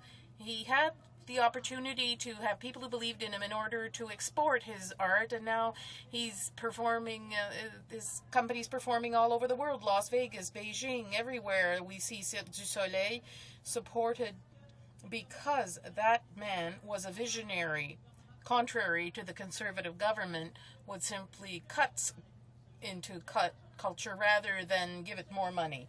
Putting money into culture is not putting money on the road of the Olympic flame. That's not what I call putting money into culture or structures. Putting money into culture is investing in people. It's not spending, it's investing money. As long as the Conservative government hasn't understood that, we will need people like my colleague from Verchères. We will need people like him who dare to put forth motions that will force the government to do something, come back on its decisions, because these are decisions that were ill thought out and inappropriate and not accepted by the population of Quebec and Canada, for that matter.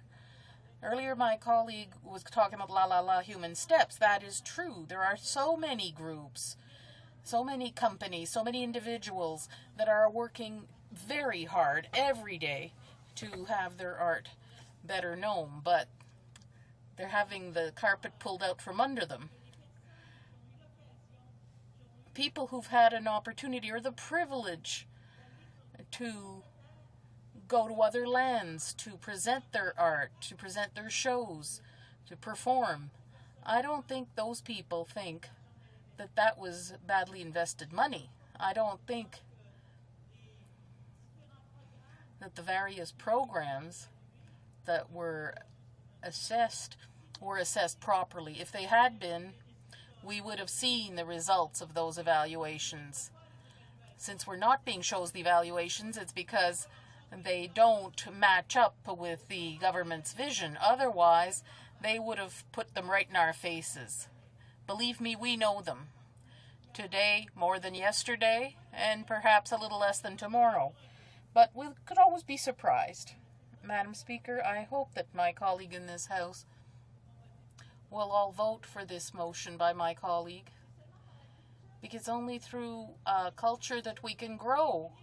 It's through culture we can define who we are, and that we can have some hope of becoming a country someday. It's culture that will define us as men and women, and our roots can take place, and that we can be proud. Because our artists everywhere honor us. They're a great honor. We have people like Céline Dion. We have people who are in cinema. And if you'll allow me to be a bit of a mother hen here, I have a son who is a filmmaker and who wins awards. And sometimes he needs money too. Yes, he does. Like all filmmakers. They're not all rich, you know. These are people who are rich in talent. They're rich in hope, in will to do something, but they have trouble doing 3 things at once. When you have a job 5 days a week, and at the same time you want to be a creator, that's not very easy, Madam Speaker.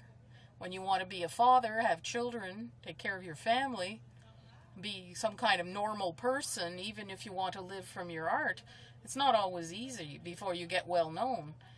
Not all artists need that kind of support that we hope for, but both the small ones and the big names have a right to have the capacity to achieve their dreams. It's like every child's dream.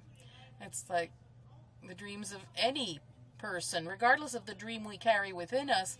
When you have the ability to carry it out for so little money, the $45 million that was cut is so little. It's so little, really. We know we will have deficits this year that go beyond all the deficits we've seen in a long time, in 30, 40 years. We've never seen deficits like that. And for $45 million, we prevent people from giving the maximum. We prevent people from having hundreds and thousands of people work on their works of art, their films or what have you, or having exhibits all over the world to show what Canada and Quebec are capable of. I find this really contemptuous and small. It's really contemptuous towards our artists.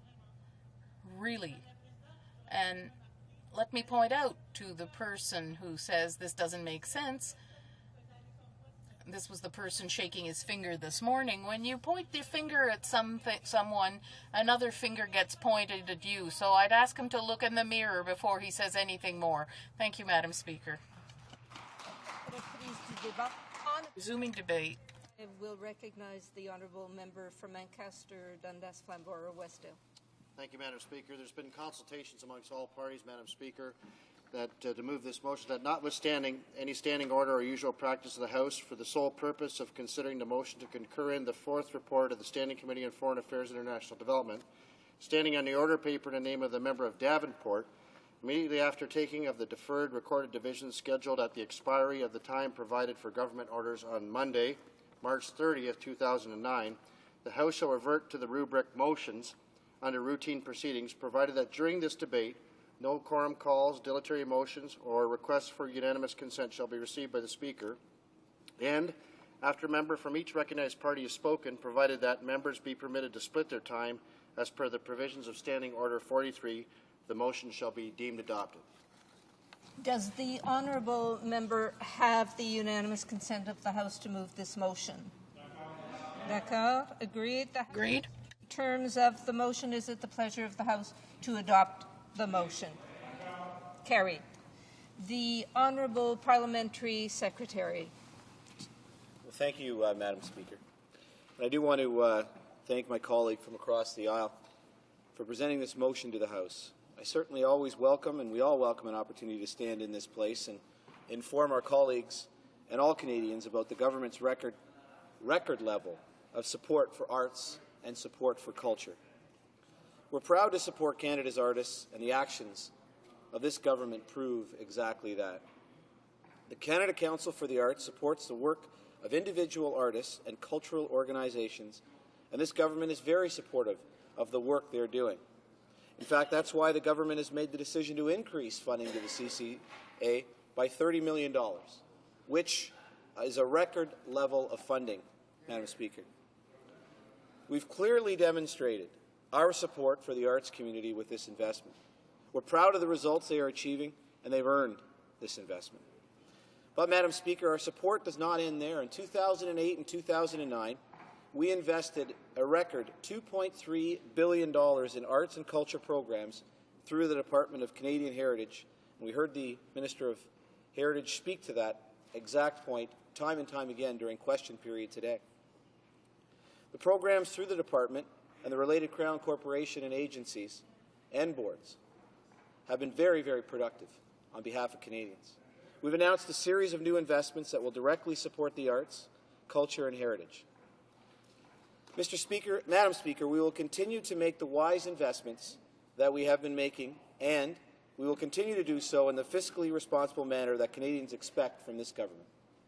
I regret to interrupt the honourable member. I should have mentioned when he started that the House began at 1:25, so we must end this debate. That the time provided for the consideration of private members' bills has now expired, and the order is dropped to the bottom of the order of precedence on the order paper.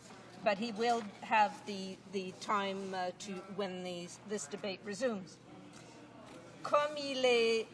As it is 2:25 p.m., this House stands adjourned until Monday at 11 o'clock a.m. pursuant to Standing Order 24-1.